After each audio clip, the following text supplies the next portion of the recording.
Oh look, a creepy old man in a dungeon. I thank you for paying to fix my door.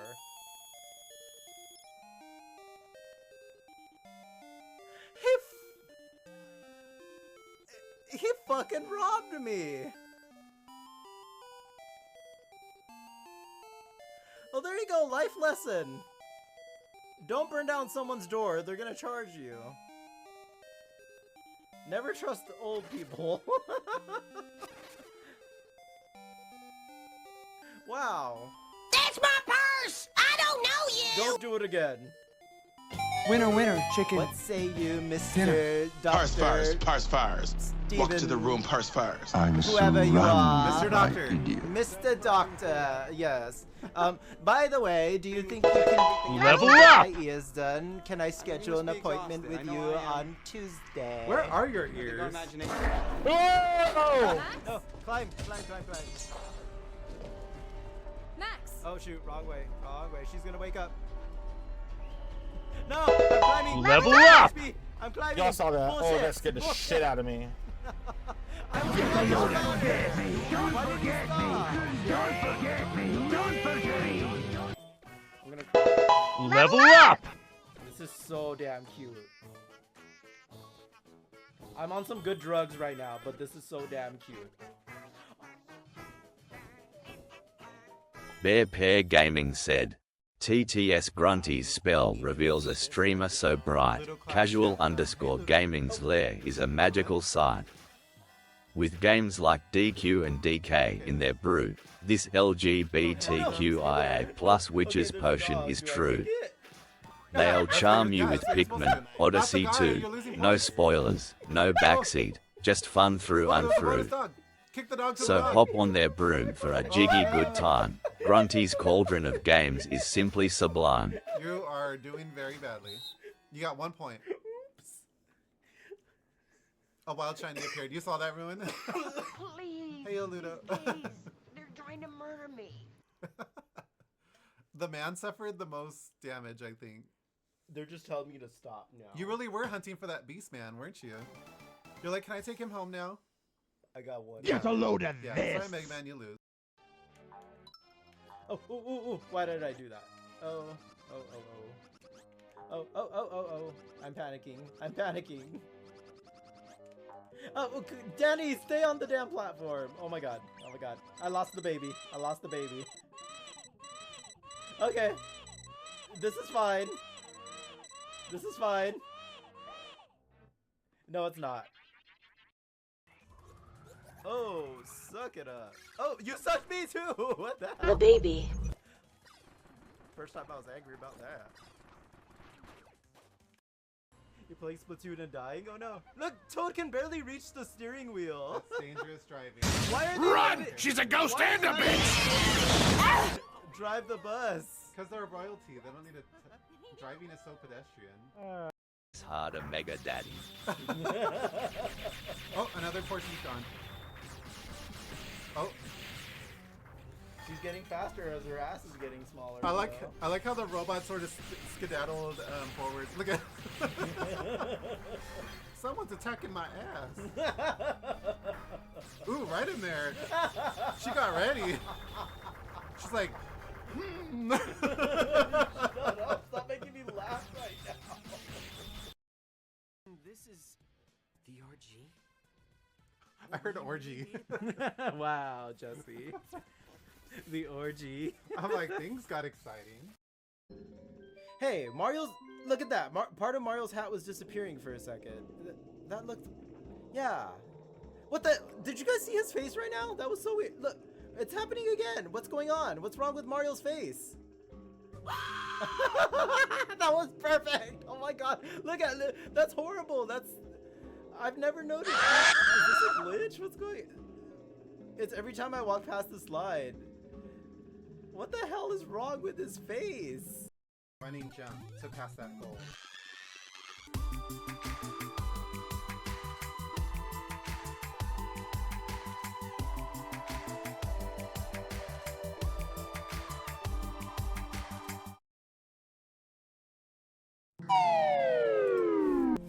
All Hello, right. Dream Hey, you Daddies. guys. Oh. Welcome in, you guys. How you doing? Whoa. Hey, Evil King. Hey, Casual. Hey, Ruin.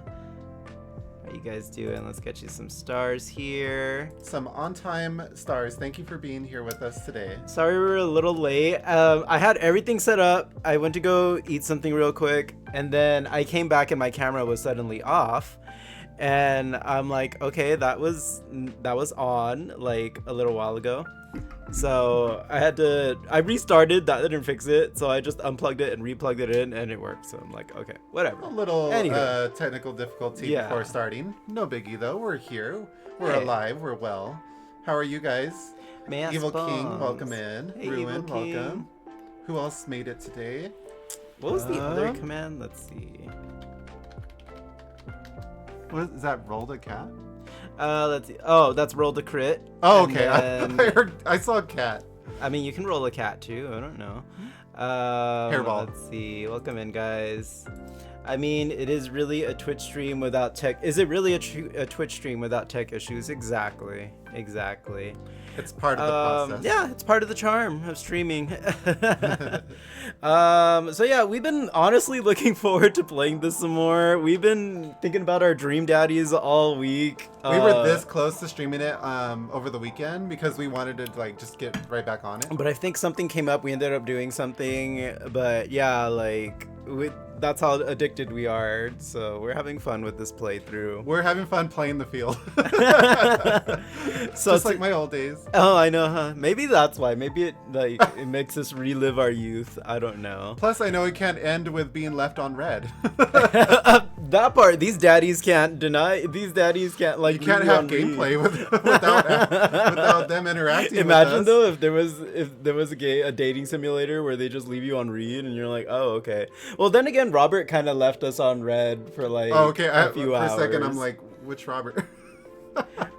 Our youth, lol. I know. We're gonna be 39 this year, so Yes. just FYI. Are we the dream daddy? I don't know. Let's see. What, I will say, like, I still make fun of our main character that doesn't know what how to use the internet. I'm like, we at least know how to use the internet. Come on. I'm 37. Yeah, you'll be 38. You're right behind us. Hey, doggy, how's it going? Bark, bark. Yes. I mean, we. I feel old. Casual. You're only a couple years, right? The millennials are going through it right now. Yeah, you we guys. are. Like We we're definitely always are. going back and forth with. My number says I should be in my 40s, but I still feel like I'm mid 20s. Let's see. You'll be 21 times 2. We're both gonna That's say one way that to at the look same at it. time. So yeah, plans today is we're gonna finish up the first round of dates. We're gonna go on a first date with everybody. Level up! And I think honestly we may end up going on a second date with everybody. We'll see. We're thinking first date for everybody for sure. Hey, Yen. All right. Thanks for the gummy bears. Your what is very sore? Hi, Yen. There's a cream for that. There's a cream for that too. Wait, did it just play the same clip Did it? twice? I think it did. That Maybe was both funny. cheeks are sore. I think Yin's butt is just really sore. So I have lemon and I got the green stuff. The green stuff, that would be Apple? Yes, apple. Okay. I got lime and pineapple. I shall partake in the consuming of gummy bears. Oh my god. Yes, partake. Your butt is super sore apparently. I wonder why. We got 2 reds. Nice. So yeah, honestly, we could have just went straight for beating the game and getting that final date with our dream daddy of choice, but I think we're having so much fun with this playthrough that we're just gonna go on 2 dates with everybody. And we'll see if our minds change about anybody, you know? I will say the challenging part is that it's both of us deciding Yeah, on one guy. that too. And there are times where I'm night and Danny's day. Yeah. So Excuse me. let's be real. Here. I'd like to think I'm a sensible dawn, thank you. You're an afternoon. Yes, actually, I'm a nooner. Oh. But anyway, but yeah. So Just that like, kind anyway. of you know, maybe we can find some guy in the middle there. Oh, I'm sure they'll be in the middle. So, so we're definitely doing the first dates for everybody to get, Shade. you know, make sure we're making the right decisions. And then the second date may change. The shade of it all. I will say definitely stick around for the second dates because that's when things are gonna Get meatier. we're gonna get more specific to it, I think. So in my Xenoblade Chronicles 3, everyone has every class max except Noah, who is 17 out of 20 on his last one. And I mean, it makes sense because Noah has too many classes. Is Noah like the red mage of the game? Or No, what? he's just the main character. No, he gets all the classes. Oh, okay. The broken character. Lan wants something a bit meatier. Speaking of meteor, let's bring up the question of the day. Oh, yeah. All right, so question of the day: what's your ideal first date? Since we're going on our first dates, this is round 2 of the first dates with the dream. It's a lot of dates in this stream, so be ready for it. So, what's your ideal dream date? Yeah. Do you want to go to a restaurant? Do you want to go to a movie? Do you want to go to the back alley? Do you want to go straight to the bedroom? Like, let me know. What about you? What's your ideal first date? I'm gonna take a piece from the game, and I like the miniature golf setting. That was a cute first date. I think it's a That good was way very to cute like first see like how competitive that person is, but also like there's like a temperament level maybe. Yeah. Yeah. And then you can talk while you're golfing. Oh, that's true. That's a good way to see if someone has a temper. Yeah. I'm losing, darn it. Like, are you mad or not? Is the bathhouse an option? Sure, why not? You can have a nice, sensible date at I've the never been bathhouse. to a bathhouse that also has Liza the miniature Minnelli. golf, but Oh. I'm just kidding. I mean, yeah. There's plenty of holes. I don't know about golf, but there may be 18 holes. We left the question to being open. So, what is your ideal first date? Okay, Well, I'm you bad. can, whatever you feel can be your answer. That's fine. Yeah, there's no shame here. Take me to the dog park or the kitty Oh, cat that's cute. lounge. Give me Yeah. lunch, etc. Take me to the arcade or home where we play video games or maybe a movie, and you've made me very happy. Yay! That sounds like it. See, I'm pretty simple too. Like, take me to lunch.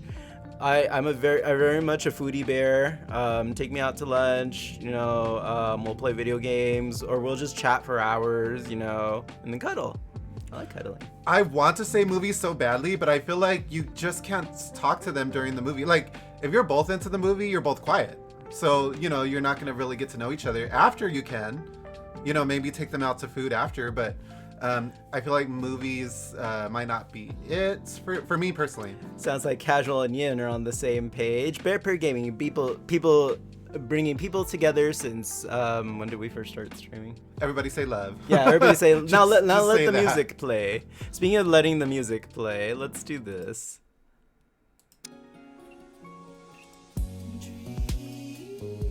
We're both like just randomly singing this song all over the past week. Hey, roll the crit. How's it going? Welcome in. We're just talking about the question of the day. What is your ideal first date? What do you like to do on your first date? I enjoy a humble movie and we can make fun of as we watch. Yeah, oh, that's always fun, making fun of a movie. Like, so strike that. If it's a new movie, it might not be great. But if it's like a movie you both seen that you can do commentary with, that would be that. I think that would work for sure. Yeah, you can laugh about it. That could definitely work. I get some old movies and make fun of how silly the acting is. Like, I like doing that. Who's it gonna be? Who's it gonna be? I mean, just a couple days ago, I watched Grease 2 just for the heck of it, and I couldn't help but laugh at the acting on some of them. But I mean, that's a whole different time, different world. Is the music too loud, you guys? A little. Here, I'll lower it. I feel like the guy singing is like right here. Okay, there we go. Let me see. Yeah, this is the Dream Daddy music. Hey, Roll the Crit, I just realized you stream too, so let me get your shout out here. Yeah, date. Like, I know it's a little more rare these days for people to go on traditional dates, but what would you like to do on a first date? What setting do you like? I know some people like the beach too. Like going to the beach and collecting seashells or whatever. That's always fun. It's a little cliche. Like, I know movies make fun of it, but it's still fun nevertheless. I would say a perfect date would be Disneyland if I lived Ooh. closer, but something like mini golf or Dave and Buster's. Mini golf. Yeah, I think mini golf. I'm there with mini golf. Brian had a swooning because mini golf was. I think mini golf was a good first date. Yeah. And then the bar after. I mean, that's great. The tiki bar. Was Oh fun. yeah, the tiki bar was fun too. Look, Ruin said, "Look, I took my boyfriend to see the latest Strangers movie when we started dating. LMAO, he loves horror." Ooh. We'll see. That's the way to this one's heart too. Take him to a horror movie. But take me to like a silly horror movie like Killer Clowns from Outer Space or what's another silly movie?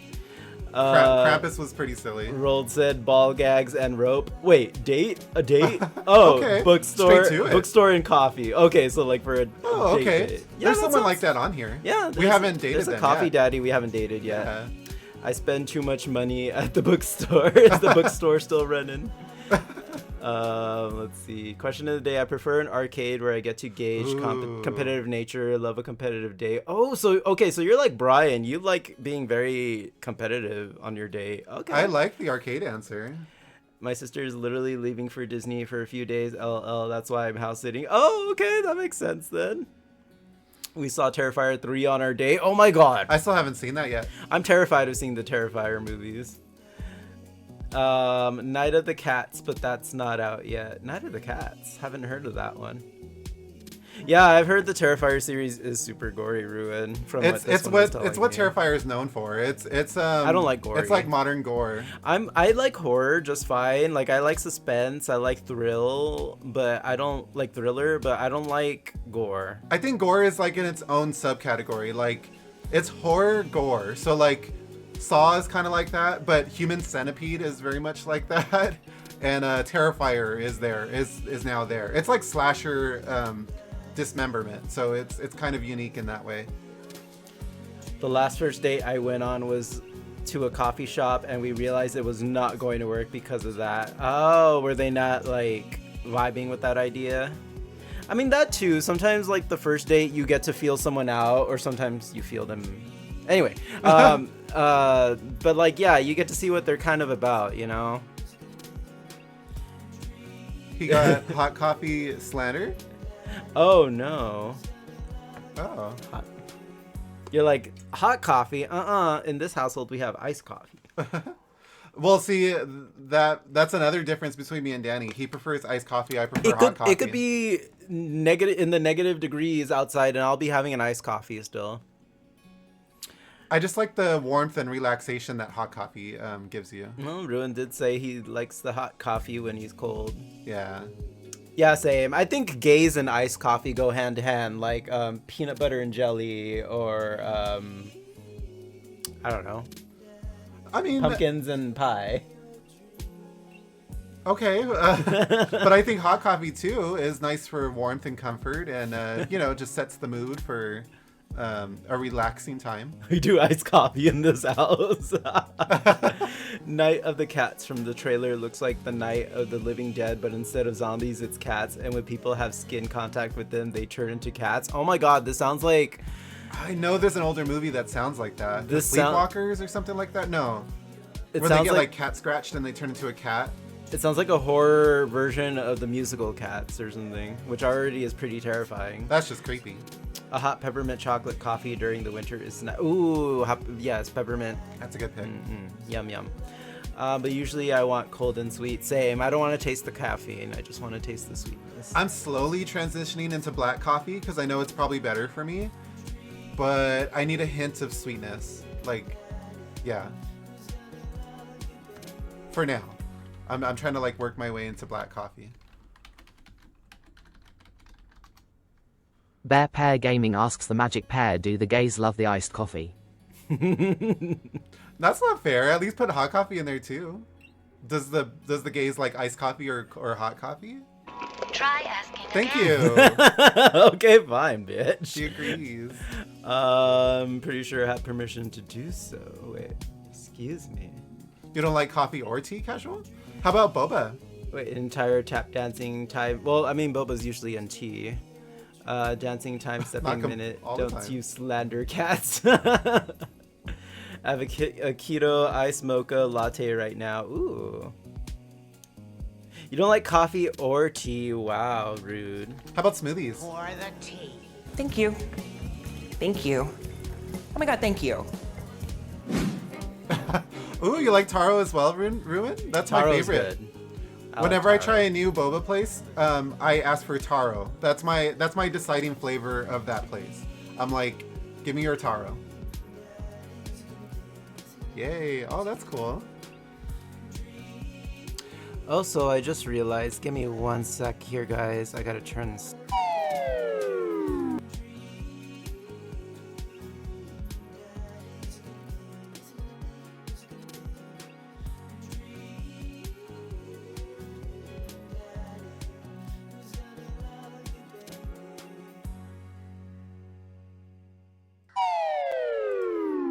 Okay, sorry about that. A little warning next time. I mean, oh, sorry. Yeah, I should have warned you. You have player 2 over here. I had to turn off a filter. I noticed I had one of my chroma filters still on. Okay. Anywho, sorry, anal. You suddenly want taro boba. That does sound good. How about a boba date? Like that could be a first date. A boba right? date would be cute. That'd go back to like the coffee shop idea. Yeah. I feel like, yeah. Honestly, yeah. Like I a would go beverage date. we have a really good boba place nearby. I would go on a first date to a boba place. Yeah.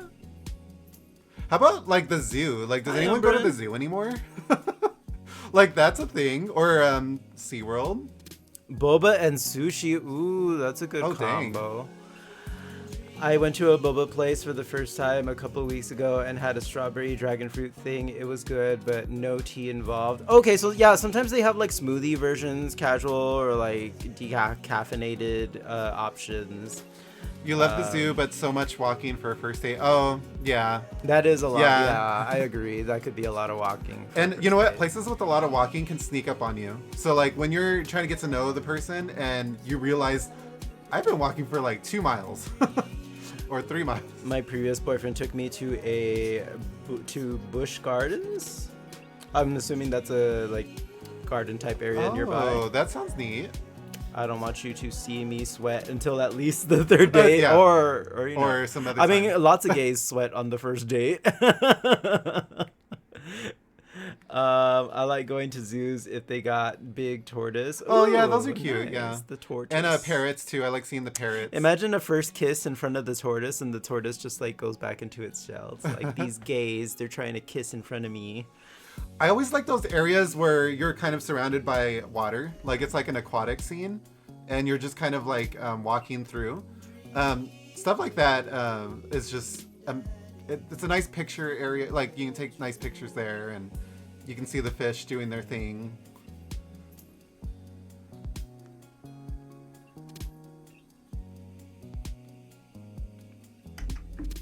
Sometimes okay, you sweat before the first date. That's not sweat, that's liquid effort. My boyfriend took me to Universal Orlando, Islands of Adventure, and the island Halloween Horror Night over 3 days at a nice hotel. That was a fun day with a lot of walking. Yeah, I mean Universal's really nice too. We've been there a couple times. I mean, like we haven't been to the Mario World yet. Or I want to Super Mario go. Land. I really want to go, but I don't. I feel like they're not gonna expand ours, like to have the Donkey Kong World and stuff, because California land costs a lot. Yeah, yeah, and it's a small space, so either they're gonna have to like bulldoze down Hogwarts or something to make room, Or replace. or Get rid of something. like get rid of something, yeah, to make room for it. Yeah. I'm an Eagle Scout. I can handle hiking. I was about to say, because I think doing stuff like that kind of lands in the category of a lot of walking, right? Yeah, casual. There's no room to expand. They should have really built it all on a bigger plot, but I guess they didn't think that far ahead. But you're also disabled, so you don't like walking. Well, okay, I guess, that makes sense. Before, maybe you were able to walk more. I only got to life and all my traveling was via horseback. Horseback's fun. I just feel like that might be a lot of wear and tear on your nuts. On your thighs. Oh, that too. You got to be thigh ready. I think Knott's Berry Farm is a nice middle ground. It's not too crowded, and it has rides and stuff. Yeah, I was surprised we got the Super Nintendo too, but I don't think they're gonna expand ours. Clearly the most qualified of us all. Ro-oh, kitty demands pets. Yay, pet the You know what? I've always wanted to go to those like coffee shops that has like cats just doing their own thing like around the restaurant. And you know, like they have little walkways and like little tunnels that they go through while you're enjoying your coffee. As long as they don't like scratch it out of your hand or something. Domino yells at you for attention. Oh my gosh, cafes, the cats. yeah. Do they have other cafes where it's a different animal? Like, is it just cats, or is there other animals that have that sort of setting? Owls? No way. That's cool. I would do that. I like owls. Yeah, owls are really smart. Imagine like a birdhouse cafe or something for a first date. Oh my god, the birds would probably not shut up. Like... Do not. How does Casual know I would not do that? I would not do a snake cafe. No. Unless you actually I don't thought think I he would. likes snakes very much. No. Okay, you guys know me for being spooky, but I will not do snakes, spiders, insects that have multiple legs and hair. No. And multiple eyes. No. Ruin in the bird cafe. That's not creamer. You. No. That's who Okay. birds poop a lot. And with that, should we start our dates? How far yeah, in we are can we? start. Isn't there a place in Wisconsin that lets you cuddle with crows? Really? It's called a joke, LOL. Oh, no. I Jesse, can't. you don't I want to be in a can't snake picture that. cafe? I mean, some snakes are kind of cool from a distance. Like, what are those pythons that have like designs on their gills or what? Not gills. Or take it as an innuendo. Hey, you want a trouser snake? And I did like the movie Anaconda. That was pretty fun. My anaconda don't. my anaconda do. And there's water snakes too. Like, how do they even do that? I'm not a fan of snakes, but I do like my python. I was just about to consume this delicious banana. Tasty. And then you peel and you realize it's a snake. Bear Pair Gaming said, TTS Snake. Snake SNAKE. A snake, eh? Sake. that could have been said better, TTS bot. Let's see. I'm not a fan of snakes, but pythons. I know pythons are like a little more flashy, right? They have like, are they the ones that are like they have like a yellow coating, or is that like a boa? Boa, I don't even know yet. Sorry, the dad jokes are starting. Sorry. Are pythons the ones that are usually like with Egyptian sort of stature? Speaking of dad jokes, we've been playing this game and the dads literally do dad jokes every single time, and I'm surprised no one has redeemed for us to do the dad jokes or the dad puns or anything. Hinty hint. Are you talking about the joke book? Yeah. Yeah, we have a new joke book, you guys. It's actually good. You're like, there we go. Thank you. Someone got the memo. Okay. You do it this time. We can do 2 each if you want or something. I don't know. You're generous. Okay, maybe we'll take turns then. All right, let's see.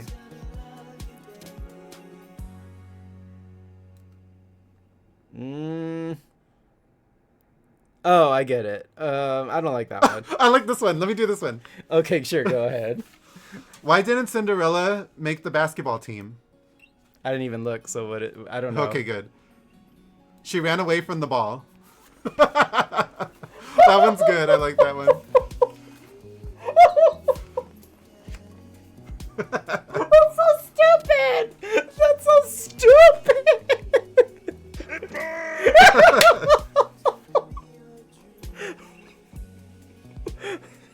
Okay, that was good. Even I could admit that. That one was good. That one was so stupid, but it was good. I liked that one. Okay.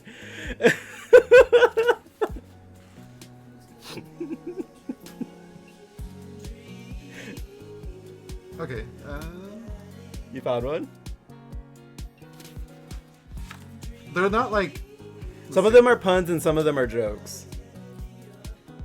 Okay, this one might be really good or it might just be plain. So here we go. What does a fish say when it ran into a wall? Glug glug glug. I don't know. Oh, my tail. What? Damn.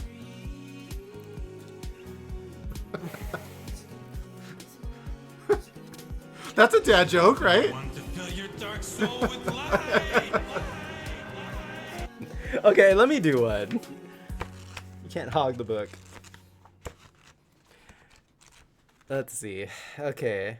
Why did I get the You same got the one? same page. Yeah. Because you keep Okay. bending the book and it's like the same page.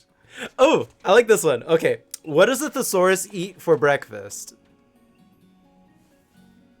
A plethosaurus? A thesaurus. Do Well, you know that's what my it- answer. A plethosaurus. Oh, no. I don't. They eat synonym rolls. Okay, that one's fun. Okay, that's enough of Okay. that. Let's burn it. We're gonna scare it. We're gonna scare everybody them away. Yeah. Let's begin. All right. Yeah. Let's get Let's go on started. our dates already. We're like ready now. I think the dad jokes got me ready. Hey, Ketchup! Welcome in. You're just in time. Ketchup said, "Question of the day: dinner. Get me food." Yes, food. Oh my god, look where I spawned. Is this a mod? Oh my gosh, this looks crazy. Is this the randomizer? Best lethal lava land spawn I've had. It's so funny that you spawned right on the fence. Oh, that's a Mario 64 randomizer. I'm gonna have to try the randomizer for it. Looks like it could be chaotic. Do a balancing act. Something about Mario 64, you guys.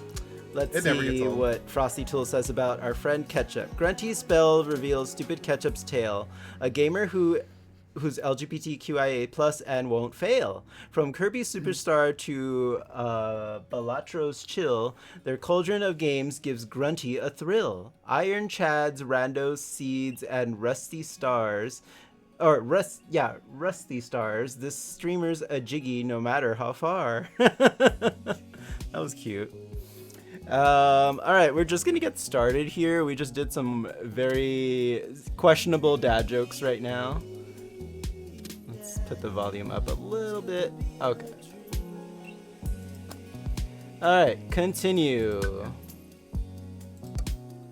Okay.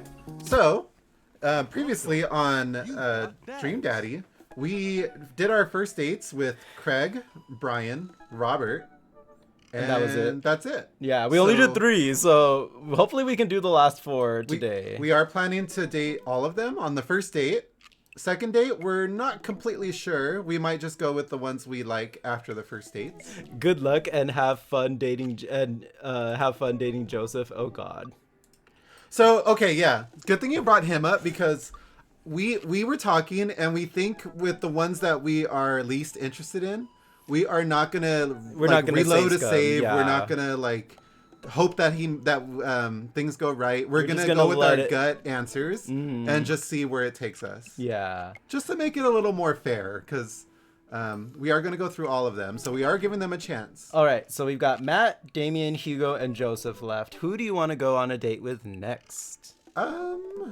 Should we let the magic pair decide, or do you want to decide? Let's go by one we're not that much interested in, and then go with one that we are a little more interested in. Okay. So that it's a little more even. So because we went with our favorites first, let's go with one least favorite. So I'm thinking Matt or Joseph. Yeah, because I'm a little interested in Hugo. And I'm a little interested in Damien. Okay. So, Matt's been sending messages, so let's go on a date with Matt. so far he's been just kind of there. So maybe we go should give for him some a coffee and dad. All right. Let's go. Let's get to know Matt a little better. Maybe he'll change our minds. Hugo is a hot middle school teacher like me. Hugo is a hottie, yeah. We have our eyes set on Hugo. All right, go ahead. I navigate to Matt's dad book page and type out a message. Hey man, great getting to see you at the barbecue. We should definitely hang out soon. You free later? A minute or two later, I hear a ding and see Matt's response. So he's a quick responder. Hey dude, I'd be so down for that. I'm actually catching a show tonight at the Sound Garden. Wanna come out? What's a sound garden? It's a concert venue, but also a band that a lot of people listened to back when it was cool to have soul patches. While I'm thinking, another message pops up on the screen. Pup is playing tonight. Cool little indie pop punk rock band out of Canada. Should be a fun one. Pup, eh? I didn't know you were allowed to string that many words together to describe a band. However, let's get out of our comfort zone. Oh, okay. I log off of Dadbook and think for a second. Wait, when was the last time I went to a concert? I mentally backtrack decades through memories of denim jean jackets and moral panic over teenagers turning to the occult. And so Joseph is a sweetheart underneath, and Matt, oh, the story. Ooh, okay. Well, we're going to find out what's the tea on Matt pretty soon here. Oh god, I had a mullet back then. Oh god, I thought it was cool. Oh god, the other people thought it was cool. I finally remember the strange 80s prog rock I used to listen to and mentally envisioned all of the airbrushed vans in the parking lot. Man, how did anyone survive the 80s? Okay, so I haven't been to a concert in a long time. What do you even do at concerts now? I actually haven't been to a concert in a long time either. I used to go to them a lot with my sister. We get really high before and after. In retrospect, it's like, do we even remember the concert? Drugs. Drugs are bad. Yes, don't do drugs. I spend most of the day pacing around the house and thinking about my relationship with coolness. I mean, I always thought I was cool.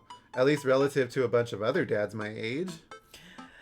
I think my last big concert was NSYNC, so that should tell you how long. I think for me it was Linkin Park. It was one of the last concerts that Chester was alive for, I think. Or at least the last time I got to see him. And I never concerted. It's just never been my scene, yeah. I've been wanting to go see Paramore. I've never had like an urge to see some like a band in person. Actors, yes, but not a band. Dad, what are you doing? I look over and see Amanda at the door.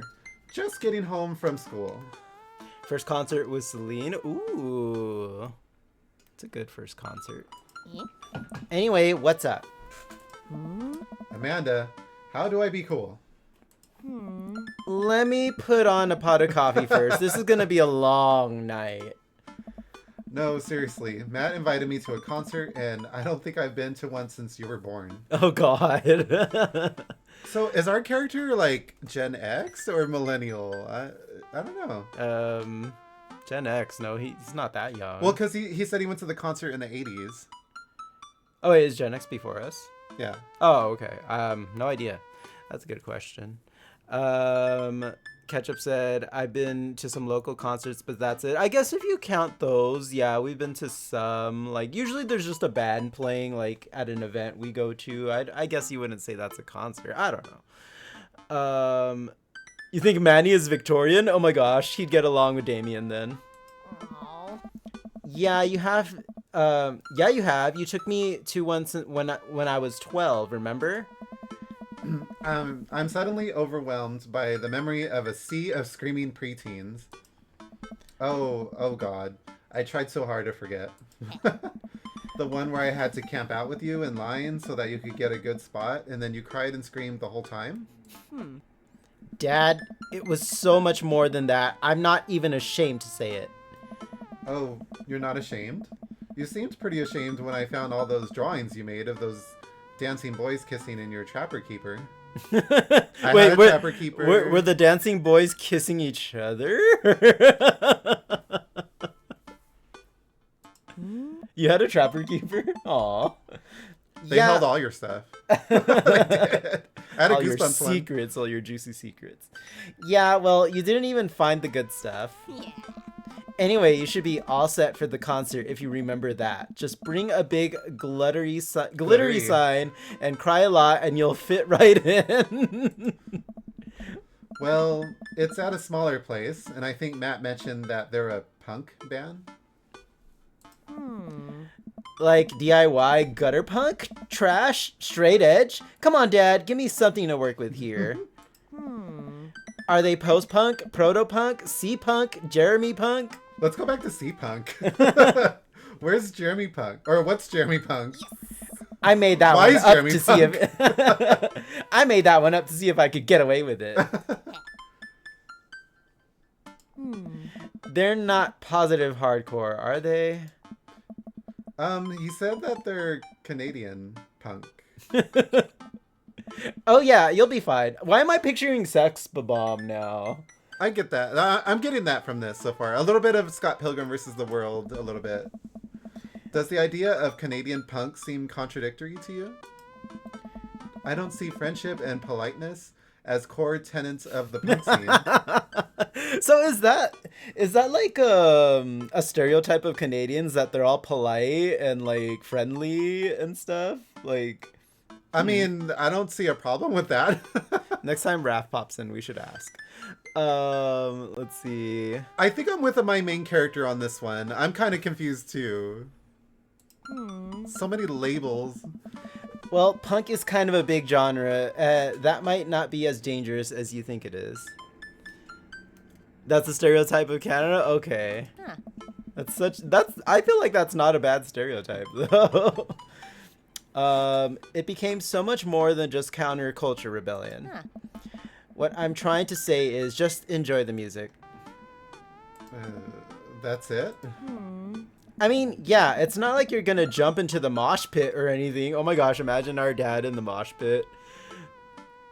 I'm here, I swear I'm just lurking. No worries. We're just continuing the story. You're good. We're getting into the groove of the dates. Well, that's comforting. And if a strange dude in a set your goals hoodie offers you to buy you merch, don't accept it and definitely don't go on 3 awful dates with him afterwards, where he takes you to a nice restaurant and then forgets his wallet literally 3 times in a row. Oh, I hate that. What? Never mind. Just have a blast night. I show up to the Coffee Spoon at 8 in what I hope is concert-appropriate attire.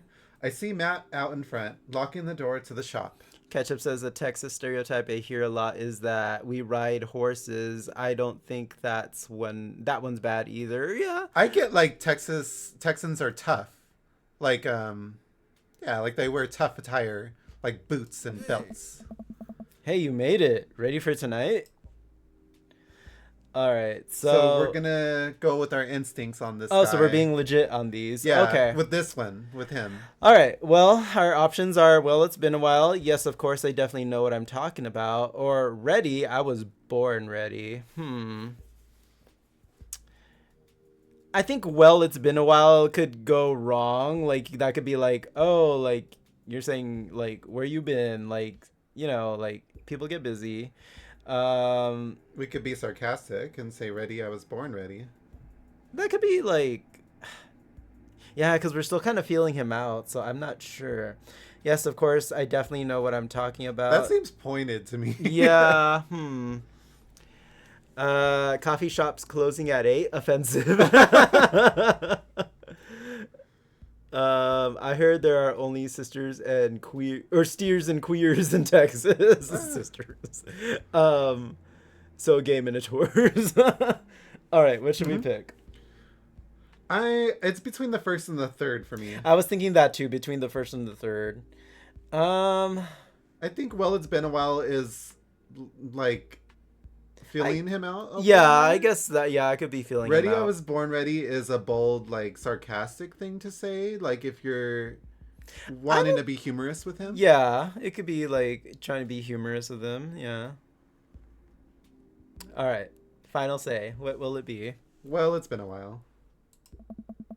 Oh man, I gotta admit, I haven't been to a real concert since Pet Rocks were cool. I have no idea what I'm in for. Oh, it wasn't even an important decision. Okay, never mind. We were overthinking. Did your daughter make you take her to one of those boy band concerts where everybody holds signs and screams and cries? And scream cries. And scream cries? Yeah. Hey. I got 2 lined up next month. I still can't get the glitter out of my car from the last one. Just keep it. I mean, stay strong. But dude, I get to take you to your first concert in a long time. This is going to be awesome. Just hang with me, Manny. You'll be good. This scene is super supportive. It'll be a blast. Oh no, he's nice. Quick question. No, not the glitter mess. Glitter is so annoying to get out. Like it's just like, yeah. I feel bad anytime like people do glitter bombs or like there's a big event and there's a bunch of glitter. Like I feel bad for whoever has to clean up afterwards. Hey. Shoot. What is scene? Matt lets out a tiny laugh. Oh. Sorry. It's just weird because scene can describe a music scene as it pertains to a community of people who like the same genre, but can also describe a genre of music no one wants to admit they were into. Matt looks off into middle distance. He says nothing, but I can tell he's thinking. Never again. Was like My Chemical Romance and stuff like that? Was that like scene? I think so. Now I can make everyone level 99. Yay! That's confusing. Hey. You'll get it. The important thing tonight is that you enjoy yourself. Come on, let's head to the show. Not that's the important thing. He's nice. I'm already getting that. After waiting in a short line to get in, we finally find ourselves in a small venue with a stage at one end and a bar at the other. Most people here are closer to Amanda's age than mine. I suddenly feel very out of place. My waning youth is showing. I am suddenly aware of my immortality. When were the good years of my life? Will Amanda still love me as we both grow older? Wait, is C-punk actually a genre? C-punk. Matt, you made it. Huh? A younger kid runs up and high-fives Matt. The kid runs off and Matt turns to me, shuddering. I get nervous when people surprise high-five me. Me too. Hey. I'm like a small animal. Loud noises and large groups of people frighten me. Honestly, same. Oh no, we're getting along. Not that it's a bad thing. I'm suddenly aware of my immortality. Do you also enjoy curling up in a patch of sunlight to take a nap? Hey. That's my favorite thing to do. A couple other people notice that Matt's in the crowd and yell hey as well. Hey. Matt waves and hugs a couple people. He seems really in his element here. Hey. Matt turns his attention back to me. I'm so afraid of all these people. Oh. Let's go grab a beer. Matt and I line up at the bar in the back where a couple of older concert goers hang out. A couple more people notice Matt and tip their drinks at him. Oh. Seems like you're a popular guy out here. Oh. Oh yeah, I go to a lot of shows. This is a really cool spot. Hey. But it's times like these where I realize I can only be charming and funny for about 5 minutes before I run out of stuff to talk about. Hey, dude. And then I become keenly aware of where my hands are. And that there's no comfortable place in your mouth for your tongue to rest. God damn it, where do I put my tongue? Yeah, sounds great. See? Well, I've known you for more than 5 minutes, and I still think you're charming and funny. Just you wait. Hey. We grab our drinks. This scene seems really friendly. I don't know why people would want to admit that they listen to it. Or wouldn't want it to admit. Yay, naps. Naps in the sunlight, too. I hate that awkward tongue sensation. I never thought about it until now, and now I can't, like, now my tongue feels weird. Now I'm like, where do I leave? No, oh my god, now I can't, like, yeah. I have a few suggestions of where that tongue can go. Oh my!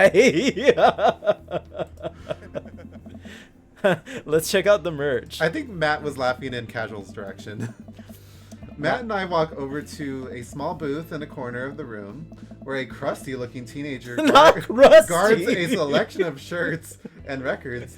He singles me out from across the room and hops up on his chair. What kind of adjective to use for someone is crusty? Oh my god. The shade. When in doubt, in someone else's mouth. There you go.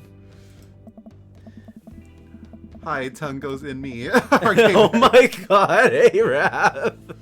Welcome in. Rav, you missed it. We were just talking about Canadians because our avatar character, our dad, was saying he can't picture a Canadian punk band because they're too nice and friendly and all I that. could eat a peach for hours. Pup. Pup, yeah, that's what it pup. Step on up. Get your merch here. I got t-shirts. I got tank tops. I got it all. The gifts and accoutrements a discerning concert goer of considerable taste might want. You. I gesture to myself, my face flushing red. Yes, you. You look like a fella who knows their music. How's about a fine 12-inch long-playing vinyl record made and distributed by Pup, Canada's premier punk rock outfit? Tally ho, good sir. Tally ho. I want to say that. Do you want to say tally ho, good sir? I also want to say the last one. Please stop yelling at me. Can we combine them? Tally ho, good sir. Please stop yelling at me. I want to say all three now that I keep the more I'm reading them all. You want to go with the tally ho? I'm not here for long. Boyfriend's on his way over, and we're going to the opera. And he worked on for the university. Okay, appreciate you stopping in though. And I hope you guys have fun. It sounds like a fun time. Because we were talking about first dates too, like your ideal first date. Okay. What is your instinct? Tally ho. Tally ho. Okay, let's do tally ho, good sir. Well, see here, fine shopkeep. I have to be loud. I have to be loud for this. Your enthusiastic salesmanship has aroused my interest and suspicion in equal parts. How can I, a consumer of finer goods in life, trust your wares to be true of spirit? A fine question from a discerning patron. Okay, Pablo, you can give it a rest. Okay, we didn't get the eggplant, but we got some hearts. The teen hops off of his chair and takes a seat. Your friend looks lost, so I figured I'd give him the old razzle and dazzle. How the hell are you, Matt? That reminds me of the pause I put in while singing Somewhere That's Green on our big, enormous 12-inch pause for effect screen. Day by day, my man. They do that thing where they high-five, but also turn it into a hug. Hey. Your mom doing better? She's still single. Would you settle for me, sausage? If you want to be my dad, I can make that connect. Oh. And have to deal with you every single day? Nice car. For real, that sounded like a pickup to me. Fair enough. Who's your bud? Hey. That's Manny. Thought I'd bring out a concert pal. Pablo leans close to Matt. Is Manny cool? Matt eyes me. I eye him back. He cracks a smile. Hey. Yeah. Pablo brings me in for a bro hug. My dude.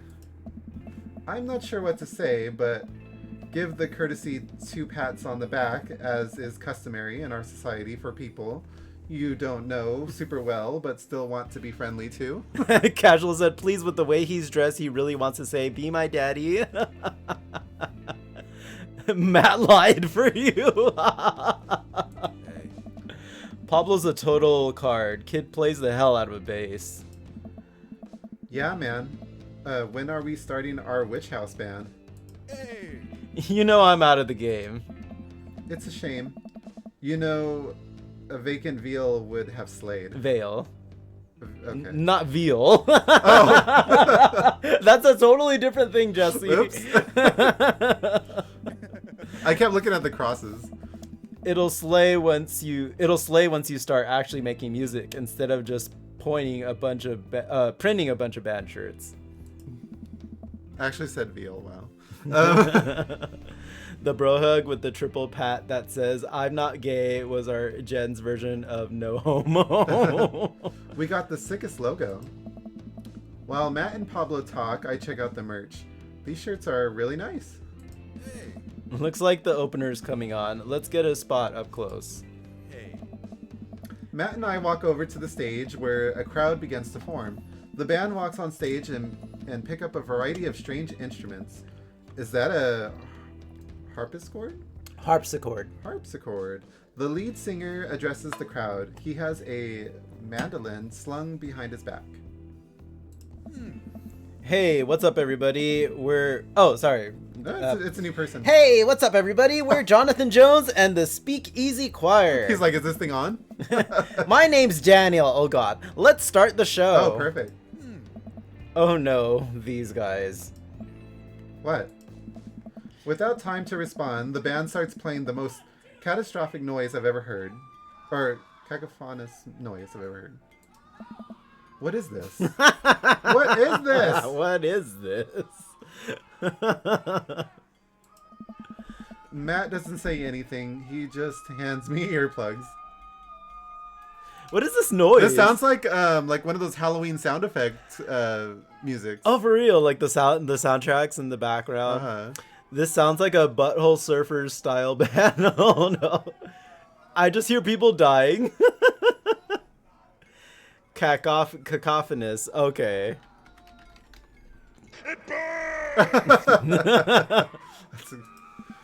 Thanks. I put the earplugs in, and whatever the hell is assaulting my ears gets a lot quieter. For a band this bad, they sure do seem to be having fun. I guess that's what really matters. This is what a prolapse sounds like. Oh no! Hey, dude. Jesus, did that cellist just break his bow in half? I don't get this. The set seems to go on forever. There's no breaks in the songs, and I think one of the band members' job is specifically just to burn poetry on stage.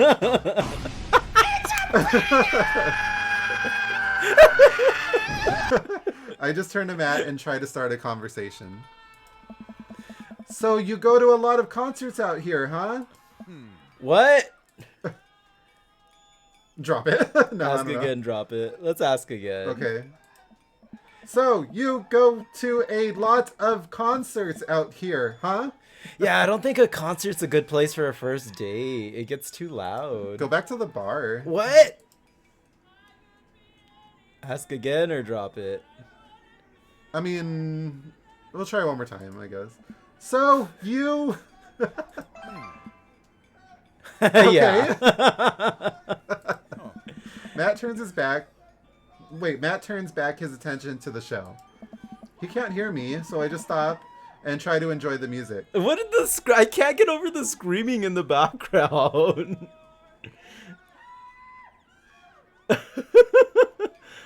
A prolapse in the middle of an orgy and you're too shy to tell anyone.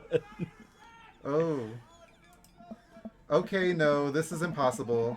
How long have they been playing the same song? 10 minutes? 20? A year? Eventually, the set ends, but only after the drummer sprains his ankle during his saxophone solo. They promised it was part of the act as he was carried off stage crying.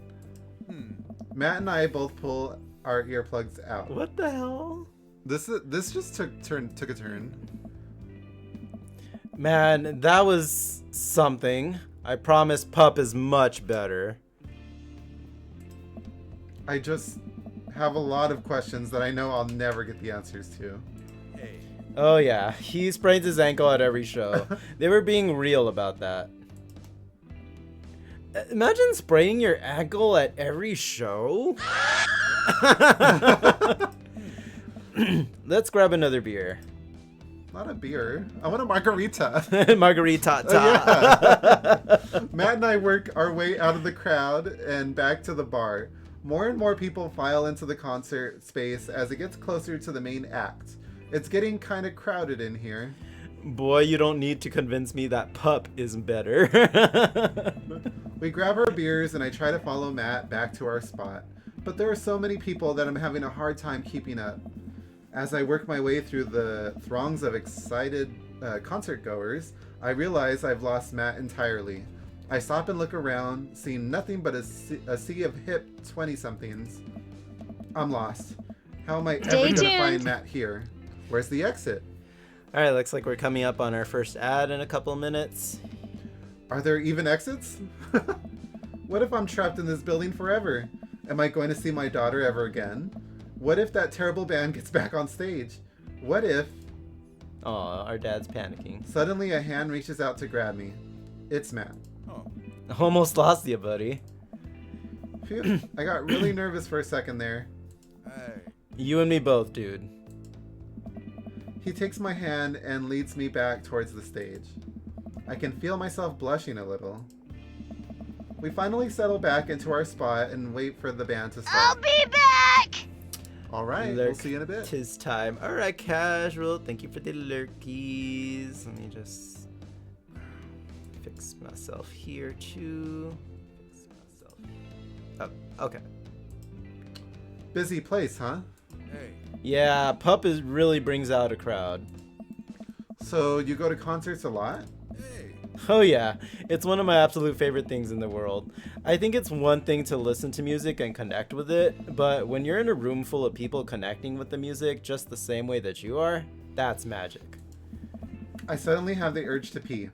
Curse this tiny dad bladder. Same. I've never heard it put that way. That's really beautiful. Also, I have to pee. That's your favorite line. Hurry up, man. They're about to go on. I squeeze my way out of the crowd toward the restroom. I really should have gone before I left the house, but Amanda was watching beauty videos in the bathroom. Oh, she's one of those girls. She had an eyeliner wing going halfway across her face, which was actually a pretty good look. Was she I'm doing so one of proud those of her. Trixie Mattel makeup tutorials? I make it to the restroom finally, but it's one of those single-person restrooms, with the line forming outside of it.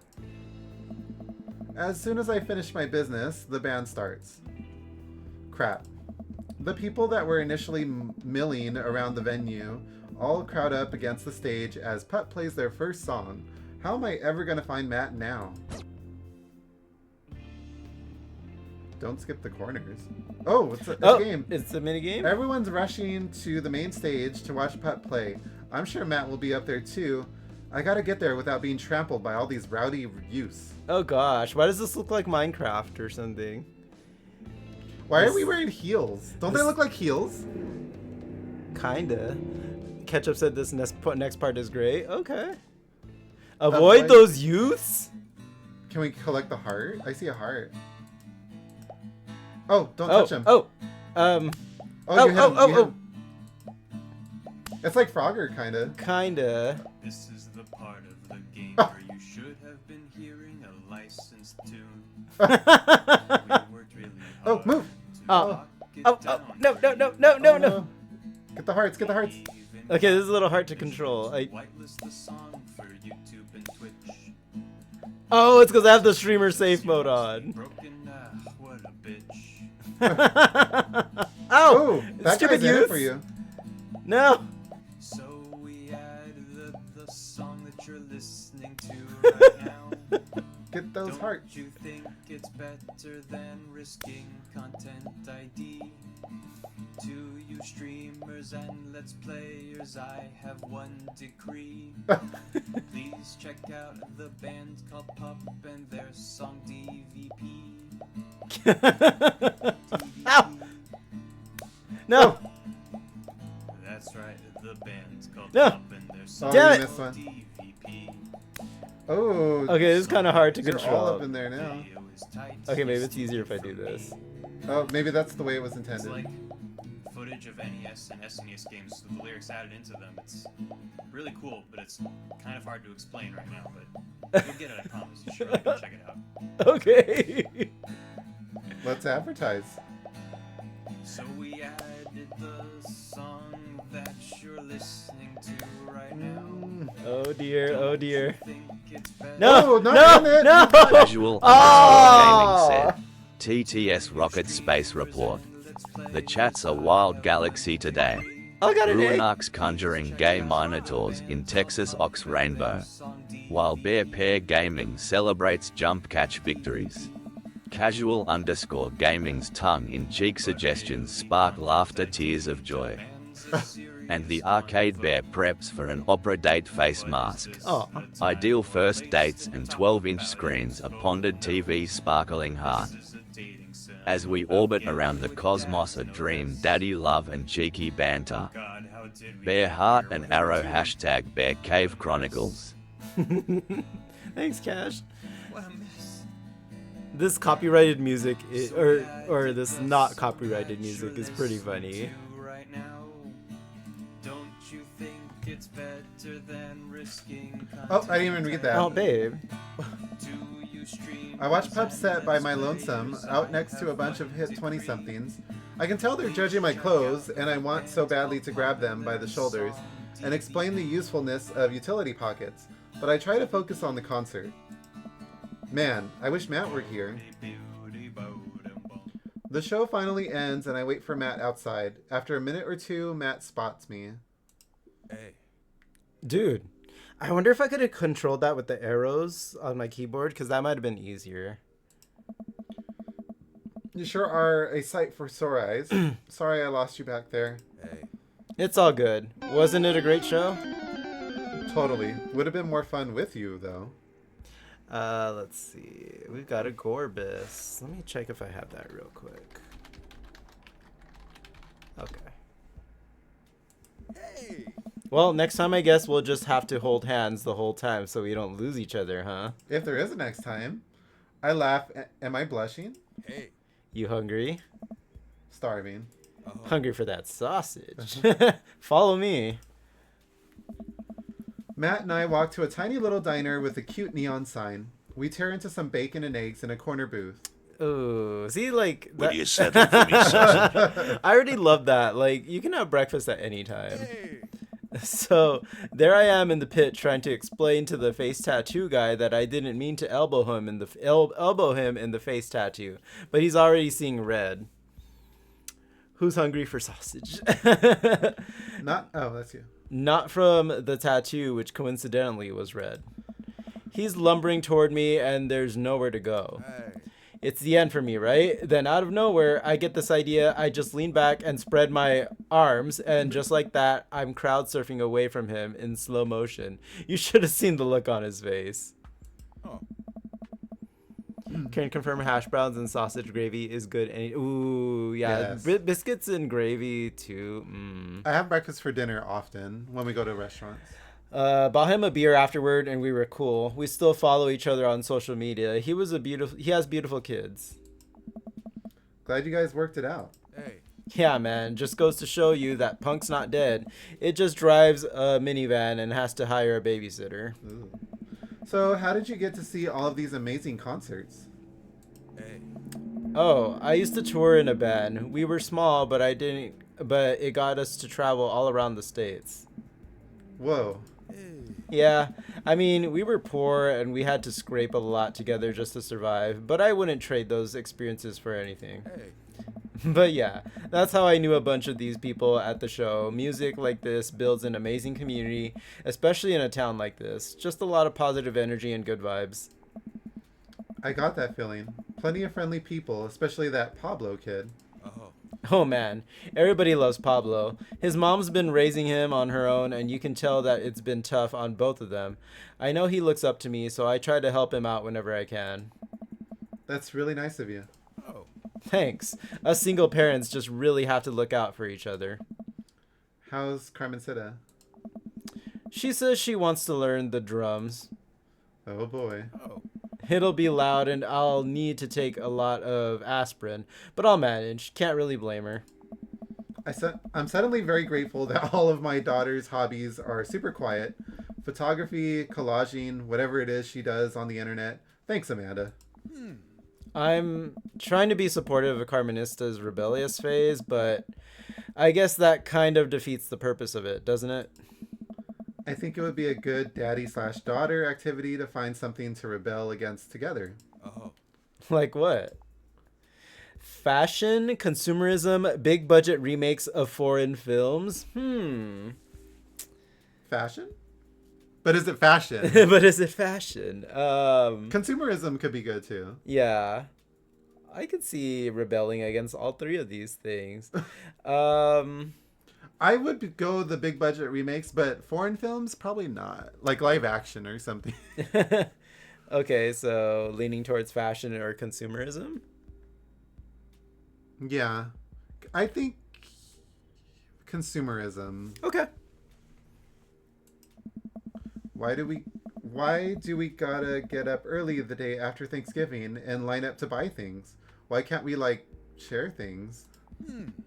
Comrade, you're speaking of dangerous things here. He and I laugh. We keep digging into our big plates of greasy diner food. The breakfast I ordered for dinner is absolutely hitting the spot. Oh. Man, Oh. being a single dad is rough sometimes. It's a lonely feeling. I understand that all too well. I mean, at least we have the rest of the dads to talk to. Oh.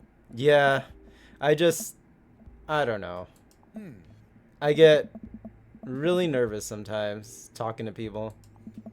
Matt gets nervous talking to people, but he's so cool. Me too. I've never really considered myself an extrovert and never really considered myself an introvert. I'm just uncomfortable in every situation always. If you stay uncomfortable, you ain't got to get uncomfortable. Hey, yeah. You're fine. You're actually really easy to talk to, you know that? I smile. Matt and I spend the rest of the night trading daughter stories. Turns out our kids are a lot alike. We finish up our late night dinners and head out. We walk back to the cul-de-sac, back to our respective houses. Hey. Tonight was a blast, man. Loved it, although I'm probably going to feel it in my knees in the morning. You and me both. I don't usually like going to these things alone. It was really cool to have you there with me. I'm glad. Oh. All right, I'm calling it quits for the night. Stay cool, man. He called me cool. Matt called me cool. That's cute. I walk into the house with my heart in my throat. Amanda pops her head out from her room. Hey, Pops. How was the show? Matt thinks I'm cool. You don't say. Amanda Panda, Matt thinks I'm cool. Blind leading the blind, huh? Girl. Wow, I just got dunked on by my own child. Unbelievable. Bitch. All right, I'm hitting the hay, Pops. I'll see you in the pit. Night, kiddo. Okay, you know what? I think he's friend zoned. Oh, I got really? friend from him. Is it me or did that date not last as long as the other ones? I feel like We hardly even seen him. Oh, we got a B. Could use a trombone though. We didn't get any eggplants actually from No. any. I feel like there weren't that many opportunities either. Yeah. What's that? Is this supposed to be Amazon? Damn, it's like it's gonna be like Dadmazon, not Dadmazon. Oh my god. Hi, this is Steven from Dadmazon. I'm out front with your delivery. Is there a secret guy? Oh, okay, yes, I'll be right down. Wait, no, sorry, I need to put on pants first. I can't find my pants, but I'm wrapped from waist down in a duvet. Are you cool with that? I can come back tomorrow. No. Wait, I'll be right down. I found some sensible capri. This is weird. Took a turn. I don't... Ooh, I got a package. Wonder what it is. Oh, I bet it's that package of socks I ordered. I open up the box and start pulling the packing peanuts out. Man, these socks reek. Okay, that's definitely not socks. It's... butterflies? What? Oh boy, I almost don't even want to know what Amanda was planning on doing with these. Hey Amanda, your box of dead butterflies is here. What's up? Are you sacrificing them? What? You ordered butterflies? You can order dead butterflies online? Wait, so these aren't yours? No, but I'm definitely ordering some right now. Sorry, Asia O'Hara. Okay, love you. I take a look at the box again. Oh, this is addressed to Damien's house. Wait, why did Damien order dead butterflies? I bet they're fake. I bet they're not real. Also, check your mail. Check the address before you tear it open. Bring the box to Damien. Bring it Give to the him. box to... Yeah, okay. I should take it over to him. Ooh. I jog over to Damien's house with the box. I pull back his door knocker, but suddenly the door opens. Mr. Pears. Oh, yeah, I'm doing him. Mr. Pears, to what do I owe the pleasure? Whoa, how did you know I was about to knock? I don't know. Oh, okay. Anyways. I think this got delivered to my house by mistake. I hand him the box and his face lights up. We got What a eggplants. wonderful surprise. I was just about to send a strongly worded letter to the courier service about this. Many thanks. Not to pry, but what are you going to do with those butterflies? Would you like to see? Alarm bells ring in my head. This is how you die, many pairs. Sure. Damien leads me into his study, where he sets up some sort of workstation. Above his desk is a wall of pen butterflies, moss, and beetles. Oh gosh, he collects bugs. Oh, wow. That's really something, Damien. I'm quite proud of my little collection. You do all of this yourself? Of course. I find it rather relaxing. How do you... It's simple. Here, let me show you. These aren't ready quite yet. They'll need to be rehydrated overnight, so they're easier to work with. I have some over here that are ready to pin. Damien takes a seat at his desk while I hover behind him. He picks up a little triangular paper package and snips off the edges. He pulls out an all-black butterfly and shows it to me. I'm rather excited about this one. It's a turquoise swallowtail. He gently opens the wings, spreading the butterfly out on the table. The backs of the wings are a gorgeous, iridescent green color. Oh, and the pigment on this one is so nice too. Anyways, pinning a butterfly is actually very simple. It just requires a delicate touch. First I'll put a pin through the thorax. Damien slides a pin through the middle of the butterfly and places the butterfly on a piece of styrofoam. He carefully arranges the antennae with forceps and begins placing paper and more pins on and around it. He does this so effortlessly that it's almost hypnotic. I have a frame here that I think this one will look quite pretty in, but I'll need to let it sit for a couple of days until it's ready. Hi, William. Welcome in. How's it going? And then what? I remove all the pins and put it on display with the others. I take a closer look at Damien's collection. One with bright blue wings keeps drawing my eye. This one's so pretty. Damien takes it off of the wall. Ah, yes, that's a blue morpho. One of my favorites, too. Grunty the Witch brews the spell of William's lair. Grunty will tell. A furry, pagan, techie, and queer gaming and chatting, all without fear. From Bejeweled to Xbox, a retro delight, Grunty's cauldron bubbles with gaming all night. A jiggy good time. That's Grunty's report. How's it going, William? He hands the small frame to me. Here, I think this would look lovely in your home. Oh, I couldn't take this. You doing fine? Glad to hear it. I insist, believe me, I have more than enough. Thank you. If you ever have an interest in penning some insects yourself, you know where to find me. I think I'll leave that up to you. I feel like I'd probably break them in half with my butterfingers. Nonsense. You have beautiful, steady hands. You would make a fine taxidermist. Am I blushing? Damien walks me to the door and gives me a warm smile as I leave. Do take care of yourself, Manny. Thanks for allowing me to share my odd little hobby with you. That was an interesting exchange. All right. Well, with that, do you want to go on a date with Damien? Sure. Let's keep the rhythm going. Okay. Why did you sound like Shulk for a second? I've got a good rhythm going. You're like, that was weird. Let's message him. Do you think like taxidermy or like collecting insects like that is a little weird? I never or... saw it as a hobby. Yeah, some people do it as a hobby. I mean, yes, it is a hobby. Ruanik said, TTS, I'm really feeling it. All right, let's message Damien then. I think I prefer things being alive. Well, things can't stay alive. Damien seemed really interesting. A little odd, but interesting. I think I should hang out with him to get to know him a little better. I navigate to Damien's dad book page and type out a message. Hey dude, you seem cool. We should hang out sometime. I sit there for a minute before I see that Damien's typing. But then he keeps typing. And typing. Man, is this guy writing a novel? I leave the computer to make some coffee. Ooh, that sounds good.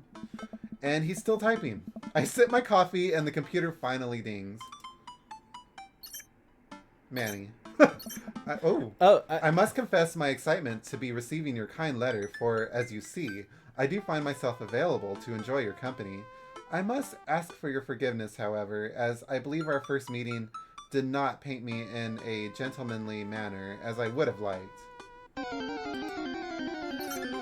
I would be highly flattered to enjoy your companionship at my residence for an afternoon tea and a stroll around my garden. Should it please you, till then, adieu. Yours humbled, D. Bloodmarch. His last name is I stare at the Bloodmarch. screen and reread the letter several times more. We've got a herdier in chat. So he's a talker. Hey, Amanda, can you help me with something? Dad, for the last time, I'm not popping your back pimples. Ew. No. Can you interpret this for me? I turn the computer to Amanda and she squints at Damien's message. I just don't understand NetSpeak. Like, is this how you kids communicate with each other now? Oh, totally. This is the hot new thing. See, Dad, kids got over saying LOL and LMAO or whatever and decided that what they needed to do was bring it back to the 1800s. So what do I do? Where's your pen and quill? What? Did you forget to unpack the pen and quill, Dad? How will we address the nobleman in regards to your upcoming debutante ball? Okay, now I know you're messing with me. Ye old speaketh. Father, without a proper chaperone, you'll never end up with a suitor worthy of our land. Or our dowry. Or... So you read Pride and Prejudice for school one time, and now you're reciting things you know about it back to me, aren't you? Like the first 5 pages that I read a review of the movie, still got a B though. Great. So what do I say to Damien? I got this. Amanda reaches over me and types on the keyboard. Oh dear. Sure thing, dude. Regards, Manny. Amanda hits send and smiles at me. Well, I suppose that's that. I make the short walk over to Damien's house. Well, I guess you can't really call it a house. It's more of a manor, estate. The Gothic architecture looms above the other homes in a cul-de-sac. Okay. What is that? Edward So, Scissorhands? real talk. If you had things your way and, money wasn't an option, would this be like... Yes. Fucking-lutely. We would be living in this house, you guys, if he had it his way. No, it wouldn't be gargoyles in the front. It would be like ghosts. Okay. Yeah. I think pumpkins. It would be a good middle ground for me. Yeah, or bears. They could be like little bear statues. Cute. I could do that. With fangs. I could live with that. I walk past a couple of gargoyles guarding the front door and look around for a doorbell. There doesn't seem to be one. I pull the large, ornately carved bat's head door knocker. Ooh, I like that. Back, and a hollow sound echoes throughout the house as I strike it against the door. Umbrin said, hell yeah. Sorry, I just got a great thing. Ooh, nice. Oh, I thought you were talking about the house, maybe. Ooh. I wait several moments. Sorry, I had to hear the door creaking. That's I like noises like that. Is this... I wait several moments before the door slowly cracks open. Isn't this how the first Resident Evil started? It's a little creepy, but I enter the home and take a few steps into the foyer. Noting the oil portraits of who I assume are dead relatives hanging on the wall. As I'm admiring them, the front door slams shut behind me. Hello? Silence. An oil lamp in the corner flickers dimly, casting ominous shadows against the wall. Why do I feel like all the people in these paintings are staring straight at me? Why is it so cold in here? Where's Damien? Okay, so I always wanted a painting where the eyes, like... Follow you? Yeah. Also, why is this dog reminding me of that meme? Let me do it for you. Oh, this piggy? Yeah.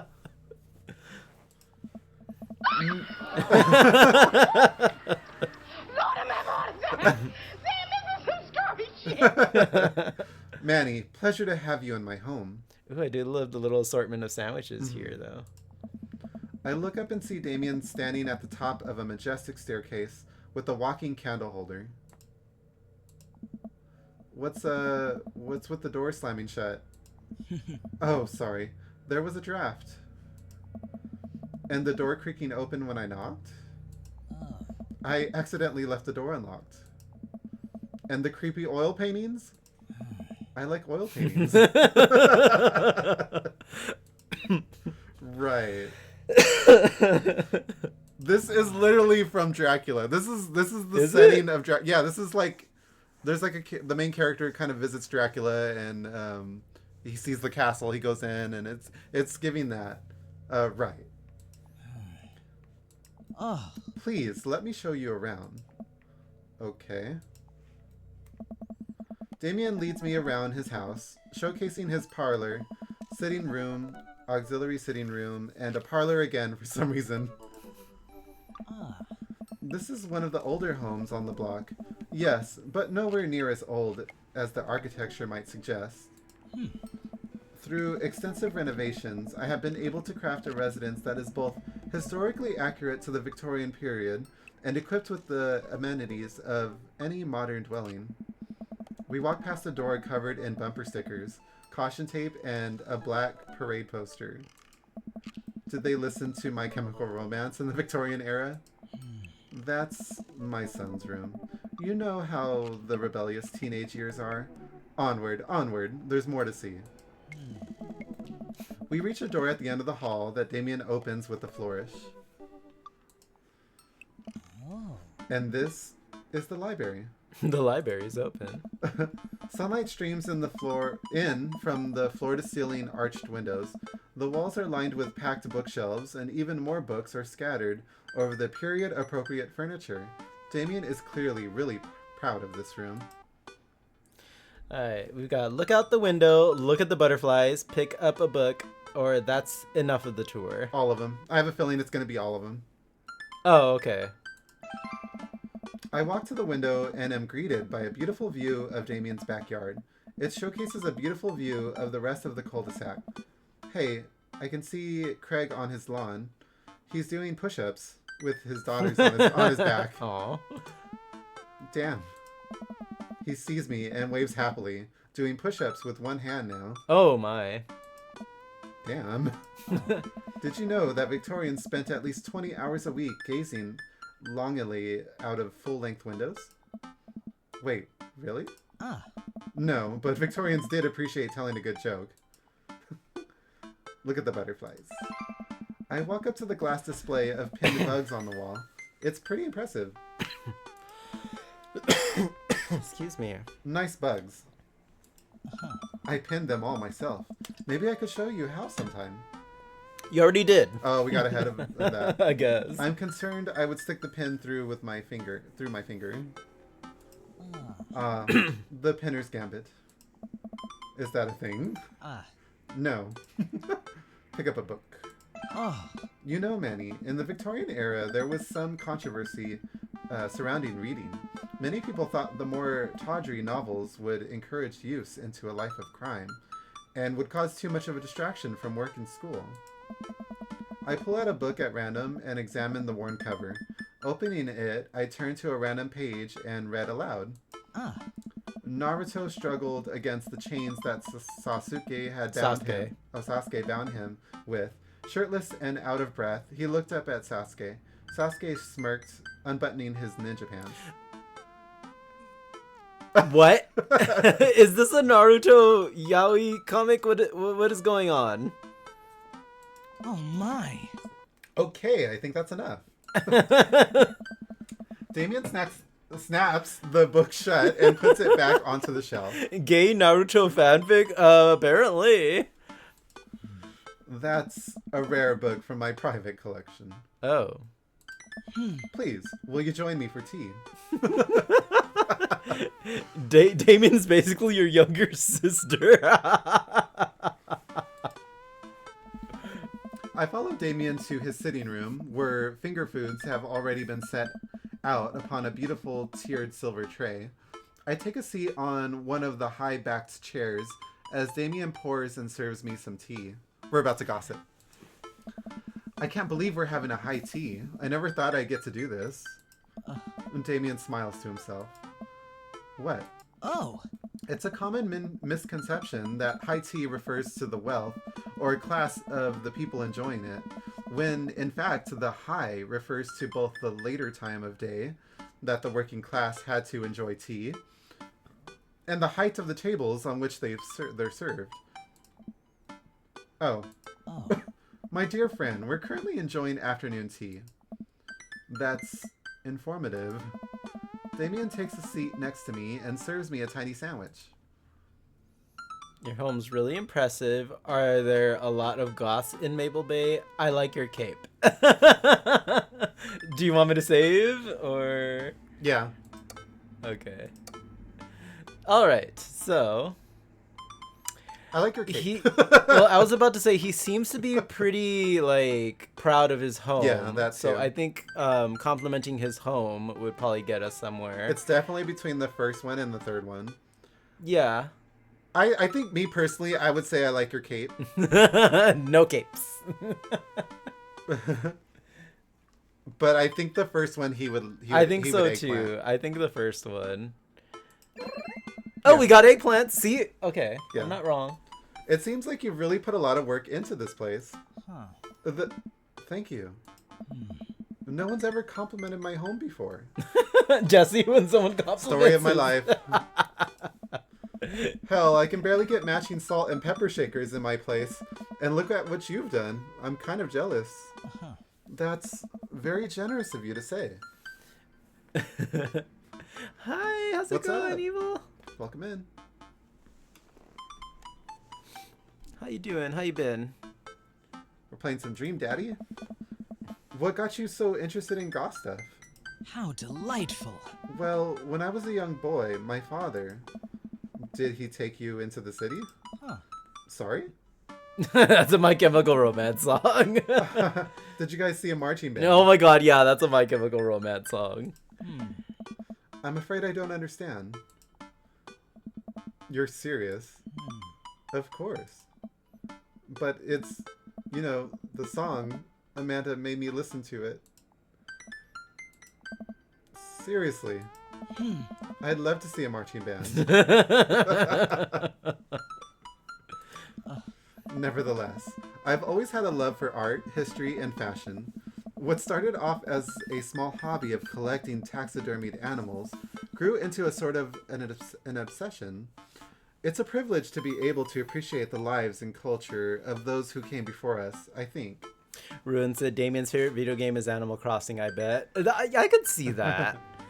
I'm good, just vibing. Mayhem releases here in 25 minutes, so just vibing until it drops. Nice. Well, welcome in. We're just feeling out our daddies and taking them on first dates. We're doing first dates with all of them. William with the strolling stews. He's the type to spend 6 months on one room in the game. I can see that for sure. Why not go all the way? I like not dying when I catch a cold. He takes a sip of tea. I can acknowledge that there were many very terrible things about the Victorian era, and to try to live a life that strictly aligns with those ideals would be admittedly horrid. But I think it takes a critical mind to truly appreciate something to the fullest, to be cognizant of its flaws and love it all the same. Jesse, he should be wary of winged strolling stews, and why is that? So Damien isn't insane. No, I don't think he's insane. so. I'll be back! He just appreciates the things he loves. Gonna drop a small lurk while I remove face paint. Alright, sounds good. Tell me, Manny, do you have any hobbies? Oh man, I do. But I don't know if I care about anything the way you care about this stuff. Well, I'd love to hear about your interests. Hearing someone talk about the things they're passionate about is intriguing, and quite honestly, rather attractive. Okay, so he's about... I can already tell he's about, like, hearing about other people's interests, like, what they're really passionate about, those things. Please, do tell me about your hobbies. Quick, sound sophisticated. I like watching soap making videos on the internet. Love me some word jumbles. I learned how to juggle once. Not the last one. Oh, they want to land on him, you say. Just like a bat. Trying to suck his blood. Ooh, no. Let's see. Okay. Have we word jumbled before? Let's see. We've got an Amora, orange skin, and pink pants. Okay, so soap making videos. Love me some word jumbles. I learned how to juggle once. I'm thinking the middle one. Middle, yeah. huh? Okay. Let's see. Hearts. Okay. Do you want to reload, or are you fine with that? I'm fine with that. The written word fascinates me. They spend so much time using words, you know? And I think people would appreciate them more if they had to unjumble them. It's poetic, really. Oh, so you're a writer. In a sense. We finish our tea and finger sandwiches. Oh, I thought we were fingering sandwiches. I'm like, what? Come, I have one more thing to show you. Damien takes me around the back of his home, where a variety of flowers flourish in beautifully landscaped rows. A small stone path weaves through it, and butterflies flit lazily through the air. Okay, so if I had my dream garden, I think it would be something like this. Yeah. Oh my god, my allergies, though. My garden. It's beautiful. Thank you. Victorians took flowers and floral arrangements very seriously. You see, it was considered uncouth to discuss personal and romantic relationships in public, so lovers and friends alike would use bouquets to send secret messages to each other. Each flower and plant is symbolic of different feelings. Even more interesting is that one flower could mean different things depending on the plant it was paired with. One had to be extremely careful, as even the style in which the ribbon was tied around the bouquet affected the message. Oh, wow. Damien leans down and plucks a gorgeous bright orange flower off of a vine. Lilium bulbiferum, the orange lily. What do you think this one means? Orange you My loins are ablaze! Oh my gosh! Not my loins are ablaze! Thou art the tightest. 3 cheers. I'm for down Sweet for Revenge. one of the two. Let me use the rest. It's funny that our character keeps referencing My Chemical Romance. Which one is it? I'm good. Which one is the My Chemical Romance? The third one, 3 cheers for Sweet Revenge. Okay, so Damien definitely wouldn't get that because he doesn't know who My Chemical Romance is. I'm sure his son probably does. Thou art the tightest, or my loins are ablaze. I feel like it would probably be my loins are ablaze, but I don't know. I'll wait for Jesse though. This is hilarious though. My loins are ablazes, good sir.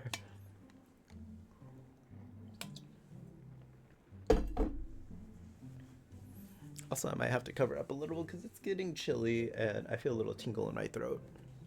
Oh no. All right, we're taking a little break while Jesse takes a bathroom break. Let me pull up the question of the day. Get a load again. of this. Let me check on my lyrics too.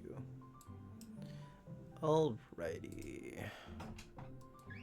Okay, sorry, just reading that took me out. Okay. All right. I am very curious of the first one. It might not be the answer, but I want to know. So we know for sure that he doesn't know who My Chemical Romance is, so I don't think he'd get the third one. So I would say the first or the second. It could be Thou Art the Titus. I think that's a sarcastic thing towards him. Like it might be a jab to him. Like he's tight.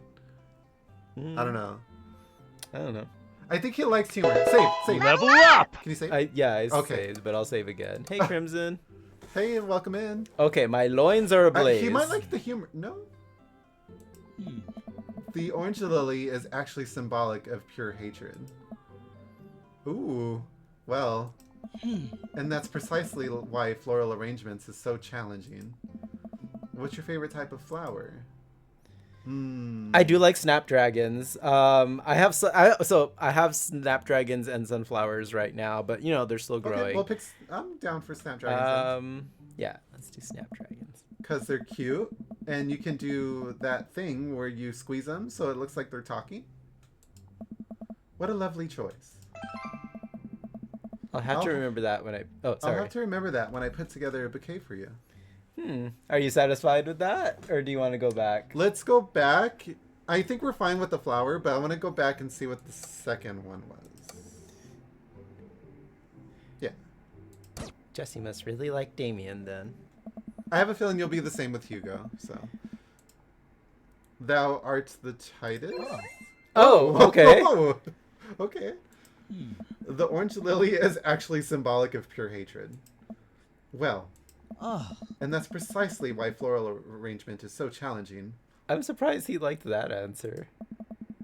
What's your favorite type of flower? All right. You can stick to snapdragons. It's fine. Because they're cute, and you can do a thing where you squeeze them so it looks like they're talking. What a lovely choice. I'll have to remember that when I put together a bouquet for you. He would put together a bouquet for me? Nobody's ever given me a bouquet before. I follow Damien down the footpath and admire more of his beautiful flowers. Suddenly, a phone rings. Oh, Manny, will you excuse me? I must take this. Do you notice his ringtone? I didn't get a good hear, but dun dun dun dun dun dun dun dun dun dun dun dun. I know that's a classic tune, like spooky tune. I can't remember where it's from though. How's it going, Crimson? Okay. He pulls the cell phone out of his pocket. I'm a little surprised it's not a rotary phone. Imagine. Go for it. Damien smiles and walks back to the house. I take a deep breath and enjoy the heavily perfumed air. What a lovely yard. I've been sneezing due to pepper. Oh no, not the pepper. Hopefully the sneezes leave you alone in a bit. I know the feeling though. Was making mac and cheese and white pepper is part of it. Oh, okay. Ooh, I love homemade mac and cheese. This makes me wish I had put a little more effort into that garden Amanda and I tried to start one time. Our watermelons grew to the size of cherry tomatoes and then immediately died. Aw. Oh, hey, a gargoyle. Oh no, I knocked over the gargoyle. Fix that guard. Oh. Oh god, okay. That's the head. No, but not that way. Time, monster. That's a wing. You don't belong in this world. Where? How does this go? Rotate it. Can you rotate it? What's this? That's no. I think you were right. Go right there. No, in the middle. Oh dear. Turn it like that. No. Okay. Apparently, I'm not good at this. Can I see what it looks like before it broke? Oh my god. A gargoyle. You don't know what a gargoyle looks like? I know what a gargoyle looks like. I just don't know how this gargoyle looks like. Try that. Oh my god. Oh my god, 18 seconds. No. Can I start over? I feel like this one should be easy. Oh no. How am I so bad at this? No. No. So, the mini games aren't mini gaming for Danny in this time. How did I get an A? Busted. Reminds me of Legends of the Hidden Temple. Ruanik said, TTS sassy number. Number.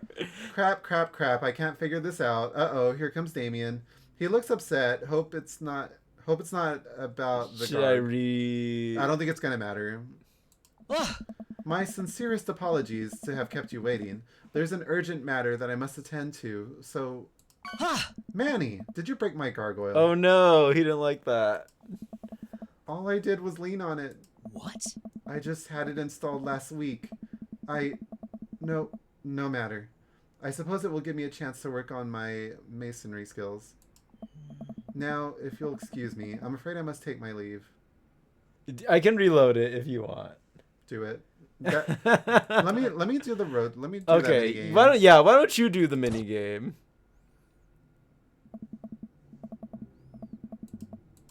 Okay, so That's the middle. And then the first choice. Oh.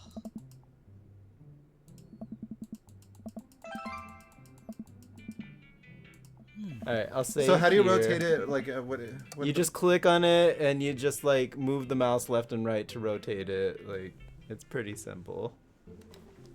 Oh, we're changing seats too? Oh, I mean, how else are you gonna do I it guess then? you're right. Okay. I want to take a crack at it. Because apparently I'm not doing it right, or whatever. Okay, we'll see how Mr. Jesse does then. And I get more camera. Oh, why is this chair so low? I feel weird. Okay, am I just clicking? Mm-hmm. I'm tiny now. Fix that guard. Fix that card. That's the head.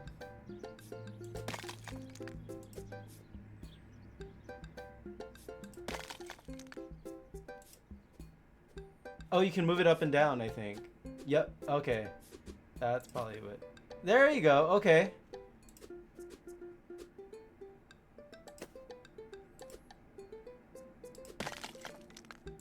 Flip it. Okay, fine. Fuck you, Jesse. Fuck you. I hate you. Bitch. Oh, I'm Jesse. I can fix a gargoyle. Your dark soul with light. You're making me and my man upset. Okay. I'm Jesse. I can fix things. Ugh. Phew, that was a close one. Oh, Manny, my sincerest apologies that I've kept you waiting. There's an urgent matter I must attend to, so I'm afraid I must take my leave. No problem, dude. Everything all right? Damien worries the hem of his coat with his fingers and looks away. Everything is perfectly fine, but, it's Lucian. What's wrong? He appears to have, well, his teacher needs me to come to school. Post haste. Do you need help? Oh no, you don't have to. Let me come with you. Us dads gotta stick together. You're right. This is one of Lucian's more elaborate stunts. I would greatly treasure having another parent by my side. Let's go. So it sounds like the date would have ended there if he found the gargoyle all broken up and Yeah. everything. Damien and I walk into the school and are immediately greeted by an anxious-looking Hugo. You can do Hugo. Hey Damien, you're here in record time. I wouldn't miss it for the world, dear friend. Wow, whatever it is, it doesn't seem like this is Hugo and Damien's first time to the My Kids Are in Trouble rodeo. What is it this time? This, Damien, you have to see to believe. Damien and I fall into step behind Hugo, who leads us through the busy corridors of the school. We pass by several classes in session, and I vaguely wonder if Amanda's around. Hugo eventually ushers us into a small boiler room with a flight of rickety stairs leading down into darkness. Watch your step. I can hear faint voices drifting up from the basement, and they don't sound happy. As I'm led into the depths of the school, I recall the antics I got into as an angsty middle schooler. At least I had enough sense to stay out of creepy basements. We find another teacher in a boiler room tucked away in the back of the basement. With him are Lucian and Ernest, Hugo's son. Lucian has a bloody nose. Thanks. Thanks for coming. I can't make heads or tails of this. I look around the scene of the crime and see a bunch of bricks and some masonry tools scattered around. Huh. What happened here? Ernest punched me. Lucian tried to kill me. What? The room falls silent. I was not trying to kill you, dumbass. I was trying to build a brick wall around you and see what would happen. You promised me there was wine down here. You tricked me. Huh. Whoa. Wait a second, Lucian. Did you try to cast off Amontillado, Ernest? I'm neither confirming nor denying that. I turn to Damien and whisper to him. What's cask of Amontillado? Time, monster, monster. You don't belong in this world. It's a classic Edgar Allan Poe short story where a man gets his enemy drunk, lures him down to his cellar with the promise of wine of a fine vintage, then buries him alive behind a brick wall. Work. I see nothing wrong here. It's a lovely story. Sorry, Rotangula. So wait, Lucian, you try to do that to him? I was curious to see how it would turn out. I wasn't actually going to leave him there. What was the thought process here? That Ernest was just going to sit still while you slowly built a tomb around him? Well, it worked for like 20 minutes because he's an idiot, but then he realized that I had lied about the wine. And you were cackling maniacally. That sort of tripped me off. Tipped. It tipped me off. Ernest, 20 minutes. I would. Dad. Huh? It took you 20 minutes, son. We just did an entire 2-week unit on the cask of Amontillado. It took you 20 minutes to realize Lucian was leading you to an elaborate ruse. Did you even read the story? I read the first 5 pages, and then read a review of the movie. Sweet manchego. It's only 5 pages long, and there's no movie. Yeah, you're right. I paid Lucian to read it for me. Actually, he didn't even pay me, so when you think about it, this was me teaching him a lesson.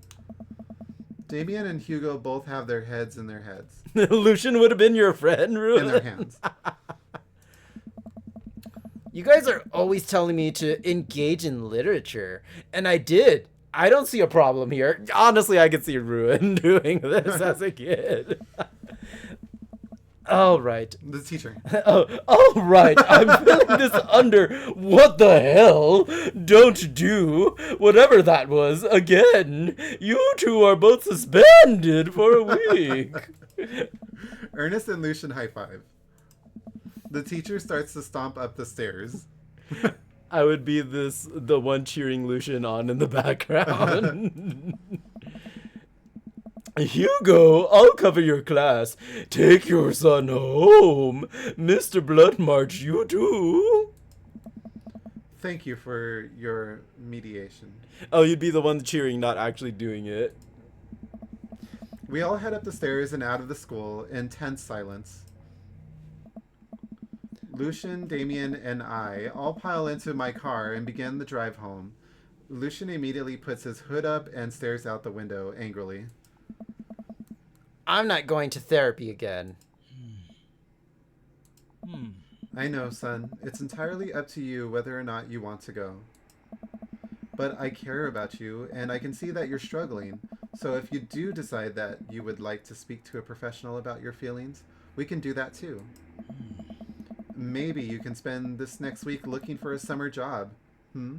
I know how much you want to own your car. Or you want your own car. I can't believe Damien's keeping his cool. I'm impressed. Fine. Thanks for not freaking out too hard. I love you, son. Lucian continues staring out the window. Love you too. We spend the rest of the drive in relative silence. The moment we pull into the driveway, Lucian hops out of the car, slams the door, and runs inside. I didn't expect to have that conversation in front of you. He and I have a lot we need to work out. Okay, tell me why when they said he slammed the door and ran inside, I pictured him. Remember how Cindy running like Sydney? Yeah, how Cindy runs. I think it was in Scary Movie 1, where she says, "I'm not crazy," and then she just starts running away like this, like flailing her arms and stuff. It's all right. And all things considered, Lucian's brick lane was pretty good, so there's your silver lining. There is that, yes. Okay, let's save. A lot of stuff happened. Okay, he's probably just going through a phase. I really admire I really admire how you handled that. Does this kind of thing happen a lot? I think the middle one. Middle choice. Okay, sounds like we're both in agreement here. You were a lot more diplomatic with him than I would have been. I just want what's best for him, and I don't think yelling at him would do either of us any favors. It rarely does. You're a good dad. Oh, okay. He loved that. See you around soon? Oh. It would be my honor and my pleasure. Damien bows with a flourish. Classy. I come home to find Amanda curled up on the couch with a blanket watching TV. I plop down next to her. Yo. What you watching? Yeah. Okay, you like Damien a lot more than you initially did. Yeah, there's a bit of eccentricness to him, but there's also some charm there. I bet you like the flower part of him. Yeah, the garden, the flower part, I liked that for sure. I just taxidermy might not be for me. Same. I prefer things alive than dead. We like being alive. We like being alive. Contrary to popular belief. Tiny House Hunting Brothers Extreme Edition. I hate this show. The couple on screen bickers back and forth while standing in an extremely small house made out of recycled bottles. The Tiny House Hunting Brothers watch them with bemused expressions, both of their heads touching the low ceiling. I told you I wanted a 2-bed, 2-bath, shabby chic cottage. This house doesn't even have a bathroom. But honey, the outhouse is only 20 yards away. It's not that bad. 20 yards away. I am not pooping outside, Greg. Why don't they just get a regular sized house? I don't know. How'd afternoon tea Anyway. go? It got strange. We had to go to the school to pick up Lucian since he tried to... He lured Ernest down to the cellar with the promise of a fine vintage and then tried to break him into the wall, right? How did you know that? Has everyone read this story except for me? Lucian live streamed the entire thing. Oh my god. This entire day is beyond me. But otherwise, it was a fun day. That Damien guy is a character, but he's really good company and a surprisingly diplomatic dad. I dig his style. You know what? Me too. Okay. The date did go a little weird once we had to go see his kid, but yeah, found out he's a good dad. See what we got on this one. Okay. Wow. My stars, this... Never in a million moons have I had a date such as exquisite as this one. He had a lot to say. Okay. Got an S. We did like cheat once or twice. Interview with the vampire. That's the achievement, interview with the vampire. All right, so we've got Hugo and Joseph left. I think that went well. Thanks, Crimson. I'm exquisite. Yay. So, okay, we did one. Oh, and we got a message from we do. Craig. Okay. Hey, buddy. Oh, that's you. Hey, buddy. So I have a favor to ask. Robert invited me over for dinner. And I know it's kind of a faux pas to invite another bro, but I've known the guy for years and I still can't get a good read on him. And I know it's going to be super awkward if I go by myself. Will you please come with me? I love food. I especially love food that's free. And I don't know why you're so sweaty over the cooking, but sure. Yeah, dude, I'm down. Thank you. I really hope that's a sweat of relief. So we're going to have dinner at Robert's. Okay, and we're not invited. We're going to show up Robert? anyway. I thought it was Brian. No? Was it Robert or Brian? Let me you scroll scroll back up. Yeah. Oh, Robert. Okay, Yeah. I understand that. I have a feeling Robert was trying to hook up with Stay Craig. tuned. And Craig's like, I don't know what he wants. Well, we don't know. We're going to find out. We'll see, though. Eat All that right. dinner. And it looks like it's almost time for another ad here. So if you're not subbed... I think on that just ad, hang I'm on going to make tight. me a coffee. Okay. That doesn't sound too bad. I could definitely go for free food. But why is Craig being so apprehensive? Does he know something about Robert that I don't? I hurry up and reply before my dad brain can work itself into a paranoia spiral. Yeah, dude, I'm down. Thank you. Craig and I decide to meet up before heading over to Robert's place. We haven't been to Robert's house. Oh, yeah. Craig's waiting on my porch, bottle of white wine in hand. Bro. Manny, boy, am I glad to see you. Likewise, man. Classy of you to bring wine. Oh, it's not wine. It's sparkling apple cider. Robert literally has a wine cellar, so I think he's good. Wow. Or at least I think he has a wine cellar. I'm genuinely unsure if he was telling the truth or not. I can never tell with him. Thank God it's not just me. I never know. Nice. He's so deadpan about everything. I usually just laugh it off, but man, that guy's an enigma. We start walking over to Robert's house. Does Robert even know how to cook? I have sincere doubts about whether he even knows how to shave properly or iron his shirts. I feel like you learn to cook after you learn those two first. Robert's you in IRL. I'm liking Robert. One time I saw him grab a hot dog from a trash can. I mean, it was at the very top of the trash can, like sitting above it, but still, if he were on trial, I think the jury would define that as in the trash. In his defense, I've definitely considered grabbing food from the top of the trash before. Well, yeah, I think we've all considered it, but the difference is that Robert actually did it. True. Maybe he's the enlightened one. Maybe he just... Maybe we're holding ourselves back. Maybe he just wanted a hot dog real. I like how we're defending him. We arrive at Robert's house and ring the doorbell, but the doorbell won't chime. Must be broken. Craig knocks on the door a few times. Since when does Robert have a dog? That is a good one. Okay. I don't know. That's weird. Will you settle for me, sussy? I can hear Robert just inside. Who's One second. This is uncharted territory, Manny. What if he's the one making barking noises and there is no dog? Wait, was I doing Robert or were you doing Robert? I think I was doing Robert. Okay, then you do Robert. Okay. Don't say that. We're not even inside yet. Finally, the door opens. Robert looks a little surprised to see me. Manny, didn't know you'd be tagging along. Did Craig not tell Robert I was coming? Come on, Craig. I can leave if there's not... Nice. No, it's fine. Come on in. He's like, threesome, nice. We enter Robert's living room, which is surprisingly really nice. Super messy, but still nice. Oh no, he didn't clean it. Make yourselves at home. We can still hear barking from the other room. I didn't know you have a dog, Robert. Oh yeah, that's Betsy. Have to put her up when guests are over. She'll calm down in a bit. Oh. What kind of dog is she? Pitbull. Oh, sorry. Pitbull. Rescued her from a dog fighting ring a few years back. She hates strangers. If I let her out right now, I would probably have to take you both to the ER. Oh God. Craig and I make eye contact. He raises an eyebrow at me. Oh, okay. Anyways, dinner should be ready in a minute. Hope you guys like osso buco.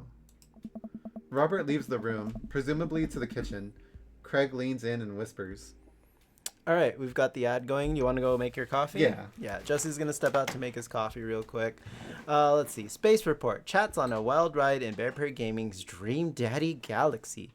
Crimson Knight summoned the Death Command while Ruinark reminisced about legends and cheered for Lucian. A tarantula teased the chat but escaped capture. Damien's charm grew on Ruinark, and Bear Prairie Gaming reminded us to support the Bear fam during ad breaks. Robert's vibes hit close to home for Ruinark. Stay tuned. A rescue? Oh wait, was Moro a rescue too? Damn it. This thing keeps closing. There we go. Okay, so after going on the first date with Robert, I really liked him. Seeing the inside of his apartment though, like, I mean, I'm not one to judge. I have a mess sometimes too, but at least when I know I'm gonna have company over, I pick up like any clothes I have laying around and I'll at the very least throw it in the closet where no one's gonna see it, you know?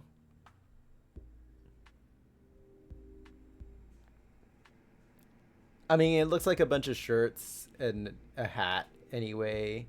We'll see. Imagine he had like jocks just like around, laying around the couch. Let's do a battle royale too.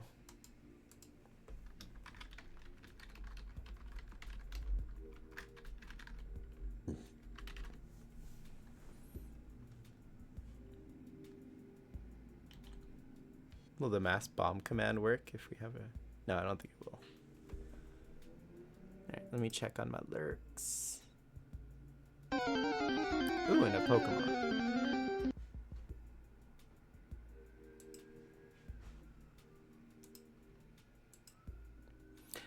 What do we got? We've got a Veluza too. I have a Veluza.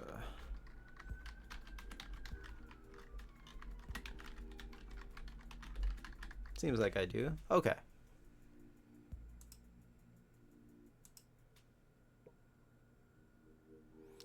We're getting to the nitty-gritty here. It's down to Ruin, Evil, and us, actually. Oh, we just murdered Evil, so it's now between us and Ruin. Oh, it was super effective. Look at that. Ruin won.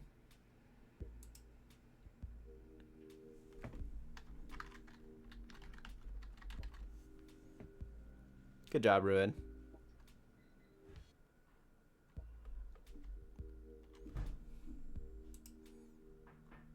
Here, I need to ask the magic pair something.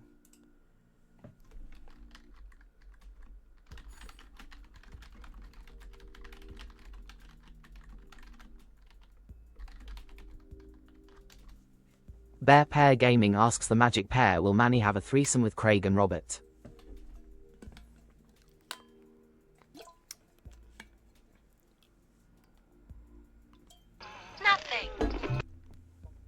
Nothing? Aw, boo.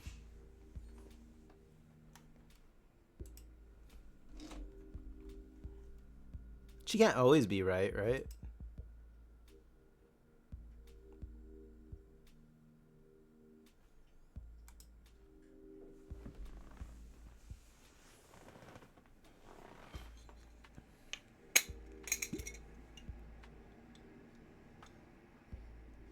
Oh, he does have a lot of wine. I just noticed that. He even have he has a box of wine there too.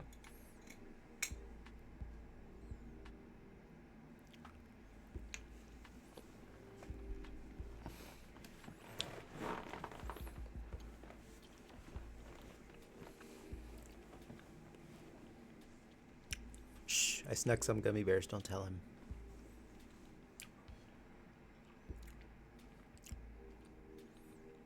Babe, the dream daddies are waiting.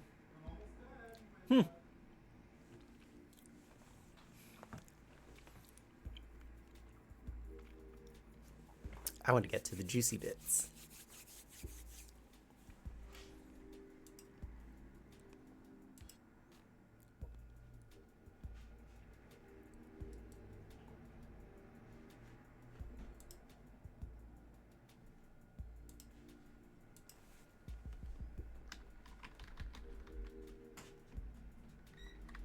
I had to throw on a sweater. It is getting cold. It is pretty nippy.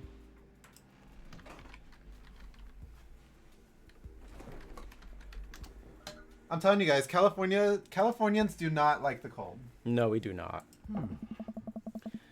Was the dog fighting thing real, or was he kidding? I don't know. Oh, I'm sure it was real. What's Asobuko? I don't know. Did he make up that word?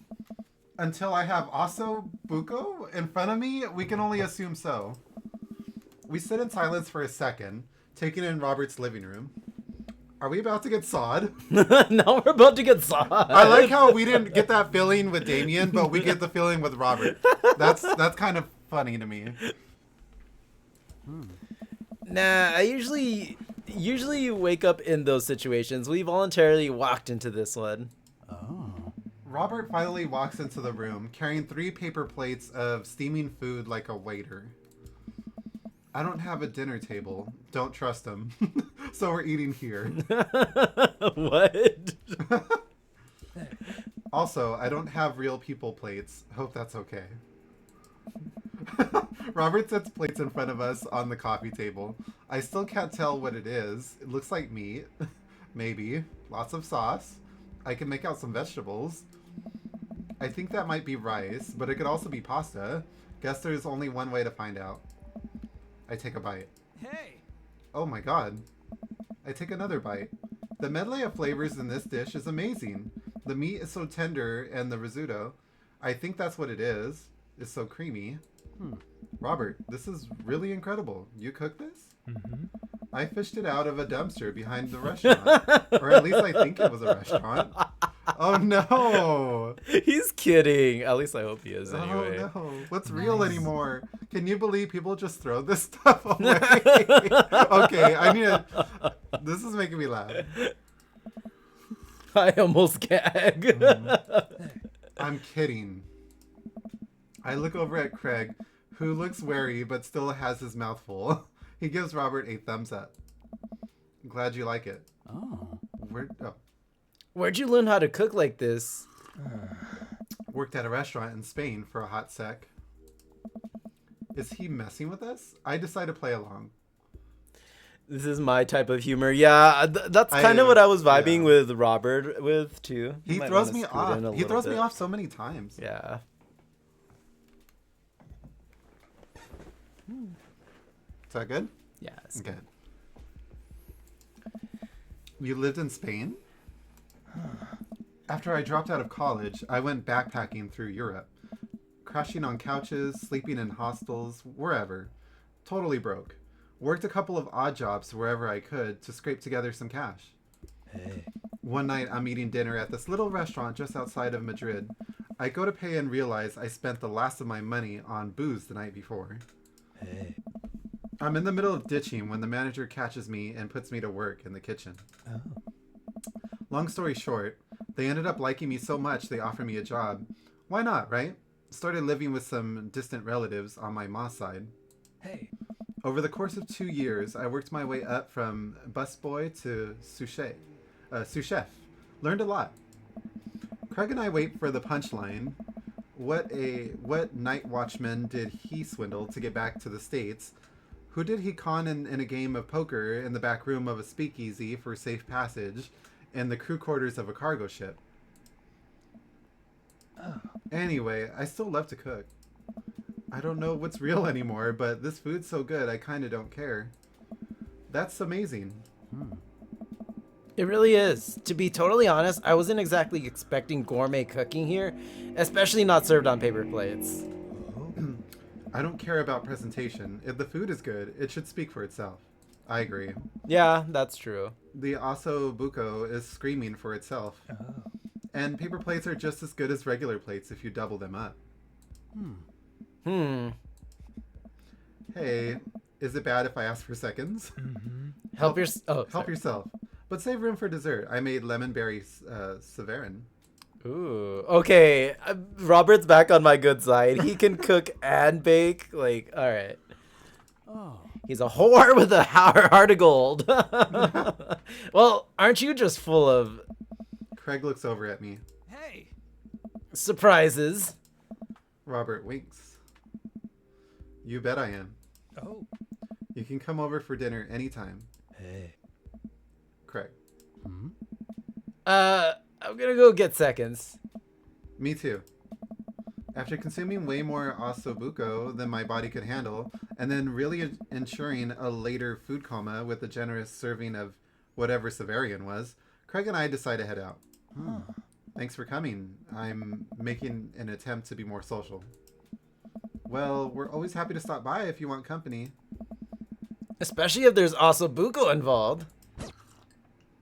You know what? I think he has the hots for Craig.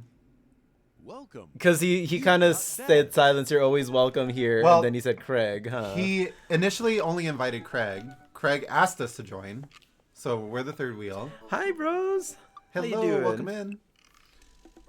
And then he winked at Craig, like you said. I think that's what you said, right? Okay. All right, we've got 2 daddies left to go on a date with. We got Hugo and Joseph. So if we're going by the pattern, Joseph would be next. I say Hugo though. If you want to do Hugo first, that's Yeah, let's fine. go with Hugo. Okay. We have ran into him a couple of times now, pre-date.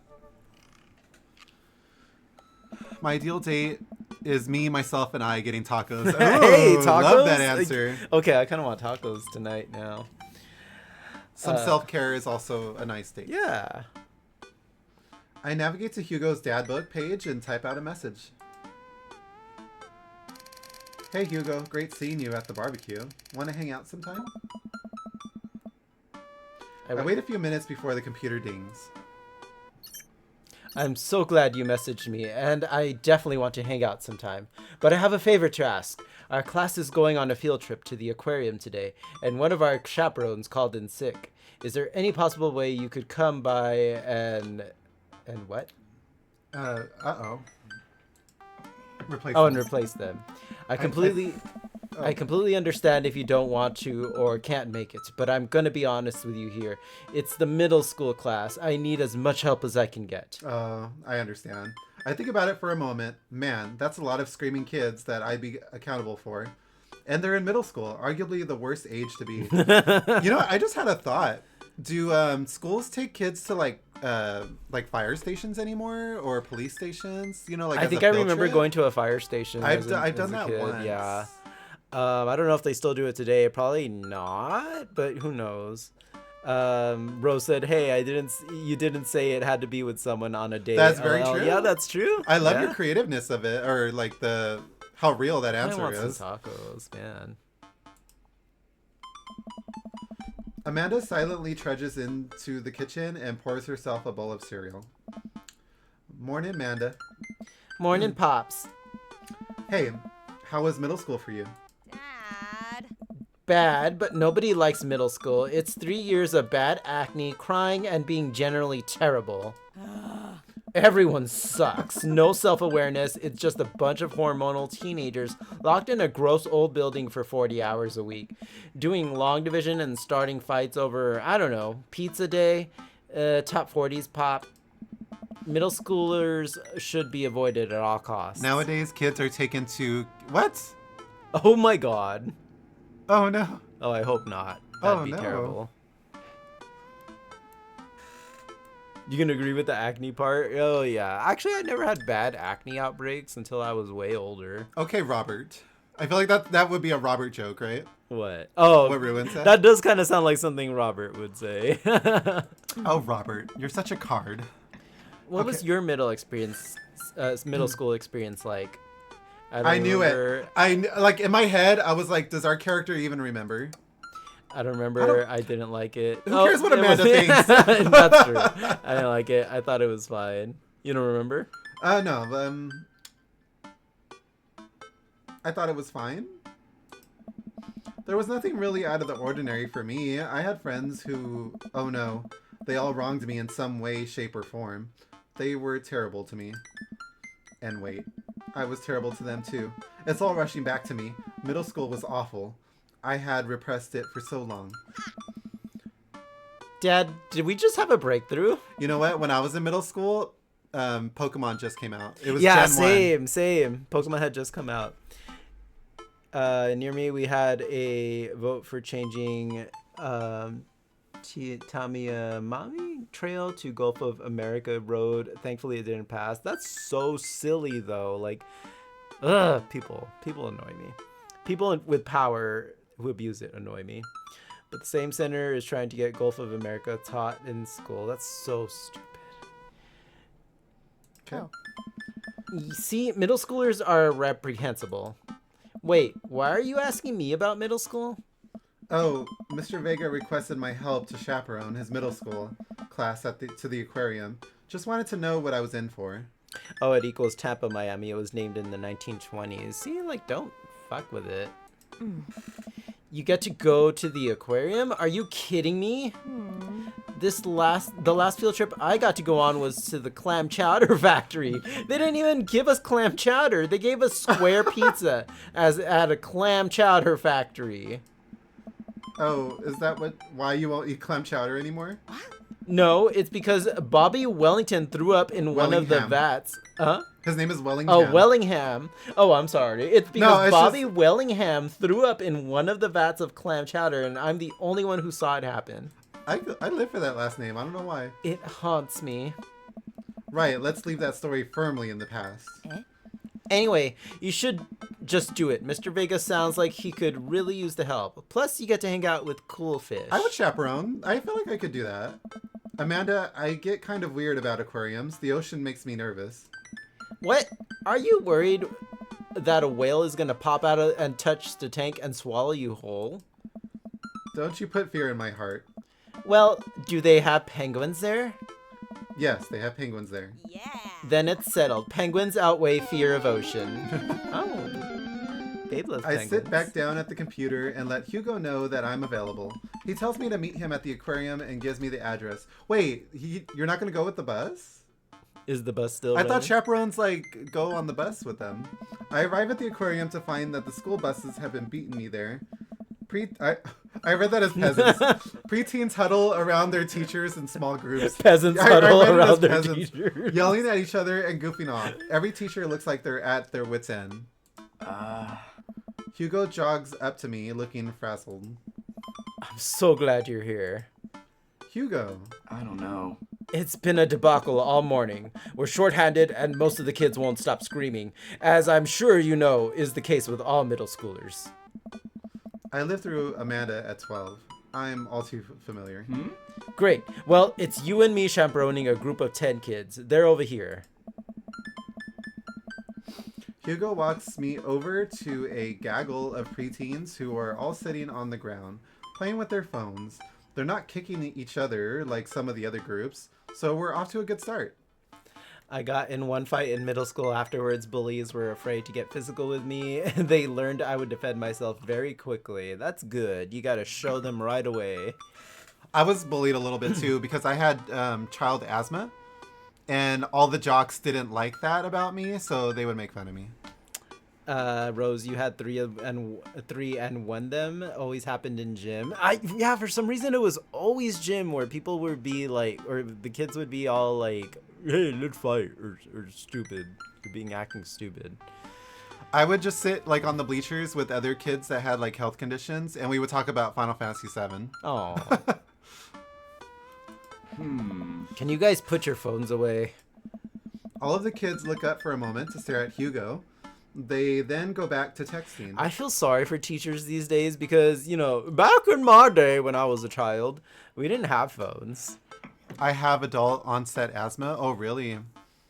I don't even know if I still have asthma. Like, I don't push myself to know if I have it. I probably don't. I don't think I do.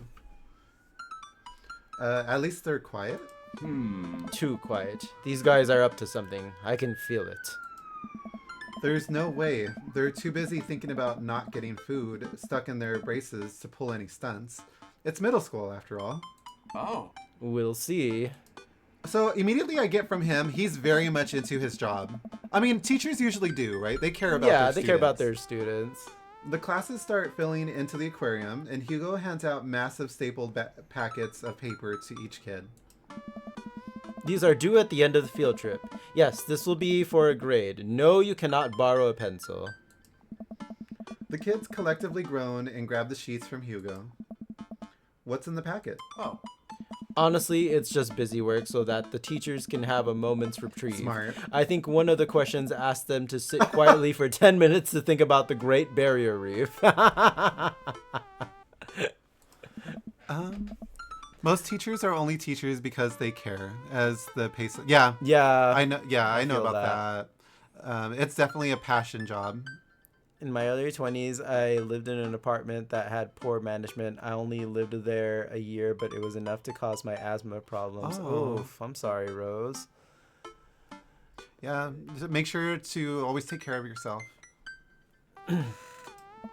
Teacher hacks, I like that. Wait, I thought you were an English teacher. What does the aquarium have to do with books? Oh. We just did a unit on the old man and the sea. Nothing quite like introducing kids to the futile perseverance of the human spirit by making them pet stingrays. Oh. It gives us time to check out some of the exhibits as well. Come on, they have a phenomenal selection of tropical fish. While the kids sit on the floor and pretend to do their assignments while they text, Hugo and I wander over to a large tank filled with brightly colored fish. Hugo points to a brown and white fish with long spines. Ah. That's right, there's a lionfish. I read that as a loinfish. Not a loinfish. What the fuck does a loinfish look like, Jesse? You know, it has a lot of loin. Did you know that their stomachs can expand to up to 30 times in size? Lionfish are creepy. I like them actually. They're You own your own house now. Exotic. Good, yeah, because apartments, you never know, right? It's called cough variant asthma, so my only symptom is the cough. Oh, okay. No wheezing or anything. That's good. Whoa. Hey. Their spines are venomous too. Nature is hardcore. Ah. You think that's bad? Take a look at this one over here. Hugo points to a spiny, grumpy-looking fish hanging out near the bottom of the tank. It's me. I'm spiny and grumpy. That sounds like you. Ah. That's you. That's a stonefish, stonefish. the most venomous fish in the world. What's a stonefish? Isn't it the one that buries itself in the sand? Okay, now I kind of want to look this up. What does a stonefish look like? The very flat-looking one? Oh, it's not. Okay. Or is it? Ugh, that thing's weird looking. Yeah, I think you're right. Oh. That's the most venomous fish in the world. A And fish that gets stoned. the crazy thing is, it blends to look like rocks. So, you know, even swimmers can accidentally mess with it. Oh, you always have to explain that you're not sick, it's just your asthma. I feel that too because whenever I cough or sneeze because of allergies, people always assume I'm sick. And I'm like, no, it's just my allergies. And they just, like, keep it here?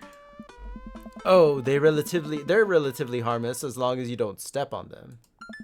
What happens if you step on them? Oh. You die. Tissue necrosis. Cool. Oh.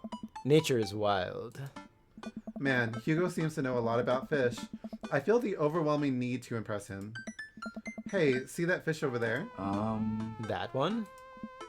Yeah, that's the... Okay, let's save here. American longfin, blue-nosed wigglyfish, humphead wrasse. Okay, blue-nosed wigglyfish sounds silly. I should be modding, but here we are. Well, as long as you're enjoying yourself, that's I won't all tell that if you matters. won't. Okay, what do you want to pick? I'm gonna leave him up to you. Oh, I can give okay. you like what I would pick, like just normally, and then if you agree with it, you can. I'm thinking about hump. No, something about American longfin. That's what I was thinking in my head. So Okay. that's up to you.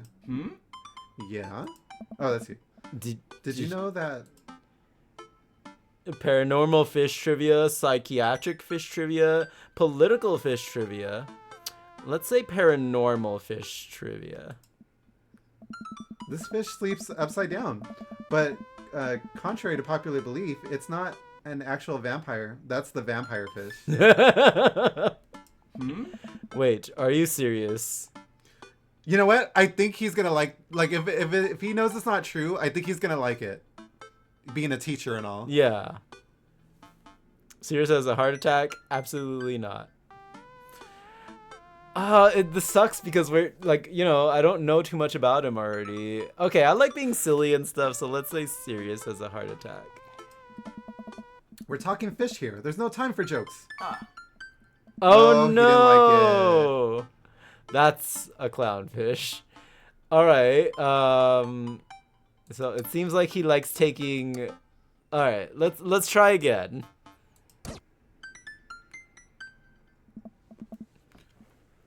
Is there a Dream Mommy game? You know what? I wouldn't be There surprised. should be.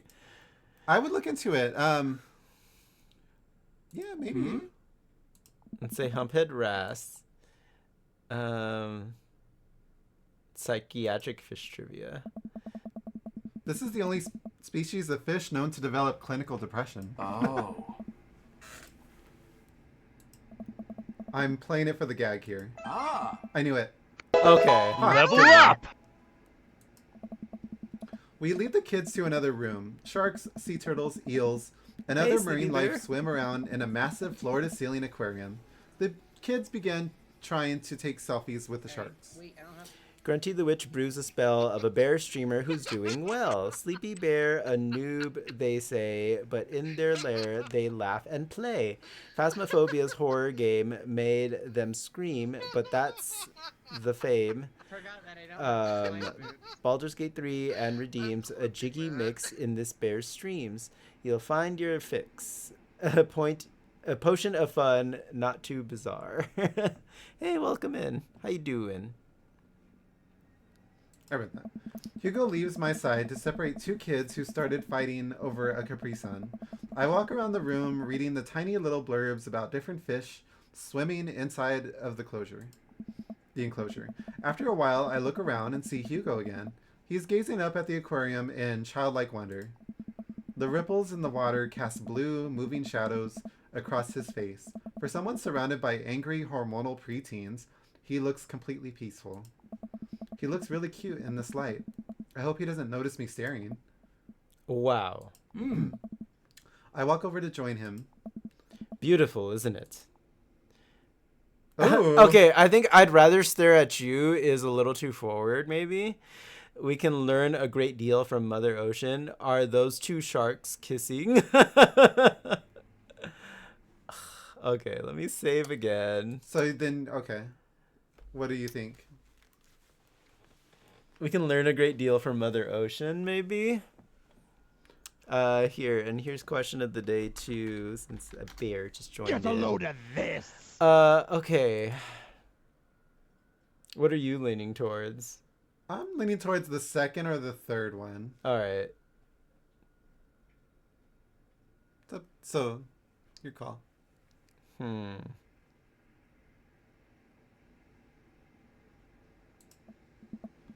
No, Manny. One's eating the other. Oh, God. Well, we stand together for a moment, admiring the wonders of marine life. Oh, it's saving. Oh, okay. Did you like that answer, or do you want to go back? I guess that's fine. Are you sure? Yeah. We eventually make our way to the touch tank room, which seems to be the only thing the kids are actually interested in. The tank is filled with a variety of horseshoe crabs, sea urchins, stingrays, and small fish. Oh, I used to like these little tanks where you could kind of pet the fish. Like, it's small enough for you to pet the fish. Yeah. I stand around the edges of the tank and keep a wary distance from the sea life. Who knows what kind of nefarious plans those horseshoe crabs have for my well-moisturized hands. Hugo rolls up his sleeve and sticks his hand in the water. Don't you want to pet some rays, Manny? Oh, I think I'm good. I think I should just stay over here and admire them from a respectable distance. Come on, it'll be fun and informative.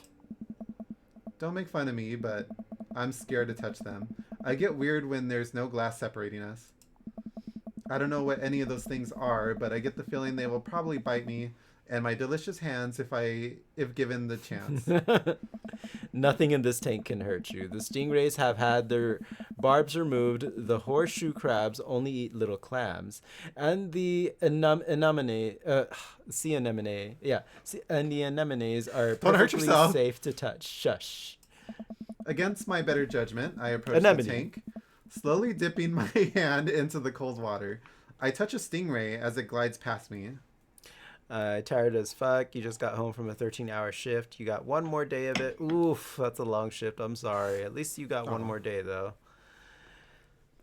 You already have 9 hours of OT. Hey, that's good OT. I'm already ready for the weekend. I woke up this morning thinking it was Friday. You already read this? Yes. See, not so bad. It feels like fun, slimy leather. Things get a lot less scary when you learn more about them, right? I dive my hand back into the touch tank with a renewed vigor for ocean's life. I poke at some urchins and feel the hard carapace of a horseshoe crab. My hand brushes against Hugo's as we reach for the same anemone. I pull away, blushing. Hugo smiles at me. Hey, you're supposed to be touching the fish. Sorry, I just get a little carried away. Wait, that girl over there looks suspicious. Why is that? Oh. Are backpacks usually that wet? Hold on. She stole a fish! Susan, get back here. It would be Susan. Hugo runs after a middle schooler and catches her before she can make it to the exit. Susan, that little bitch. Jeez. Want to tell me what's in the bag? Oh, do you want to be Susan? I want to do it, yeah. Textbooks? Want to tell me what's really in the bag? Susan won't budge. I walk over to Hugo and the girl. I think he might need a bad cop. Look, kid. Okay.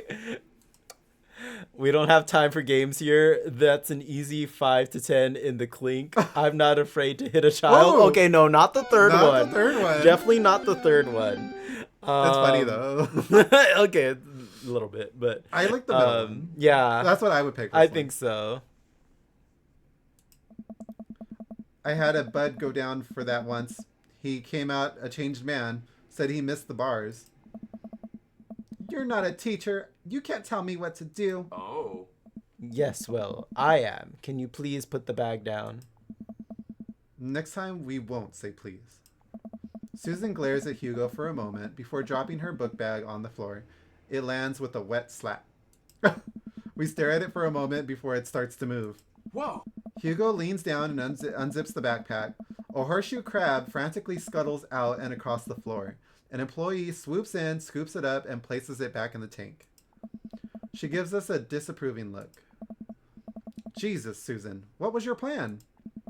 I was trying to free him. To where? Outside? Where he was gonna die?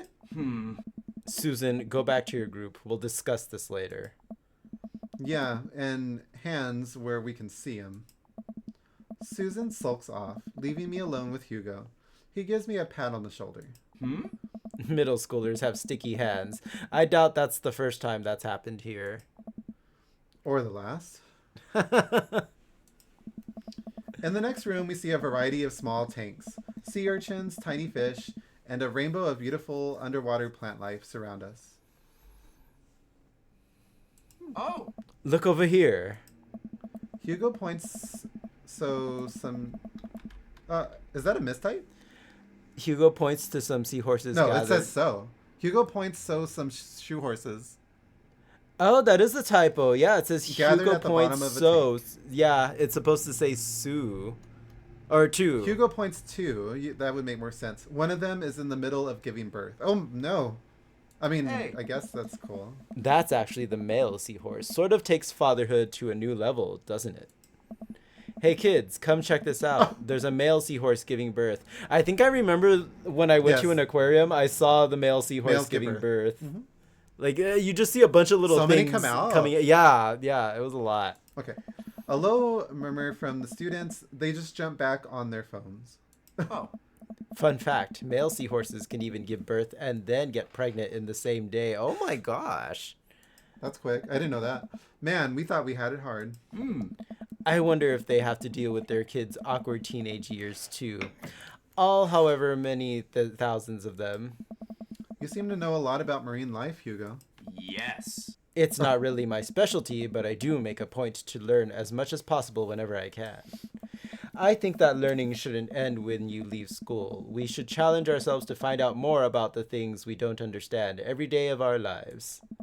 Because if you stop learning, I don't think you'll ever be able to grow or change as a person. Good point. But I still don't trust the ocean. We'll get there. We finally make our way over to my favorite part of the tour, the Arctic exhibit. Do we get to see the penguins? Oh. Yes, we get to see the penguins. Hell yes. Oh. Our group of kids run around the exhibits. They won't stop tapping on the glass of the puffin enclosure, trying to get their attention. For at least a few moments, teachers, chaperones, and students alike seem to be having a great time. What was I so worried about? This isn't too bad. Whoa. Hugo suddenly grabs my arm. Oh my god, there's a student in the penguin enclosure. Wait, just kidding, it's very bad. Is it one of ours? I'm gonna save because I sense a minigame coming. Is it the music? Yes. It most certainly is. Molly Henderson, Susan's friend, the little They're bitch. trouble. She knows trouble. Okay, so trouble, she knows trouble. Susan's group is not... No, they're bad kids. They need leashes. Now we know Hugo's kinks. What? Does he enjoy water sports? I don't know. I look over to the penguins and see a determined looking kid crouching behind a rock.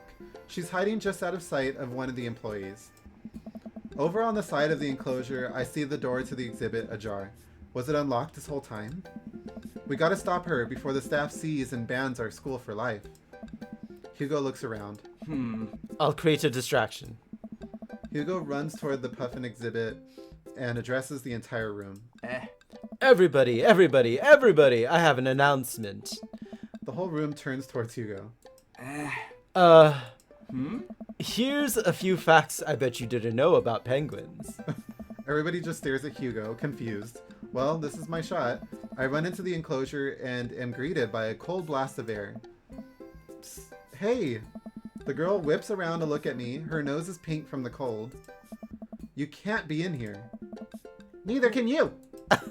I try to walk over to the girl, but the ground is so icy that I just end up slipping. I catch myself before I hit the ground, but the girl still laughs at me. Contrary to popular belief, penguins are birds. Birds are traditionally known to fly, but penguins cannot. The MPreg stuff about the horseshoe crabs. Oh, okay. So I can understand some confusion when we're discussing the birdness of penguins. The crowd is still somehow enraptured. Kid, what are you even doing? I'm letting the penguins go. They deserve freedom. Okay, these little girls trying to free all the animals. Where are they even going to go? They're gonna live in my closet. Look, I just don't even have the time to argue about this. The penguin's like, girl, I am not going back in that closet.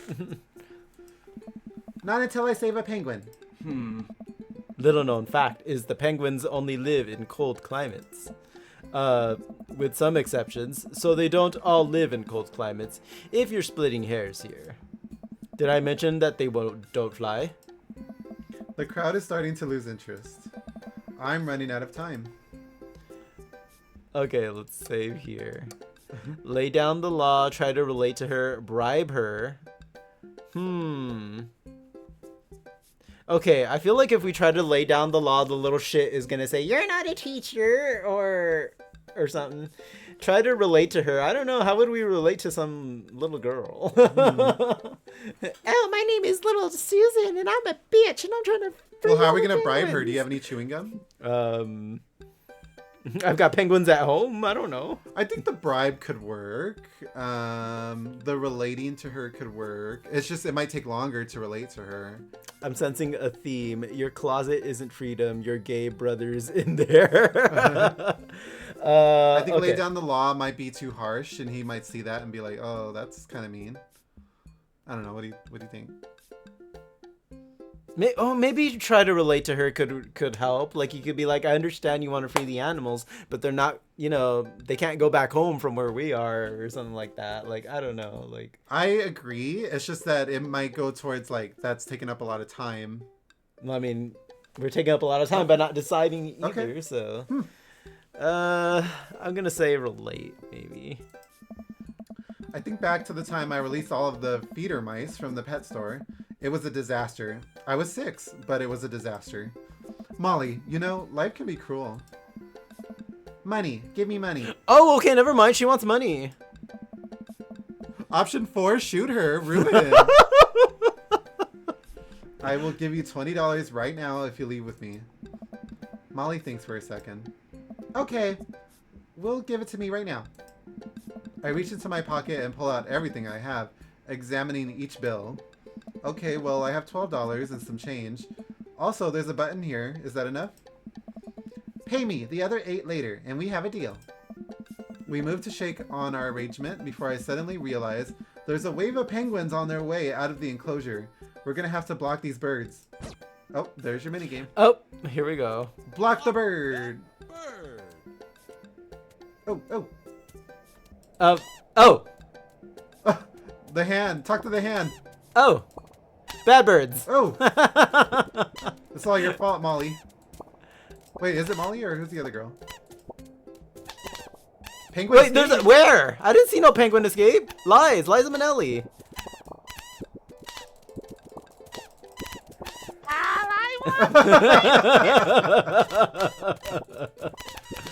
Why are they purple? I didn't see no penguin escape. Pushy penguins. Drive that teen. Bribe the teen. Oh. Mission complete.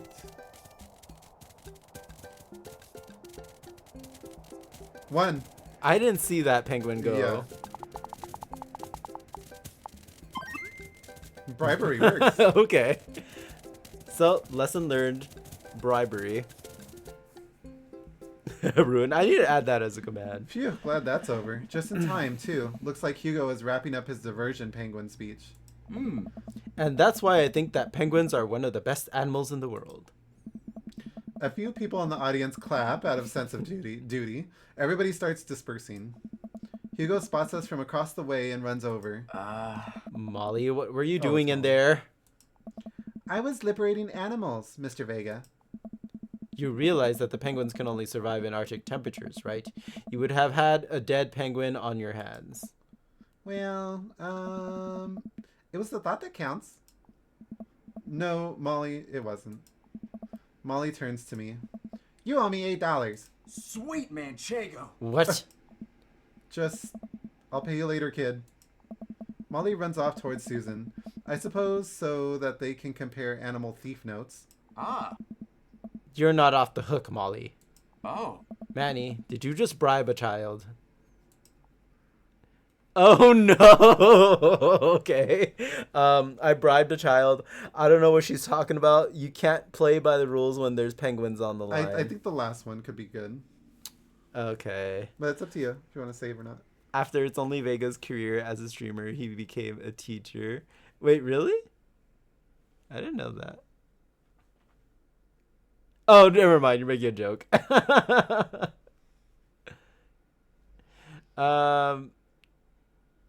I save? No, you didn't save yet. Okay. Listen, man, we've all done dark things in our lives. I'm not the young, bright-eyed youth I used to be. That person believed in a world where you wouldn't have to bribe children to save a penguin. The me today knows different. I only wish I could go back. Oh. Let's just get through the day and get out of here. Uh-oh. You want to redo?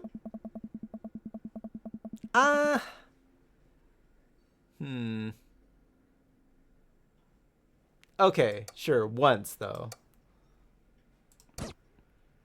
That's weird. Nothing bad happened, though.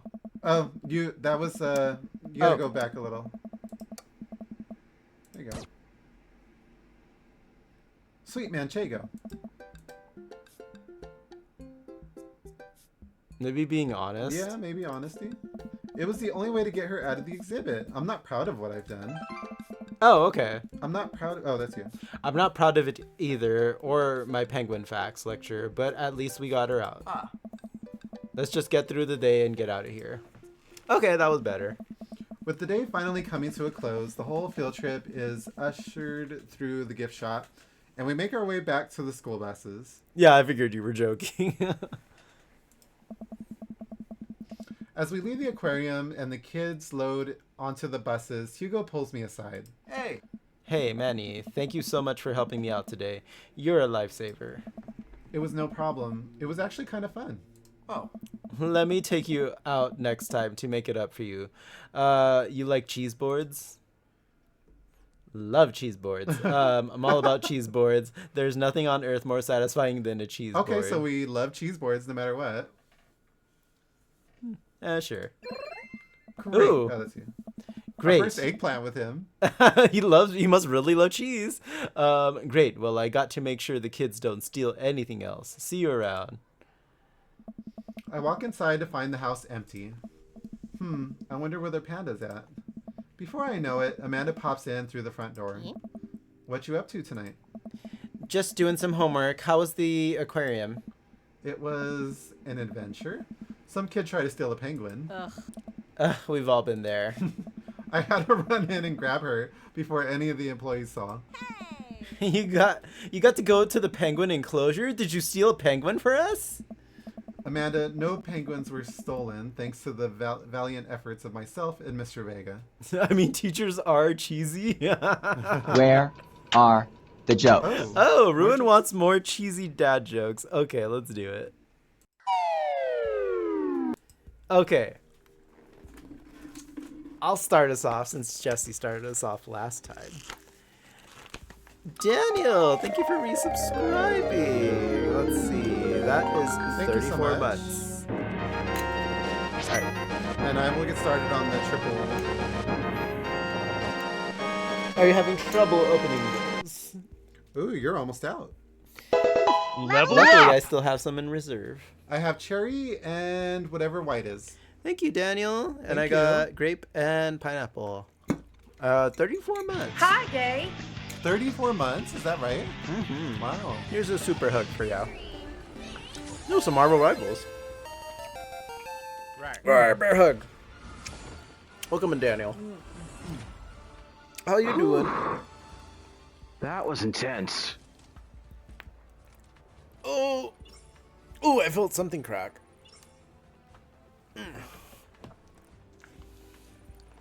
Doing good? Yay, glad to hear it.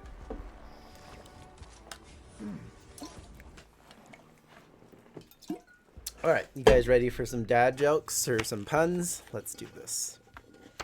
Let's try something back here. Found a good one? Yes. Okay, go. Where do electric spiders live? I am Daniel McGee Oh. said. TTS check out I am Daniel McGee's channel over at Twitch. TV, I am Daniel McGee. They were last seen playing Disney Speedstorm, You don't have and to they do are a that, true bear but- pal. Thank ya. Question mark? Okay, let's see. Where do electric spiders live? The power plant. The electric gym has spiders. They live in websites.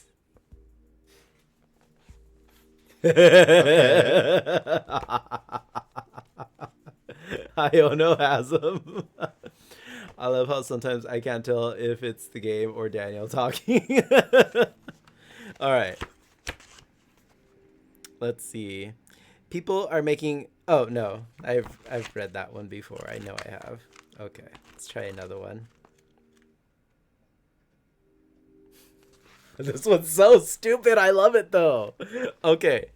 What did the plate say to the napkin? Can you pass the napkin?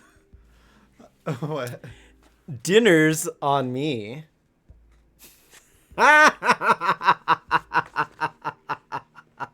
Because the napkin needed to know. You want to do one? I'll do one.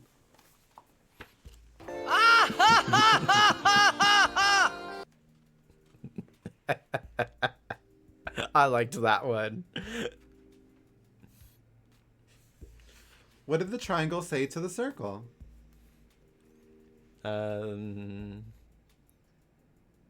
Why so round? You're so pointless.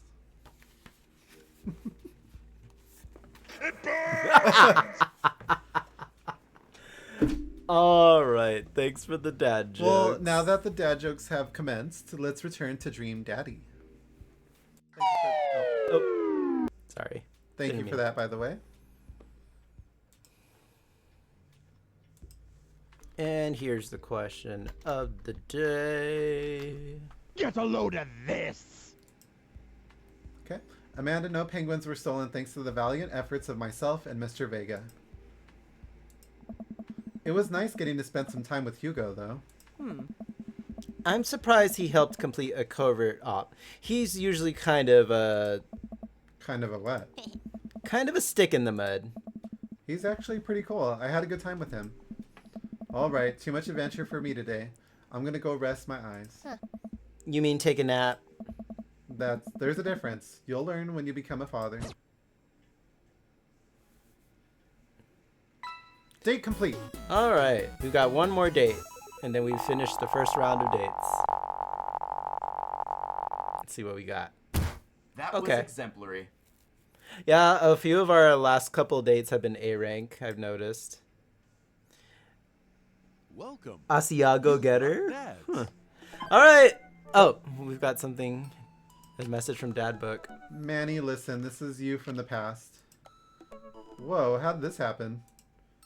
I figure you're trying to reply to this because I know myself, but this is an automated message from you earlier this morning when it was socially unacceptable to go out and buy ice cream. I forgot I did that. I forgot how I did that as well. The future is amazing. Listen, life is short and ice cream should always be acceptable, but unfortunately this isn't the society we live in. And it's less the society we live in and more me projecting my own anxiety about being judged onto others, but you know what I mean.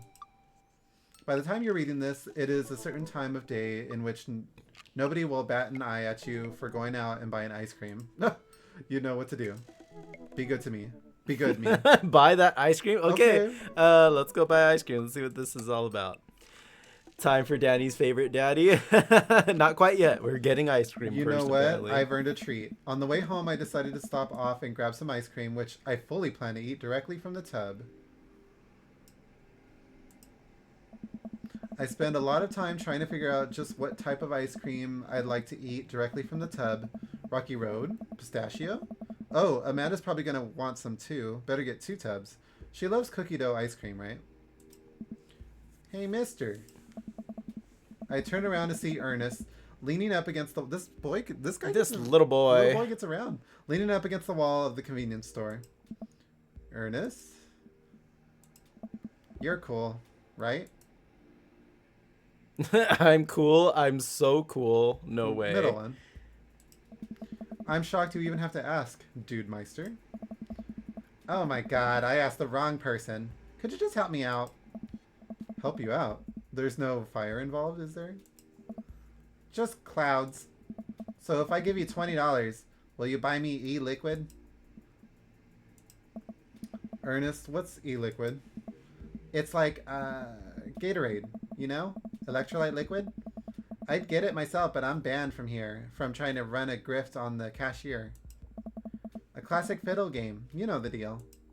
What the hell is e-liquid? Oh, if you're talking about balanced electrolytes, then I got you, little buddy. Let's see. Daniel said his ideal date would be a Disney date. Ooh, that'd be cute. A little Disney That's date. a cute one. Yeah. That's how you convince yourself to go get ice cream. I should do the same. You hate Ernest? Yeah, I'm hating this kid too. Okay. And I didn't know you played the fiddle. Just ask the clerk for blue Cransapple Vortex. He'll know what it is. I pick up a tub of pistachio ice cream for myself and a tub of cookie dough for Amanda. I search around for some blue Crazen Void Starer, but can't seem to find any. I turn to the cashier. Say, where's your finest e-liquid? Behind the counter. You got an ID? First of all, my daughter is older than you. Second of all, I'm flattered. I switched shampoo recently. Is that taking some years off? Look, you need to be 21 to buy vape juice. Your hair doesn't look a day over 20. Wait a minute. Are you just trying to butter me up to get me to buy more ice cream? Because it's working. I glance outside and spot Ernest staring at me. Double wait a minute. So you're telling me that e-liquid is not a sports drink? It's for vaping. Ernest is watching us intensely through the window. I better go give that kid a piece of my mind. I see. Okay, look. I'm going to pretend that you didn't try to trick me into buying you the old Baphomet's cough syrup and then go inside here to purchase my ice cream. I won't tell your dad if you promise to scram. And stop vaping. You'll get popcorn lung. What if Stay I give you tuned. $25? Ooh, $25. Go All home, right. Ernest. We're gonna get another ad in a couple of minutes, you guys. Okay. As I'm walking back inside, Ernest calls after me. You can get popcorn lung from microwave popcorn, you know. I no longer trust this child, but the mere notion strikes fear into my heart. I go back inside to complete my purchase with the good cashier. Thank you, kind sir, Well, for your time. excuse and me, generous princess. hair Oh no, she didn't get to vape, so she's pissed. I read that. You got it, bub. I glance out of the window to see Ernest still outside. Looks like he's talking to some other poor sap. Guess I should go outside and save this other guy some grief. Wait a second, that's definitely a cop. Oh boy. I grab my tubs of ice cream and bolt outside. Ernest is already face down on the hood of a squad car. Oh jeez. Ernest, did you seriously just try to get a cop to buy you e-liquid? Do you know this kid? I am friends with his dad. My daughter goes to school with him. Never met him in my life. Never met him in my life. You know what? I'm prepared to do the last one. That's up to you, though. I could say my daughter goes to school with him. I'm friends with his dad. Like, if you care about Hugo, then that could be an option. Yeah. Oh, well, right. Yeah, we live in the same cul-de-sac. I know his dad. Listen, he's a good kid, and I'm this boy's father. I turn around and see Robert walking up the street and toward the convenience store. Ernest, what are you doing? I want a lawyer. First of all, good first instinct. Remember that you're not required to answer any questions from a police officer without a lawyer present. You're this boy's father? Oh. Yes, sir. Ernest likes to lash out at me like this ever since the accident. Oh, I don't like talking about it. That's fine. Robert gets a wistful twinkle in his eye. Hey. It all started 7 summers ago. My hair was long then. New metal was still in style. Ernest and I were down in the Florida swampland scavenging for her. Sir, I can leave you to take it from here. Sounds good. Thanks, officer. Ernest, come along now. You'll be cleaning grout from the rain gutter for a week thanks to this transgression. The police officer gets in the car and drives off. I'm stunned by how cool Robert was just there. He's really good at making stuff up on the fly. Yeah. Thanks. I want to say Richard? Ouch. Don't mention it. Hemingway. Got in trouble plenty of times in my life. Just trying to do my good deed for the day. Will you buy me e-liquid if I give you $20? This little shit. Oh my god. You literally almost got arrested. Child, I will end you. Hey, Manny, will you walk Ernest home with me? Sure. Oh. Ernest runs ahead. Presumably he won't be seen with us, which is the thing I think kids do. He reminds me a lot of myself when I was his age. Well, maybe I wasn't as dumb. Seems like he tortures his dad. Oh. Seems like he tortures just about everybody. He even stole your wallet. What? No, he... I pat my back pocket. I am pat Daniel the rest of my McGee said. pockets. TTS Rocket Space Report. Chat's buzzing with wild drillbar escapes and spooky pair collections. Pair ruin arcs on a dad joke roll, while I am Daniel McGee shares their Disney date dreams. Dizzy Bear Pair Gaming keeps the bear pals cozy with super hugs and laughs. Tears of joy, but beware, an ad comet is approaching.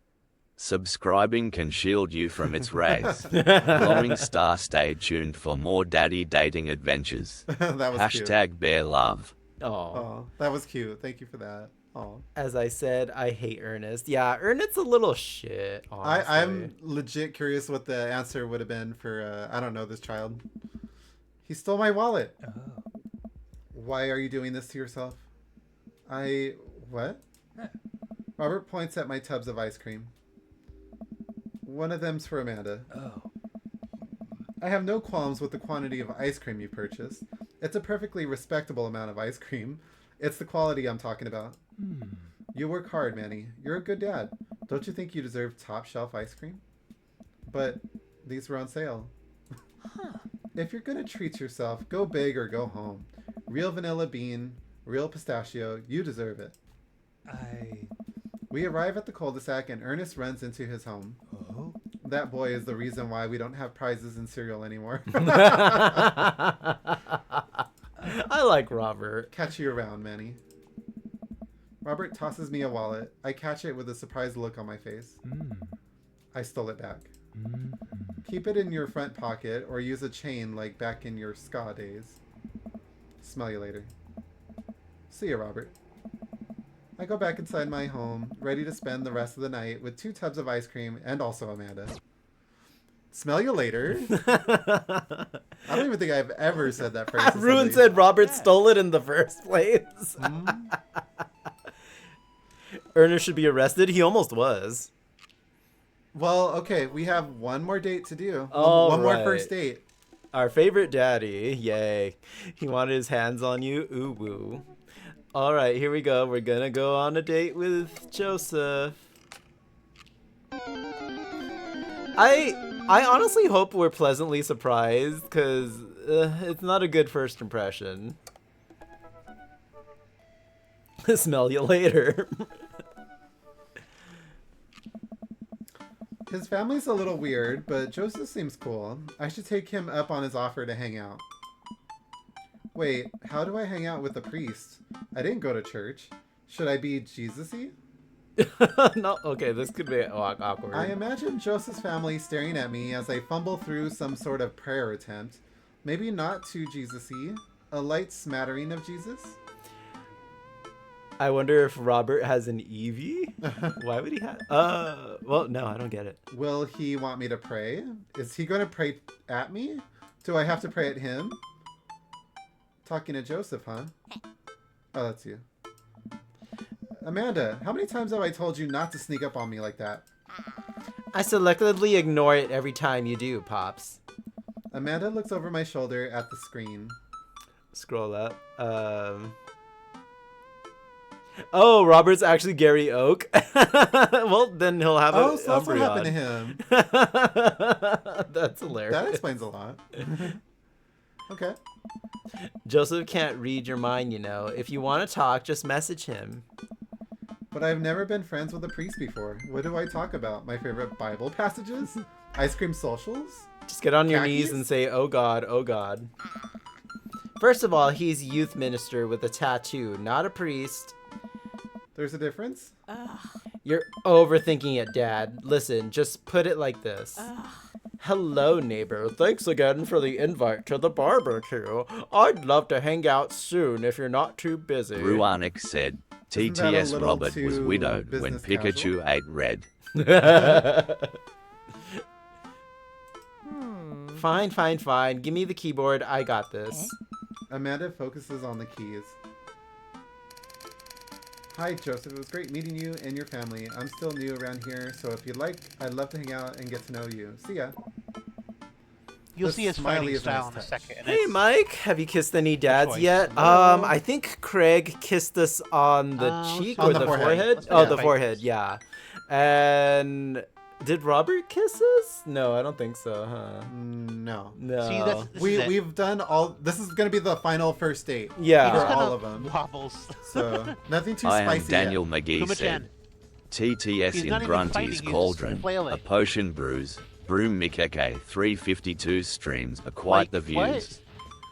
Jack O'Lantern, What a is this- Sega what is this fan junk? with retro What? flair. Oh my dog. They play. They the play games. games call beyond this fighting? I'm gonna compare. refill my water. Woman Okay. mage What are you from doing? Saturn Bomberman to Jet Set That's all. RADIO. Who are you going after? All Well, at their snarky wit and LGBTQ Huh? plus pride. Caitlin S. in Grunty's lair. Their streams reside. Woman mage. so Joseph's been our last choice because honestly, we weren't very keen on Joseph because he's very religious-y. He's a youth minister, and his kids are kind of creepy too. Like he has like, well, yeah, and then so that alone was already kind of like, I don't know, but I just wonder what we're Ganon's up we're to. deciding to give him a chance. We're dating every daddy once to see how it kind of goes, to kind of vibe with them a little bit. Ganon is also dating daddies at the moment. He's also logging into his dad book profile, but he's trying to, but he can't remember his password. He's typing in Ganon123 and it's not working, and he's trying to get his code on his other email, but he's just not very techy, and he's having I am issues. your cool sweaty daddy. And and yeah. he's our pig daddy, and he just can't. He can't. Damien is far more interesting than originally thought. Yeah, Damien's actually pretty interesting. Yeah, I like Damien. I liked Damien. I was honestly a little disappointed with Hugo. The date, it was fine. I think Matt's date was better, maybe. Though the concert, it was kind of hard to talk to him as well. Yeah. I feel like we hardly even knew Matt from that date. Yeah, didn't really get much of a chance to talk because it was too loud because of the terrible music. Okay. The smile. Oh, The go. smiling is a nice touch. Almost immediately, I receive a response. What'd he say? You're doing him. Hi, Manny. If you're not doing anything in a bit, the kids and I are baking treats for the church bake sale today, and we'd love to have you over. It'll be a blast. So let me know, Joseph. He uses a lot of exclamation points. I'm more concerned about him signing his name with a tilde. I'm willing to let it slide this time. I respond back. Sounds like fun, Manny. Well, guess I'm doing this. Hugo and Matt are my least favorite of the ones you've dated. Yeah, they were kind of... Okay, I didn't want to be mean, but they were a little boring. So Hugo was too distracted, I feel. Yeah. And it's almost like you have to be like knowledgeable of things to like, or for him to be okay with Plus it. the kids were being annoying. And then, yeah, Matt, it was just like... It was a bad date. I don't think a concert's a good first date, I think that was honestly. probably the worst date so far. Save a brownie for me? Promise you won't sneak up on me anymore. Amanda stares at me, unblinkly. I don't make promises I can't keep. Real to a fault, Pops. Ugh. And Dad, please don't be weird about the religion thing. Me? Weird? Never. Not an anchor on their house. I make the short walk over to Joseph's place. Don't be weird, Manny. But what if they hang up a bunch of crosses? Or collect those little porcelain babies?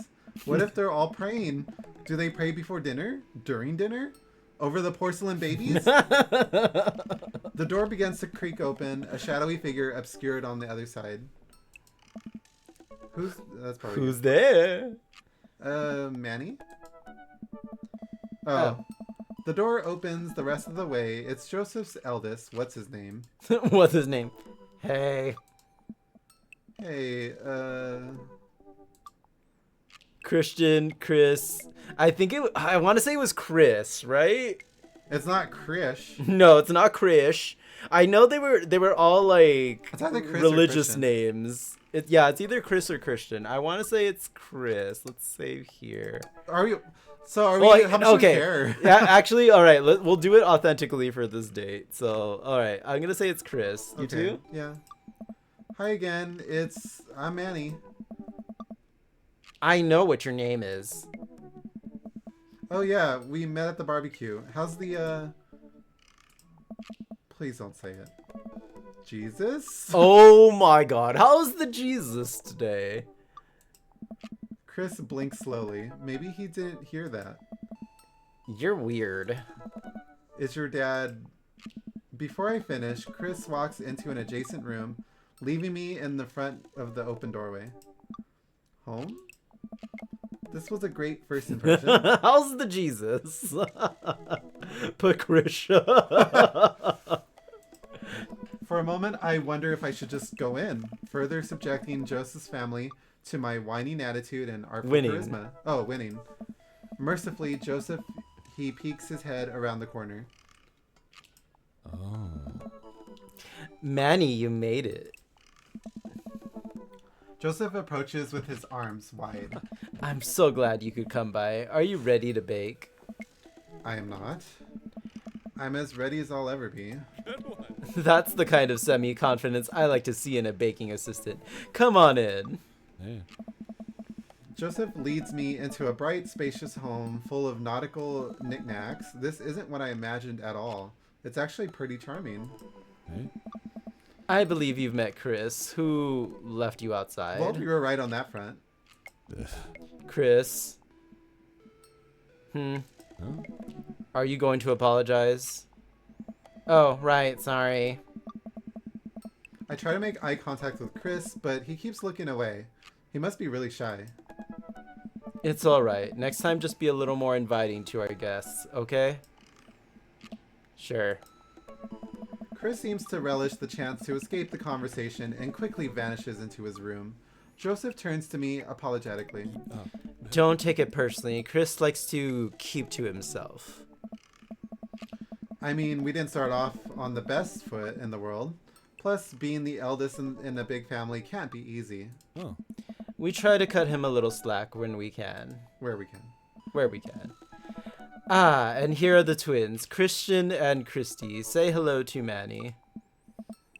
Hello, Father. Hello, Manny. They're going with the creepy twin shtick. Oh. Kids, come on, dial it back on the creepy twin shtick. Oh, even he said it. Creepy twin shtick? Egg them on. We should get to baking. I kind of want to egg them on. Do it. Can you two say, come play with us, Danny? Oh no. The twins stare up unblinkingly unison. Come play with us, Danny. Joseph covers his mouth and looks away, but he's clearly holding back a big laugh. Okay, so he likes a little joke here and there, it looks like. This is it. This is my Dad World series. Okay, now say, please help us, Mothra. What? Please help us, Mothra. No. Oh, that's you. No, I can't take it. Joseph is trying his best not to break in front of his kids. The twins seem to be catching on and look eager to bust their dad. But can we keep it up? Go with something creepy. Go with something obscure. Creepy? Okay. Now say, they all float down here. They all float down here, Father. Joseph can't take it anymore. Despite his quiet protestations, he's laughing pretty hard into his hands, and the kids giggle with him. Come play with us, Daddy, forever and ever and ever. You'll float too. You'll float too. They could have done 1, 2, Freddy's coming for you, or something like that. Oh my god. The twins, obviously pleased with a new arsenal of spooky weapons, leave the room to terrorize the rest of the community. My work here is done. I'm going to be hearing those lines for weeks. Next time we hang out, I'll try to teach them some lines from The Thing. Oh. Alright, so it looks like we've got a bit of a troublemaker on our hands. You think you can out-trouble a career pro? I don't know about the... Oh, cracker. I'm suddenly... What did he say? Ooh, Did he say ooh cracker? I'm suddenly interrupted by a loud crash from the kitchen. What now? That doesn't sound good. Christy? No one responds. Joseph furrows his brow and motions for me to stay where I am. Wait here a minute. Joseph rushes into the kitchen. I remember this with Amanda. Half of fatherhood is trying to keep your kids from finding creative ways to kill themselves. And he's got 4. Talk about worry. I take a seat on his surprisingly pristine couch and twiddle my thumbs. Examine bookshelf, examine oh, okay. This is probably one of those, like, if you want to mess around with everything. It's a pretty sturdy wooden bookshelf. It looks handmade. Did Joseph build this? There's a big stack of what looks like travel magazines. Hyenas of the Serengeti, the underwater mysteries of the Antarctic, and on and on. Seems like Joseph really loves a good adventure, unless this is a Mary thing. Who knows? Next to them are a couple of different Bibles. Looks like he's covering all the Bible bases. King James, New American Standard, the Bible for teens. He is a cool youth minister after all. On a higher shelf, there are a bunch of old romance novels. Judging by the wine stains, these must be Mary's. The newest one looks like Hot Body Johnson, Sex Detective. Oh my god! Yeah, Mary. The 8th installment in... Wait, this is a series? There's a couple cool knickknacks on the coffee table in front of me. Hey, a cross. Hey, another cross. This one looks a little different. And a third cross. Unified designs, aesthetic, smart choices. There's also a brass thing here. It looks like something a sailor would use to navigate with. I think they're called sextants? Sextants? Huh, sex. Stupid. Yeah, it's good to know our avatars mature too. Well, you have this many kids and things are bound to end up on the floor, no matter how hard you try to keep it clean. I spot a terrifying cloth doll that appears to have had both arms pulled off several times. It's been stitched back together a lot. The tag says, CC, of course.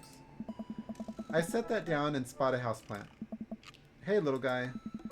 Keeping you, tiny houseplant. I spot one last thing on the floor next to the houseplant. It's a silver necklace. Wow, this looks expensive for something casually tossed on the floor. A clobopus. If there's a story here, it's none of my business. It's been a while. I guess I should go in the kitchen and see what's up. Oh. I walk into the kitchen to find Joseph holding Christy in one arm. She seems a lot calmer than she was a minute ago. I raise an eyebrow at Joseph. The twins are a lot more manageable when they're separated. Where's Christian? He ran off. Christy dips a spoon into the brownie batter and gives it a taste. Dad, it's too sweet. You're too sweet. No, I'm not. You're so sweet we might have to water you down with spiders. No, not spiders. Joseph begins tickling Christy with his free hand. Between the laughing and squirming, I don't know how he's got a hold of her. But that girl is locked in place. The man is professional child wrangler. Wait, is Joseph gonna barf out spiders? Is that where we're going with this? Christy fixes me with her best puppy dog eyes. Oh. Save me from this. Save me from the spiders. Spoon Duel the Spider King. Renegade option. Wait, what? Spoon Duel the Spider King. Sure, why not? I grab a wooden spoon and point it in Joseph's direction. Unhand her, foul beast. Okay, Manny the Valiant. Let's see what you've got. You may have defeated me at Tarantula Ridge, but now I have the upper hand. Joseph gently puts Christy down behind him. Oh. Have you come to squash me, knight, or have you merely fallen into my web? I'm no mere fly, Spider King. Now, on guard. For a minute or so, Joseph and I mock duel with the two dumbest looking spoons in the room. Eventually, I strike a killing blow in the invisible heart between his arm and his body. and Joseph recoils in horror. So Joseph is into role-playing, it seems like it. Oh. Blast, I am defeated. You can never best me, Spider King, for I have the power of... I sneak a taste from the brownie batter. The magic. Oh man, that is way too sweet. Christy begins jumping up and down excitedly. My hero! Christy hugs my leg before making a surprisingly fast exit. Oh. Hey, wait. Do you want to bake brownies with us? Christy hesitates, then shakes her head no again. Get to roleplay to keep the Jesus away during fun time. They're special brownies, oh no. Sparkle Pony. Sparkle Pony? Joseph looks confused. You don't want to bake with Dad now? You want to play with Sparkle Pony? Yes. Okay, go. Before Joseph can even finish his sentence, Christy is out the door and down the hall. Ahead. Oh. Joseph sighs deeply as he stares into the chocolate batter. He tastes it again, face twisting. And that is still way too sweet. So what made that crash? Yeah. Egg beaters on linoleum, thank you, floor. Oh. It's my new techno single. Still haven't thought of a B-side. Now we're both looking into the batter. It's got a sickly sheen of sugar and chocolate candies throughout. And I have a feeling Christy had something to do with it. Yeah. We need a fresh start. Oh, yeah, like I said, I'm not really a baker, but... Excellent. Don't even sweat it. The bag came with instructions that have mysteriously vanished along with my daughter, so we'll probably be fine. Probably. Yeah, probably. He certainly looks confident. All right, Manny, you've baked a cake from a box before, once. How hard could this be? Oh. Now grab a spoon and get ready to rock. Mario Batali, save me. Joseph and I set to work, cracking the eggs and mixing the things, and then pouring the things according to how we assume the back of the box would tell us. This sounds like you trying to bake with me or something. Let's pour the things. Things go according to plan, and soon enough we have a solid batch of brownies. Oh. Whew. Wait. You're not, oh, sorry. Joseph has a little dot of batter on his nose. Oh. Wow, Manny, way to use those dad skills. I bet you've baked a few box mixes in your time. His nose. Joseph. All we have to do is bring these to the bake sale and voila, duty done.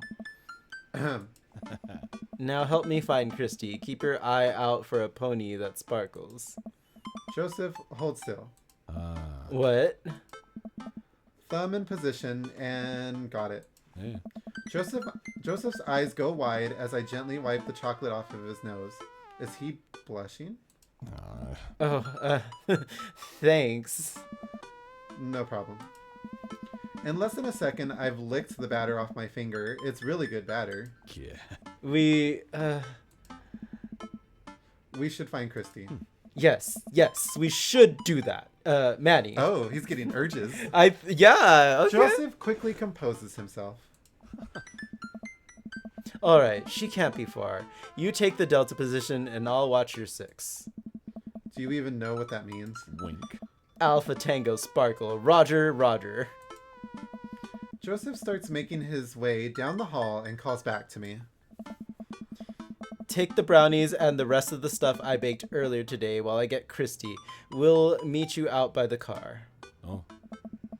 Joseph, Christy, and I arrive at the church parking lot to find fold-out tables and pop-up tents already set up. Looks like the bake sale is already in full swing. Oh. Wow, this place is packed. Is this packed? There are a few people milling around. Must be a value pack. If you can't count the city's population on your fingers and toes, this counts as a pack. Point. Christy rockets out of the car and into the lot. Is she running on jet fuel? I want to sell brownies. Okay. Let's get set up. I want to see Mom. Hey? She's down by the other row of tables helping out with another group. Want to go over there and tell her I said hi? Mom! Christy zips off immediately. Joseph seems unconcerned. She's running on special brownies. she had some. Does she always run that fast? Yeah, and I can only catch her half the time. These knees aren't what they used to be. I remember when Amanda was her age, I couldn't get her to sit still for 5 seconds. Yes, great age to deal with. While Christy's gone, Joseph and I arrange all of our baked goods on the table and settle in. So, are we allowed to eat any of our own goods? Look, if I don't see nothing, I don't say nothing. The man upstairs has strong feelings about snitches. Does he actually? Yeah. Joseph shrugs. He eats a brownie. It looks like some of the other stalls are selling drinks, little handmade crafts, and other sweets. Whoa, someone brought a soft serve ice cream machine. Or soft serve ice cream. I gesture to it. How are we supposed to compete with that? Oh. Please, this isn't my first time to the rodeo, the bake sale rodeo. There's actually no rodeo here. It's just a bake sale. I think you and I can put together one pretty convincing argument for these brownies, don't you? Oh yeah, I hope so. Sneak another brownie to ease your fear of public interaction. Alright. Let's save. Really? Yeah, why not? Okay. We high five. If you bake it, they will come. It's not long before we have our first customers. Hey, dude. Hiya. Matt, Carmencita, great to see you guys out here. Happy to support a good cause. Plus, you know, as the power and proprietor of the Coffee Spoon, an establishment that... What? Plus, you know, as the owner. Oh, the owner and the proprietor of the Coffee Spoon, an establishment... It's proprietor. I'm sorry, proprietor of the Coffee Spoon, an establishment that specializes in baked goods. I have to scope out the competition. Joseph leans close to me. This guy knows his stuff. Stay on your toes. So, what recipe did you use for these brownies? Don't say you used the box recipe. Don't say you used the box recipe. We used the box recipe. We improvised. It's just how Nana used to make. We put weed in them. Or we can just be truthful. It's just how Nana used to make. I mean, maybe Nana made them from the box, okay. You know? Let me tell you a story, Matt. The way they made brownies in the old country, yeah, that was all thanks to Grandma Pears. Not Grandma Pears. Travelers from far and wide would make the pilgrimage to her sleepy little town simply to be amazed by her masterful use of chocolate. All of that knowledge, all that experience, it was passed on to me. Sure. Joseph leans over again to me. Oh. Uh-oh. Oh, of course he wouldn't I didn't think about that, no. Lying is literally one of the 10 things we try not to do. Uh-oh. I forgot lying was... Well, that was fun. Lying's a sin, right. Reload. Should we reload? Or... We kind of don't care about him. Honestly, though, or are you liking the it? day hasn't been that bad. I'm not mad. Like, okay. I'll reload once. Let's see. I thought we were on the same page with this guy. Honestly, the date's been kind of cute. He's surprising me a little bit. Okay. Let's see. Well, he did say we could have a brownie or something like that. Okay, well that worked too. Joseph gives me a reassuring pat. If you bake, if you bake it, they will come. All right, we read all this already. Let's see. Let's get to the decision here. We use the Bach. Okay, he said lying is a sin and all that. Well, then the we box improvised, recipe. maybe. Okay. Well, isn't that how we made the brownies? The box recipe. Fine. Can't go wrong. when it's spelled out for you. Joseph gives me a look. Wow, okay. Wow. Oh. Oh, okay, Matt we got liked it. eggplants with Matt. He's like, I like that you used it from the box. Not we're swooning 2 daddies at once. I actually use the box recipe sometimes too. It's always better when you sub butter for oil though. I do the same thing. If I use the box recipe, I sub out the oil for butter instead. Changes it. Like it makes a big difference. Good to know. All right. We'll take 2. Actually, we'll take 3. I ring them up and high-five Joseph as our happy customers walk away. See, not so hard. Yeah, I'm hot off the good feelings from the last sale. Who's next? We sell brownies to a bunch of people I don't recognize, but who clearly knows... Who clearly knows Joseph. Eventually, another familiar face pops up. Manny!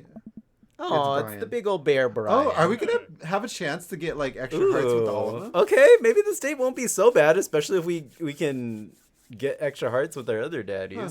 Close enough. Can we interest you 2 in any of our fine sweets and treats? You sure can. I bet I could eat 10 brownies. Woof. He's such a dad. I love it. Must resist urge to be competitive. Oh my god, they're gonna compete over eating brownies. Save. I want Oh, this. now you I want me to this save. to go well. Okay, I bet I could eat 11 brownies. Let the man buy his brownies. Oh, I'm well, intrigued. okay. Let's see what the 11 brownies do. Yeah, because we know Brian loves being competitive. So let's see how this goes.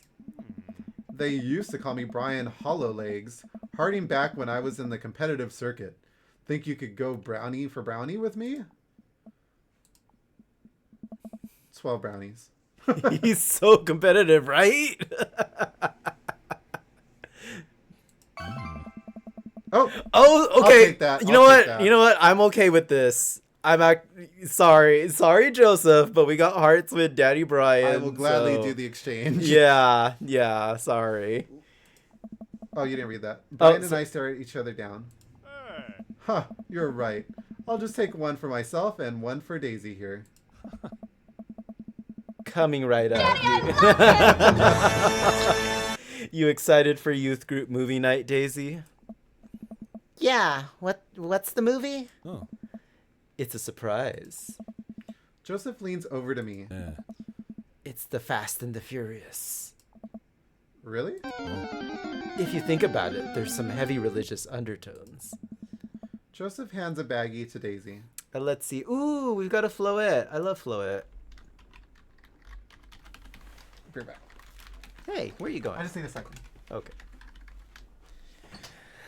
All right, so this is an interesting date because, okay, I like baking. So that was a plus for me.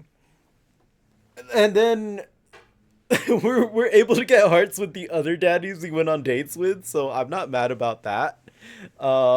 Especially with Brian. So it was fun to get competitive with Brian for a second and get more hearts with him at the same time. Okay. Did not expect that. I made sure to give you guys the edges. Clearly, the superior part of the brownie topography. Thanks, Joseph. Our 2 customers walk off with their purchases. Joseph and I survey our stock. Oh, did you get your sweater? Oh, no, you were wearing a sweater. I was plugging in my earplugs for work. These are selling pretty hot. At this rate, we'll have enough money to pay for a new paint job on the church pews in no time. Wait, what happened to the pews? Ernest spray painted his rapper alias onto them. Young Steinbeck. Okay, I'm not liking Ernest. He's a little shit. I would have gone for Young Man and the Sea, but I can respect that. Oh. Speaking in ministerial terms, Ernest is hard to reach. Oh. In father terms, Ernest is kind of a turd. Okay. Joseph has a little charm to him, I'll say that. Being a cool youth minister seems like a lot of work. It is, but it's worth it. Oh. Although, sometimes I wish... Never mind. What? It's kind of silly, but do you ever wish you could just drop everything and go lounge around on a beach somewhere in the tropics, drink fruity blended beverages, fall asleep on a hammock? You know, basically live out a Jimmy Buffet song. Joseph, I think about this every single day of my life. My dream... Oh. My dream is to live in Margaritaville. One day, my friend. One day we'll be on an island, on island time. We make a couple more sales to some more church patrons. Everything seems to be going smoothly. Off in the distance, I spot my old buddy Craig. Oh. See, all the dads are Craig. showing up. Hey. He's gonna be a hard sell. Craig's a fitness man. I think he comes to these bake sales to test himself, to see if he has the resolve to refuse processed sugar. Are you sure you're ready for this? We go way back. I got this. Oh. Craig jogs up to our table with Briar and Hazel in tow. They're each finishing an ice cream cone, so it's unlikely we're gonna sell them on brownies too. Probably won't be able to sell to the baby. She's impossible to read. It all comes down to Craig.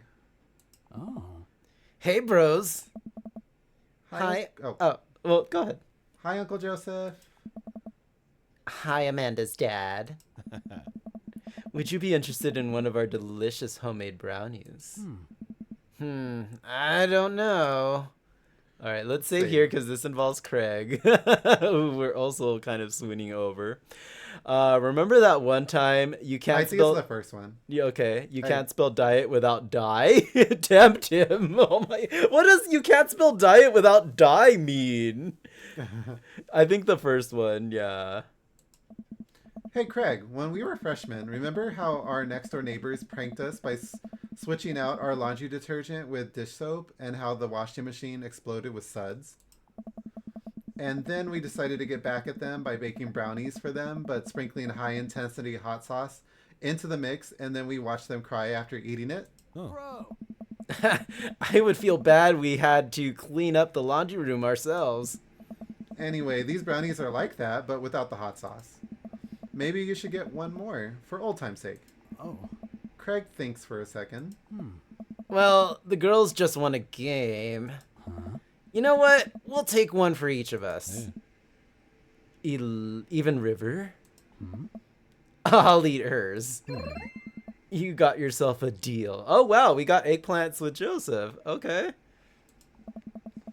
The day winds down, and we're pretty much out of items to sell. Everyone starts packing up. Christy eventually comes back and immediately falls asleep in Joseph's folding arms. Boxed mix, huh? Give it a rest. Oh, it's Mary. Oh. Mary saunters up to us. She looks like she'd rather be anywhere else than here. I live for Mary. Mary's like her. fun. She's a fag hag. She's sarcastic. Like I wanted to say that better. Mixed brownie mix or box mix, huh? Yeah, be snarky. Eggplants. I can do that, I think. Okay. Oh, hi, honey. Yep, they're selling light hotcakes, which is actually they're just brownies. Cute. And boring and safe. Hey, Mary. Mary's eyes dart over to me. What's the rookie doing here? Oh. I was just hoping to introduce Manny to the rest of the community. Uh-huh. You get a load of this freak show? What? Weird folk is all. Holier than thou types. Don't you think, Manny? Oh. Mary. Let the kid answer the question. Oh my gosh. Okay, let's save here. Are we trying to get on Mary's good side or what? I don't know. They're kind of weird. They seem nice. Shave a brownie in your mouth. Shove a brownie in your mouth so you can't talk. Let's test her. Let's do the last one. Oh, you want to test it? Yeah, okay. I want to test her. Like, I grab the closet. I grab the closest Not the brownie. closet brownie. I clutch my pearls. No.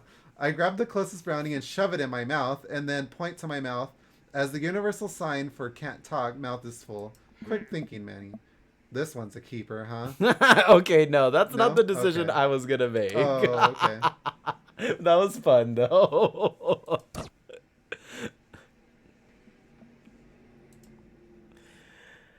Okay. Eggplants. I was gonna say they seem nice. They all seem like they're really excited to help out the church. That's pretty cool, I guess. Mary, can we talk about this later? Oh, am I embarrassing you in front of your new friend? Joseph doesn't respond, trying his hardest to keep his cool. Oh. Can we please talk about this later? Oh my god. Sure thing, honey bear. Hey. Mary turns her attention to me. Hand over the cash. Hey. Jesus, I'm not trying to rob you. I'm in charge of the funds here. I hand over the cash we've made. It feels like a hefty wad, if I may say so myself. Thanks. Now, give me your wallet. What? Give me your wallet. You think this church is gonna fix itself? Oh. Mary. Hey. I'm kidding, I'm kidding. Sorry, I'll work on the whole pretending to be happy thing. Mary leans in and whispers to me. He's really good at it.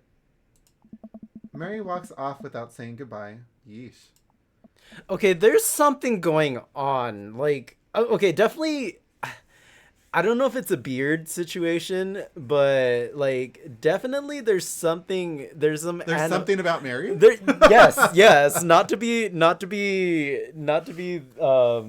You know, not well. Yeah, pretty much. There's something about Mary. Okay. Scary Mary.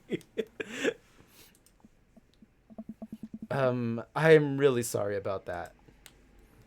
Are you okay? What's her deal? Brownies fix everything. It's your call. Let's just ask if you're okay. She really likes pushing your buttons, huh? Joseph shrugs. Ruanik said, TTS Canary Mary. No, not Canary Mary, no. Canary Mary. That's what yeah, not Canary Mary. No marriage is perfect. You ready to head out? Joseph and I load the folding tables back into my car. Christy nods off the moment Joseph straps her into the car seat. Yeah. How old is this child if she goes in a car seat? She looks bigger than that. I drop Joseph off in front of his house. A small yawn sneaks out of me. Looks like I tuckered you out, huh? I'm a sleepy dad. I think I might finally be crashing from all the sugar. Oh. I won't keep you up then. Oh. Thanks for helping me out today. Happy to do it. Also happy to eat brownies. Oh. Well, next time I promise we'll do something a bit more exciting and a bit less free labor. And I'm very sorry about the whole thing with Mary. You shouldn't have had to see that. It's fine, really. I know, but first hangout domestic problems aren't a good look. You barely know me. Yeah. Let me make it up to you next time. It won't be Margaritaville, but we'll do something fun. Promise. I smile. I'd like that. Oh, and one last thing. Joseph tosses a cling-wrapped brownie through the window. It hits me in the face, but I'm able to catch it. It's the last one. You earned it. Joseph, please, don't leave me alone with this brownie. Nope, too late. I'm already walking away. But... Bye! Joseph walks up to his home. He waves at me before carrying Christy inside. Well, looks like it's just you and me, Brownie. Eat the brownie Save now. it for later. Save the brownie for later. We're about to crash. Oh, I don't know. Don't you want the brownie now? It's up to you, ultimately. All right, save the brownie for later. I pocket the brownie. This might come in handy down the road. I step inside to find Amanda. She's just gonna on the eat it. couch. We should have just ate it. She's gonna just eat it. Hey, Father Unit. Hi, child that I'm required by law to take care for. How's homework? It's really fun and educational. Really? How long have you known me for? Right. How was the bake sale? Good. I think I really could have made a good life for myself as a brownie salesman. Glad to hear it. So what? Were there any extra brownies, or did you maybe sneak one, or... I think for a moment and realized that I still have the brownie that Joseph gave me. This would probably do better in someone else's stomach than mine. Heads up. Whoa. Wait. I hurl the brownie towards Amanda. It hits the wall behind her and falls on the ground. This brownie's been through it. Nice throw. She scoops it up and smiles at me. Thanks, Pops. Hey, if you're not going to bed anytime soon, would you be game for some real shark hunters of Orange County? I thought the last hunter got eaten by a shark. He did. I sit down next to her Okay. and cozy up with the blanket. Awesome. Okay. See, I don't think that date was actually Date pretty complete. bad. Huh? Date complete. All right, let's see what we got. Oh. I've never had that much fun in my life. That actually went. Awesome. Thank you. That actually went better than our dates with Hugo and Matt. I think we got A's on those. Okay. I am actually surprised. Me too. This is the guy I pegged that we were gonna not really care for or vibe with. Honestly, he was a little more fun than Hugo for me. I think Hugo was I don't know. I didn't really vibe with him as much. I see. But we'll see. We'll see. Huh. Hugo and Matt are the worst. Do you think so? Maybe their personalities haven't come out yet. So let's do a little critical thinking. We did all the first dates. Yeah. Whose did you like? Okay, whose date did you like the most? What was the best first date? Okay, I would say it's between Brian or Robert. Brian's was cute. We went mini golfing, and then Robert's was fun. Like we went bar hopping. Like two completely different experiences. Mm-hmm. But yeah. Okay. And then I liked Brian's the most. Yeah. I feel like it was the a perfect fun- balance of getting to know someone and having fun. Yeah, I think mini golf's a good, cute first date for sure. I would agree with you on Robert. It's just the whole alleyway throwing rocks like kind of thing. Yeah, like, that was a little that weird was- for a grown ass man to be doing, but yeah, you know. Like I'm down for like laid back, you know, like in the moment kind of guy, but I don't know. I feel like that's something you probably did in like as your first dates in high school. Kind of. Mhm. I do like that he bakes though, cooks and bakes. Like that's surprising coming from him. Craig invited us to a baseball game his kids were playing at, and then we went to like a pizza parlor after that because they won. Mm-hmm. That was kind of fun, sort of, except with the crazy baseball moms that kept trying to like steal Craig because they were thirsty AF. I like the connection our main character has with him, like for like as a like they went to college together and Yeah. they have fond memories with each other. There's something kind of sexy about like someone you knew in the past that came back into your life and you're noticing you're attracted to them. Damien surprised me because I felt like we could vibe with the fact that he takes pride in his home and the things he's collected, and like he has his hobbies and he likes hearing about other people's hobbies too. So And he's actually good with his kid. I feel like out of all the kids that, you know, like the dads are putting up with or like because the kids like outlashes and like the kids like kind of has bad behavior. there's room for improvement. Yeah. I feel like Damien handles it the best. Yeah. Yeah, it's funny because I had Hugo a little higher than like Joseph and Matt, and now I think he went down a bit for me. So we'll see. Maybe the second dates will change our mind. So now, are we doing all the second dates? Are we going to play it by ear? Well, judging by the time, we have time for one second date, maybe. Damien seems like the best dad, LOL. Yeah, like if we're going by like actual parent, then yeah, I think Damien's maybe the best dad. I feel like for his son being like sort of a troublemaker, it's really easy to be angry and like I know actual dads, like it'd be easy to like get stressed out about that, and he keeps his cool, and that's good. Right? Yeah, and I mean, this guy had a sense of humor. You know, he was playing like he was role playing with us. We were baking. He's making little jokes here, but he does take the the sins very Yeah. seriously. Don't lie to him. Like don't lie. Don't lie with him. Yeah. Apparently his wife gets away with murder though, so I don't know what's going on there. But yeah. Okay. All right, let's see if we can go into a second date with someone. Margarita zone. Welcome. You've got dads. All right, looks like Oh, a double message. We got chat We rooms got a now? group chat going on in here. Hey, are you up to anything tonight? Hugo and I were planning to go to the art walk downtown, and we're wondering if you would care to accompany us. I would normally write a letter longhand, but I've run out of distressed parchment paper. Whoa! Why can't I see Damien and Hugo's chat? Am I a hacker? But I don't even have a hacker alias. The feds are gonna bust down my door any minute now. I've got to destroy this computer. Manny, this is a group chat. Oh, thank God. Do either of you guys know how to destroy a computer? You can run Derek's boot and nuke from a startup flash drive, but once you've done that, it's best to physically destroy the platters altogether. The Victorians were well versed in information security.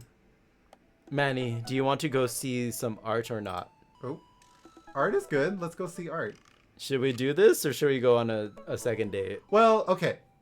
I think we're both on the same page as Damien, right? Yeah. Hugo, you're starting to go down, but would you say he's now at the bottom for you? I wouldn't say he's at the bottom. Well, then I think we should. Okay, sure. Let's go. Let's go on this little art walk. See that art. You can't spell fart without art. Oh. Damien and Hugo invited me to the monthly art walk in downtown Maple Bay. I've never really been into one of these before, so I'm not quite sure what I'm in for. I think I'm here a bit early. I don't see Damien or Hugo around anywhere, and I feel just a little uncomfortable standing among all these fancy art people. Manny? I turn around, it's Joseph. Oh, you're here too. Joseph, what are you doing here? Oh. Joseph scoffs at me. What am I doing here? How could you ask me that? I'm obviously a huge art appreciator? Appreciatist? Appreciatist. Is this a setup? Okay, fine. Damien invited me to this art walk thing. I'm guessing he invited you too. Yep, admittedly a little out of my depth here. Oh. Thank God. I thought I was gonna be the odd one out. Are you allowed to say that? Say what? You know, thank God. Yep, I actually get double points when I say it since I'm a minister. Okay. See, okay, he has some humor to him. It's just like weird because he takes some commandments seriously and some not. I don't know. Some rules. The points get you into heaven. That's how it works. Oh my God. Okay, then it gets a little creepy sometimes. Anyway, where are the guys? I look and spot Hugo and Damien, who seem to have just arrived at the gallery. Good eve, good eve, good eve. Oh. Evening, friends. Oh. Who's ready for some art? You know, I am. I have no idea what I'm in for. Art is dead and nothing is real. What the hell? Okay, so this might affect relationships with some of these guys, so let me save. Maybe middle. Okay, so I think Joseph and Hugo would appreciate the middle. Maybe even Damien. I don't know. I think Joseph would hate. We know because Damien invited everyone here, so we know Damien's into the art and all that. So did Hugo. Oh, true. Well, what does your instinct tell you? I think the middle one. All right, let's try the middle one. Yeah. Same. Hey. All you have to know is that if you're feeling overwhelmed, there's generally always a table that has free wine and cheese. I like art now. I mean, I would too. I've got the table in my sights. Now, if you'll excuse me, I'm going to go help myself to some tiny wines. Talk art with Hugo and Damien, get cheese and tiny... Okay, no, so yeah, the first one will probably give us hearts with those two. Sorry, Joseph. Bye. So what's this first place? Oh. This particular artist specializes in landscape painting of various locales within the American Northeast. I look at the art. It is rad art. At the risk of sounding uninformed, do all of these landscapes look like butts to you guys? Oh. Damien and Hugo lean in, examining the paintings in earnest. It would would appear as if you are correct. I see butts. Valid assessment. Assessment, Manny. Assessment. Hey, this art stuff's pretty easy. Oh. Oh, it gets more complicated. Oh. Sometimes the butts are more symbolic. Sometimes the butts are metaphors. Sometimes art is about the butts they don't draw. Interesting. Joseph returns to our group with tiny cheese and wine. What I miss? Oh. Butts. Shame. The cheese is nice, though. Shall we visit the next place? I like butts. Butts are We great. leave the first gallery and walk a few minutes before we reach another one. This gallery is a bit more crowded. Huge paintings of, I'm not even sure, hang on the walls. I could eat a peach for hours. Oh geez. What am I looking at here? Hey. This is abstract art. I think the more important question is, what does this art mean to you? I stare at the painting, concentrating as hard as I can on its meaning. Oh, save. It's a metaphor for the human condition. It reminds me of my childhood. It represents a strife. It's a butt. Not the last one. Reminds me of my childhood? It's either that one Stay or the tuned. first one. All right, last ad of the stream is coming up in a couple minutes. You think which one? The middle one or the last one? I think it reminds me of my childhood. That could be nice. The gestures, the color, they remind me of my childhood, of my parents. Intriguing that you discover something so personal in an image so non-specific, Manny. May I ask you to say a little more? Just kidding, it's a bet. Certainly. These vivid, simple forms communicate a solemnity that is betrayed by the raw expressiveness of the brushwork, which, in a way, speaks to the essential nature of human experience. The scars left by the passage of time and the turmoil of contemporary life are both contextualized and deepened by the rose-colored echoes of pre-adoptimal consciousness. Slow down there, Manny. Do us a favor and keep it simple. It's a butt. Oh. Everyone else stares at the painting. Yeah, that's definitely a butt. Well, a valid assessment. I can't help feeling your initial judgment may be closer to the artist's intentions. Maybe you're underestimating how much the artist liked butts. You are a servant of the Lord. Oh. We're all God's creatures, even butts. Comparing this place to the artist's body of work, I'm pretty sure this represents the sense of isolation he feels creating traditional abstract artwork in a field that's rapidly moving towards digitization. Wow, how do you figure that? Oh. That's what it says on the placard. Oh. Let's look at a few more of these. We walk around the gallery, sampling some more of the artist's work. I almost hate to say it, but abstract art is kind of growing on me. It's interesting that the artist chooses not to let their work be defined by, what's the word? Realism? Realism. As we're looking at one of the paintings, a patron scoffs loudly. Psh, I could do that. Excuse me? Oh my. Hugo. Not here. No, come back here. The patron walks away, not noticing Hugo fuming right next to him. You say you could do that, but you didn't. You don't seem to have the intellectual depth of the artistic skill to execute a piece even a fraction as impressive as this one. Art is the truest expression of the self, and it seems like your self is bad, so your art would be bad. Hugo's insult game isn't the best, but there's no denying his passion. Damien is holding him back at this point. Oh no. Friend, he's not worth it. Hugo manages to cool down. He smooths his jacket. I'm sorry. I just love art very much. We know, buddy. I pat Hugo on the shoulder. Oh. You know what would have eased the mood? Is it cheese? No. Ah. It's wine and cheese. Hey. Oh, Co-signed. The four of us head over to the wine and cheese table, which thankfully is grounded in realism and is actual wine and cheese. Space report. Chats orbiting the DreamDaddy galaxy. I am Daniel McGee said. I'll be right back. TTS Rocket Space Report. Chats orbiting the DreamDaddy galaxy with Bear Pair Gaming. Glowing Star Mikeke 352 conjured Scary Mary vibes, while Ruanik summoned Canary Mary with a twist. Smile with Horns Hugo and Matt are the chat's villains. Kappa. But Damien's dad skills are winning hearts. Sparkling Heart, meanwhile, a wild Maushold dodged capture in a cosmic game of Pokemon. Video game, and don't forget, add asteroids incoming, sub for a smooth space ride. Yay. Flying Saucer Sparkles. Flying Saucer Sparkles.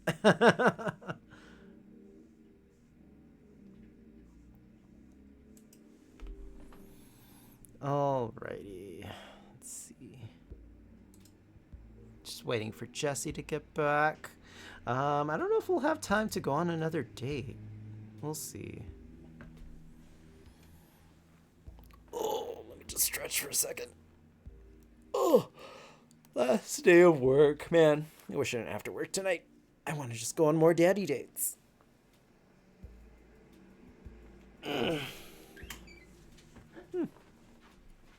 Are you quite ready now? Mm-hmm. Yeah, I read that. Ah. We got one last stop on the tour. You lot feeling up for it? Is it going to be any weirder than this art? Oh. It is absolutely weirder than this art. Let's do it. Oh. Damien, Hugo, Joseph, and I walk over to a performance in the street. Several masked performers in leotards undulate wildly on the ground, screaming both at each other and us. Oh, Kirk Douglas. So, quick question. Oh. Shoot. What is happening? I second this question. Oh. Performance art. Oh, that's you. Performance art. What does it mean? Again, I pose the very same question to you, Mr. Pears. Okay. Oh, so we have to describe fear of existence, the very humanity of being human. They really like screaming. Butts. Butts? All right. Fear of existence, the very humanity of being human. They really like screaming. I like that one. Which one? The screaming. Yeah, I do too. That they do, but I'm not sure if that encompasses the whole of their the whole of their performance. What do you think they're trying to say? I believe it's less about what they're saying and more about why they're saying it. I think there's something special about performance art, with almost every other form of art. Music, painting, photography, the artist uses their medium as a conduit for their emotions. With performance art, the medium is the artist. It's the purest expression of raw human emotion. It's art as catharsis. That's beautiful, Damien. So what you're saying is, if I start making really loud fart noises right now, it's art as long as I, like, really mean it. Damien fixes him with a hard stare. Hey. I was gonna start making fart noises, but based on the look on your face, that joke isn't going to play well with this crowd. Ah. Wise. Ah. We watch the rest of the performance as earnestly as we can and clap politely after the dancers scream their way off stage. Phew, I think I'm all arted out. Agreed. We all decide to walk home together. Oh. We make our way back to the cul-de-sac, tiny wine and tiny cheese sloshing around in my stomach. I think what I've learned tonight, and not just what I've learned about art, which was nice and extremely informative, but what I've learned tonight is that when you put a bunch of tiny wine and tiny cheese together, It eventually becomes regular wine and regular cheese, followed by too much wine and too much cheese. Oh. The tiny cheese lulled me into a false sense of security. It felt safe. I felt safe with tiny cheese. Wax wings too close to the sun. Oh. Cheese wings. Those would melt in the sun too, and I feel like it's more appropriate imagery. Plus, it'd be delicious. A nice amanther, possibly. Hey, if you guys were painters, what would you paint? I actually dabble in oils. I mostly paint landscapes. I'm not very good, but it's a nice way to pass the time. Oh. I think I would focus on personal portraits of people in unique professions, like, for example, luchadores. I think I'd paint boats, seascapes, maybe some lighthouses, mostly boats. Really? Ah. Yeah, I'm surprised you're choosing boats in favor of a long history of religious imagery in artwork. What? Boats are cool. Oh. What about you, Manny? Food. Safe. Oh, okay. So far, none of the relationships have been affected. Food artistry, landscapes, tasteful nudes of the artist. I think food artistry is what our character is like. I paint butts. Oh.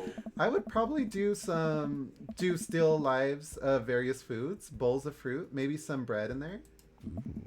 Would there be cheese? Ruanik said, Oh, there we go. TTS I'd paint butts.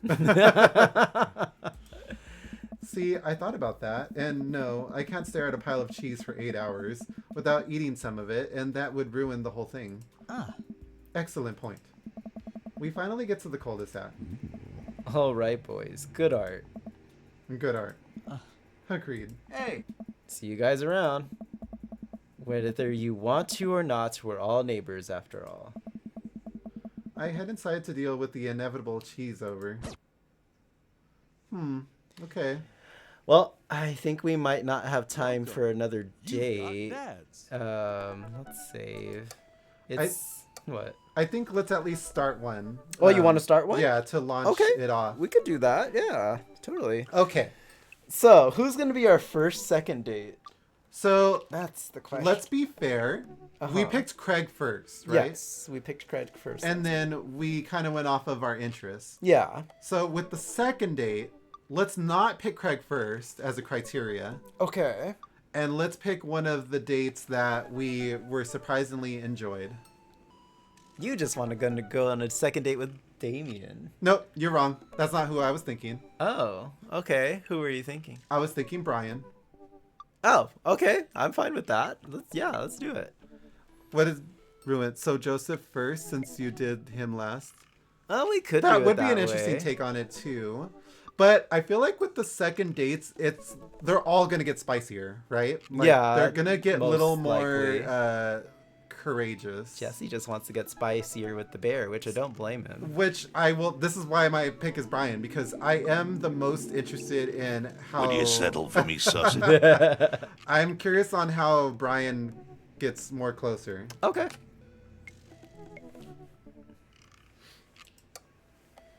All right. Officially starting our second date. What's our cutoff time?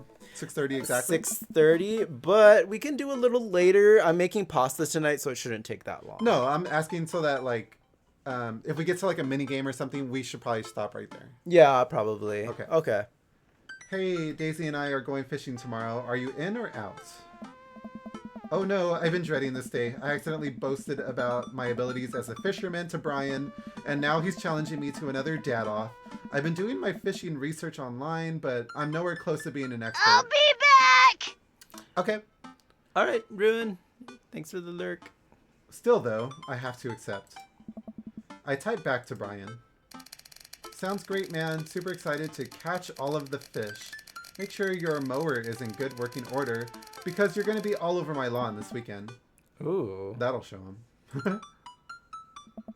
Brian responds back, letting me know that tomorrow he'll pick us up at an hour I had previously forgotten existed. Man, that's going to be a rough start. Amanda. Amanda comes into the room from the kitchen, eating a cheese stick by biting it off piece by piece like some kind of monster. I didn't raise you like that. What? It's called string cheese and not chompy cheese for a reason, Amanda. Did you just call me in here to criticize my controversial string cheese eating technique or what? No, Amanda, we have to go fishing tomorrow. Honestly, I kind of bite it too. I don't I do bite the it too. string thing. Well, you have to go fishing. I get to play with Brian. Oh, well, you have to go fishing. I get to play with Brian's dog. How do I become a master of fishing overnight? You went fishing in the Girl Scouts, didn't you? Nope. My stint in the Scouts was brief and purely transactional. Though I could get free cookies. Oh, thought I could get free cookies, but I didn't know what I had to do, like be outside and tie knots and stuff. But I have to beat Brian. Dad, let me tell you a story. Do you remember last summer how I applied for a job at that coffee shop across town? Give me a refresher. During the interview, they asked me if I knew how to work an espresso machine, and I really wanted the job, so I lied and said yes. On that first morning, there was a line out the door, and within half an hour, I severely burned my hand, and they told me to go home and never come back. I still have a scar from that. Of course I remember. What does that have to do with fishing? The burn is a metaphor, Dad. I don't get it. You can lead a horse to water. What do horses have to do with the fish and burns? Dad, please, I don't get your obsession with competing against Brian. You wouldn't understand. It's a dad thing. Please try explaining it to me. Okay, Brian's just... He just thinks that he's so much better than me, and he purposely reminds me of that whenever he can. It's like he has to one-up me. I have to beat him at his own game. Rose said you haven't left this room since I lurked. Hey, listen, we went out. We just happened to end up back here, okay? This is our house. Is that what you think is happening here? No, Amanda. Okay, I know that's what's happening. All right, Pops. We should both be getting some sleep. See you in the morning. Night, Panda. I brush my teeth and throw on some pajamas. I climb into bed, set my alarm, and close my eyes. Sure, Jan. Okay, sleep. I am wide awake. I can't help but think about the last time I went fishing, hoping that there's something I can glean from it to give me an edge over Brian. I was about 9 years old. My dad woke me up one morning and told me to get dressed and meet him downstairs. I'm going to turn on the pot of water I have on the stove real quick, just to speed things along. Okay. When we're ready for dinner, but... What should I do? Just wait for you? Yeah, it's literally going to take me a second. Okay. We're trying to sneak in that first, second dates before we end the stream tonight. But yeah, we officially dated all the first dated all guys so far. Ooh, the fishing date. Oh, it's casual. You know something we don't? Yes, this is our first pick for the second date. Yes. Okay.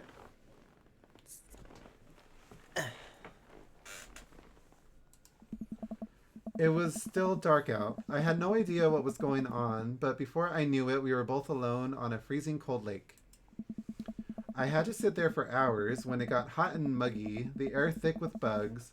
I picked at mosquito bites while my dad sat in a stony silence. Fishing pole in one hand and a beer in the other. We didn't catch anything. You've gone through all second dates and half the third dates. Oh, okay. On the long drive home, my father bought me a pack of cigarettes and didn't say a thing. Shoot, I'm sorry, babe. I have to use the bathroom, too. Okay. I think getting up, I had to... Just do. You went, too. Go for it. I'll be right back. And you didn't stream it? Rose. Yeah, I mean, we're definitely taking our time with it. We're making sure we're making the right picks for the dads.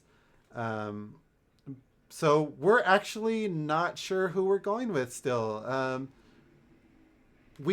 Okay, so based off of the stream, I think we're both in agreement that we didn't like the first date with Matt as much. And maybe even Hugo. I think the date with Hugo was nice, but I think he was too distracted. I mean, yeah, you got to watch the kids, right? But I don't know. I feel like the setting was fun, but he was just not taking it in as much that we would have hoped for. He was too engrossed. Yeah. And then Matt, like, it's not his fault, but, you know, it was too loud. And there were too many people preventing us from, like, even being next to each other. So, yeah, that wasn't very nice. Would you settle for me sausage? So, yeah. I think we liked the date with Craig, but I think we both wouldn't find it an ideal date. Like, it would be a good hangout to go to the gym and to you know, watch kids play a game. So that's our thoughts right now. All right, I got a few Ready? minutes. Yeah, I'm ready. Okay. Let's clicky. That didn't help, and I think I have some repressed sadness about my father. I'll deal with that later. I'm sitting on a boat in the middle of a body of water. I can't see any land, but I know it's a lake. The water is placid and still. I'm holding a fishing pole. I don't understand why, but it feels like my life depends on catching fish right now. I cast my lure into the water and wait. And wait and wait. My whole being is filled with hopelessness as I watch the line disappear into the depths below. You used the wrong lure. I look up and see my father, just as he looked that one cold morning, disapproving. I'm panicking now. I pull the lure up and try to grab a different one, but all of the lures in my tackle box are the exact same. I look up at my father for guidance, but he's gone. I try casting again, but I can't hold my footing. My boat tips over and I fall into the water, sinking further and further. I see the multitudes of fish that had been lying just below the surface, all swimming around me as if to taunt me. Oh, he's having a nightmare. One fish swims up to me. He has Brian's eyes. What? You got to use a neutral buoyancy lure if you're trying to catch trout, buddy. I jolt awake to the sound of my alarm. It's fishing day. That would explain the weird dream. I groggily slip on clothes and get ready. I spot Amanda's door half open and see her still curled up in a mountain of blankets. Walking over to her bed, I give her a tiny kiss on the forehead. Do we need to stop? Fishing day, kiddo. You ready? No. Well, you gotta get up. I can't do this without you. Also, stop sleeping in your clothes. Amanda pulls her comforter over her head. Never. Amanda. I'll get up in a minute. Alright, Brian should be here in 20, so you better not just go back to sleep. Amanda sticks her hand through the blanket to wave me away. I leave her room and make myself some coffee and another cup with lots of cream and sugar for Amanda whenever she gets up. Amanda eventually wanders in and chugs her coffee, while I do word jumbles. I hear the doorbell ring. That must be Brian. Still rubbing our eyes, we walk outside to see Brian. He's decked out in fishing gear. Daisy's falling asleep next to him. Early bird gets the worm, buddy. You ready to fish? I was born ready. My eyes narrow in on Brian. It's a good day to die. Hop on in, guys. Let's get this fishing party started. I walk over to the driver's side door and open it. Woof woof. Brian's dog immediately hops into the driver's seat, wagging his tail furiously. I forgot about the dog for a second. Can I see your license, sir? For a second, I thought Brian was woofing us. Maxwell, let Manny sit. Maxwell obediently hops into the back to cuddle with Daisy. Amanda settles in next to Maxwell and Daisy and immediately falls asleep. You ready for an adventure? I'm ready for glory. Oh my. I struggle to stay awake as we drive to the outskirts of town. Country music plays quietly from the radio as I watch trees pass by. So where exactly are we headed? It's about an hour north of here. Little spot I've been going to since I was a kid. My dad used to take me there all the time. I don't think anybody else knows about it. I brought everything we need so that we can catch some trout, have a nice little fire, and enjoy the nature. My fishing pole is in the shop, getting it tuned up. Do you maybe have an extra I could borrow? But of course, it's probably not as nice as it sounds like yours is, though. Right. I am digging a hole here. I stare out at the forest lining the highway. The sun is just barely over the horizon, scattering dusky pink light through the trees. For a split second, I spot a deer gazing on the side of the road before it leaps back into the brush. After a nice quiet drive, Brian eventually tells me to pull off the highway and onto a dirt road. The car bumps along until we reach a clearing that opens up a magnificent lake. Well, here we are. I step out of the car and help Brian unload our gear as Maxwell runs around us, barking. The kids wake up and wander to the shore, where Daisy tries to reach Amanda how to skip rock, or teach Amanda how to throw rocks. Brian and I carry the tackle boxes and cooler down to the edge of the lake, where he has a canoe waiting. Ah, great. It's still in one piece. Hold on. Help me out with the Maxwell. I help Brian place a tiny dog-sized life vest onto Maxwell. Aw. Woof woof. All right, your turn. Brian hands me a lime green life vest. Maybe if I fall in, you'll save me. I can swim things. After this decision, we should stop. But let's make a good decision. Okay. Maybe if I fall in, you'll save me. So we kind of tried something like that on Brian before, and I don't think it worked. I can swim, thanks. No thanks. Oh, I don't know. The other two sound kind of... Let's try the first one. Oh, you just to see what happens? If you like spicy on the second date. Okay, fine. If I fall in, I'm counting on you to rescue me. Oh, okay. We're back. Okay. Suit yourself. All right, Daddy's gonna give us CPR if we drown. Brian turns to Amanda and Daisy, who are still skipping rocks. You kids want to fish? I'm good with just throwing rocks into the water. Amanda hurls a rock into the pond with gusto. Yeah, take that water. Amanda, you're supposed to be skipping them. Hey. Is that what we're doing? Daisy, don't you want to fish? I think catching fish is kind of inhumane. We're gonna go explore in the woods and look at bugs and stuff. All right, be safe. Don't go too far. Brian puts the life vest around himself and we throw all of our equipment into the canoe. Maxwell happily jumps in and takes his place looking out over the front of the boat. I get into the canoe as Brian shoves off. We paddle together to get ourselves in the middle of the lake. Most freshwater fish usually feed at dusk and dawn, which is why I had to get you up so early. Yeah, I know. That's pretty common fisherman knowledge. After all... no, he's hot! Yeah. After all, fisherman knowledge that I am knowledgeable about. Still a gambling man. You were gonna say do one? You know I'm glad we did it too. The answer, number one? Oh, yeah. Let's see who can catch more fish. Okay, this might turn into a mini game. Let me see. You can catch more than one. Sounds easy enough to me. What's on the line? Besides all of the fish I'm going to catch, obviously. I was thinking something a little more high stakes than mowing the lawn. Custody of our children? Oh my god. More than that, let's say. If I win, I get your weed whacker. Oh, he wants our weed whacker, huh? The Whackmaster 2000? That's a limited edition. That sounds a little weird. But if you win, you get my pole saw. The Reach and Cut 3000. The cordless version? That's the one. Shit, the Reach and Cut 3000 is state of the art.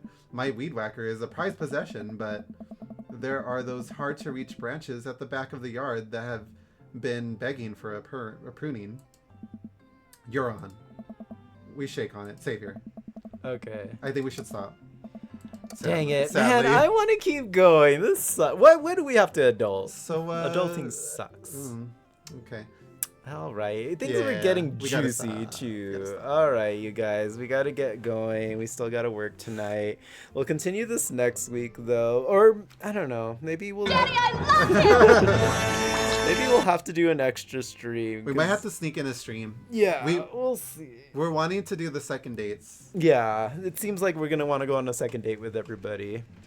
All right, but that was fun. Yeah. Some of those dates surprised me. Some of them left me wanting more, a little bit more. So we'll see how everybody's second date goes. This one already looks like it could be fun.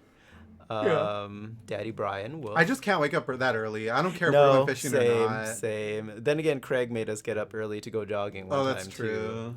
All right. Well, I guess Dad's like waking up early, right? Not these two though. Nope. I'm not used to it yet. I think it's also because we work nights. Yeah. But anyway, that's gonna have to do it for today, you guys. Thanks for hanging out. Let's go to chat. All right. Okay. Let me close this up. And again, thank you guys for coming out to hang out with us today. We hope appreciate you had a ya. good time as much as we did. All right, and let's look for someone to rate out to. So let's see. Thank you, Daniel, for resubscribing tonight, and thank you, Daniel and Ruin, for modding tonight. Let's see. They both rated out to Lefty. Okay, I did raid Lefty the other day, though. Let's close this. Let me refresh. Find us someone to raid out to. All right, raid message number 1 is for subs. Raid message number 2 is for everyone else. Lefty is on. I did raid Lefty the other night, though. How about, it's been a while since you've seen him. Yeah, true. All right.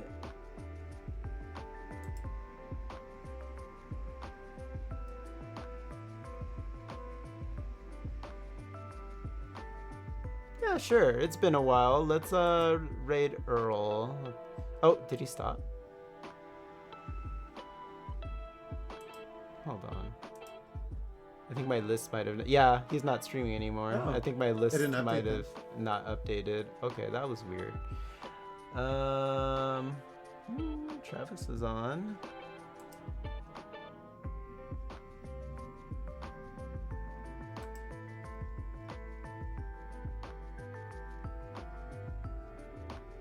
Anyone catch your eye, or should I choose? Yeah, you could choose. Okay. Let's see. We did raid Funko Beard not too long ago, Daniel, but thanks for the suggestion. Oh, you guys live pretty close to each other. Okay, let's see. Who haven't I seen in a while? Let's go say hello to... Just bear with me for a sec, you guys. Let's go with...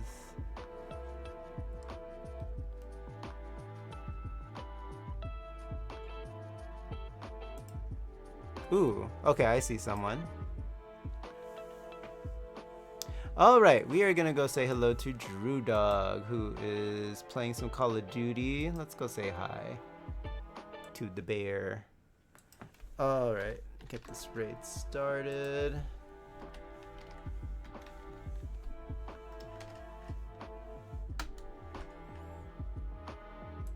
All right, and I'll bring up those raid messages one more time. This one's for subs. This one's for everyone else. So I'll be back on Sunday. I'm gonna be co-streaming Mario Party with Lefty and Casual. I'll update if we get a fourth, but so far it's just the 3 of us. We might just throw in a computer in there. I'm waiting for, because I invited a couple other streamers to see if they wanted to join, so we'll see if they respond. So I'll see you guys then. Love y'all. Have a great rest of your day. Thanks for hanging out with us. Night, you guys. We'll see ya. Mwah. Bye. Take care.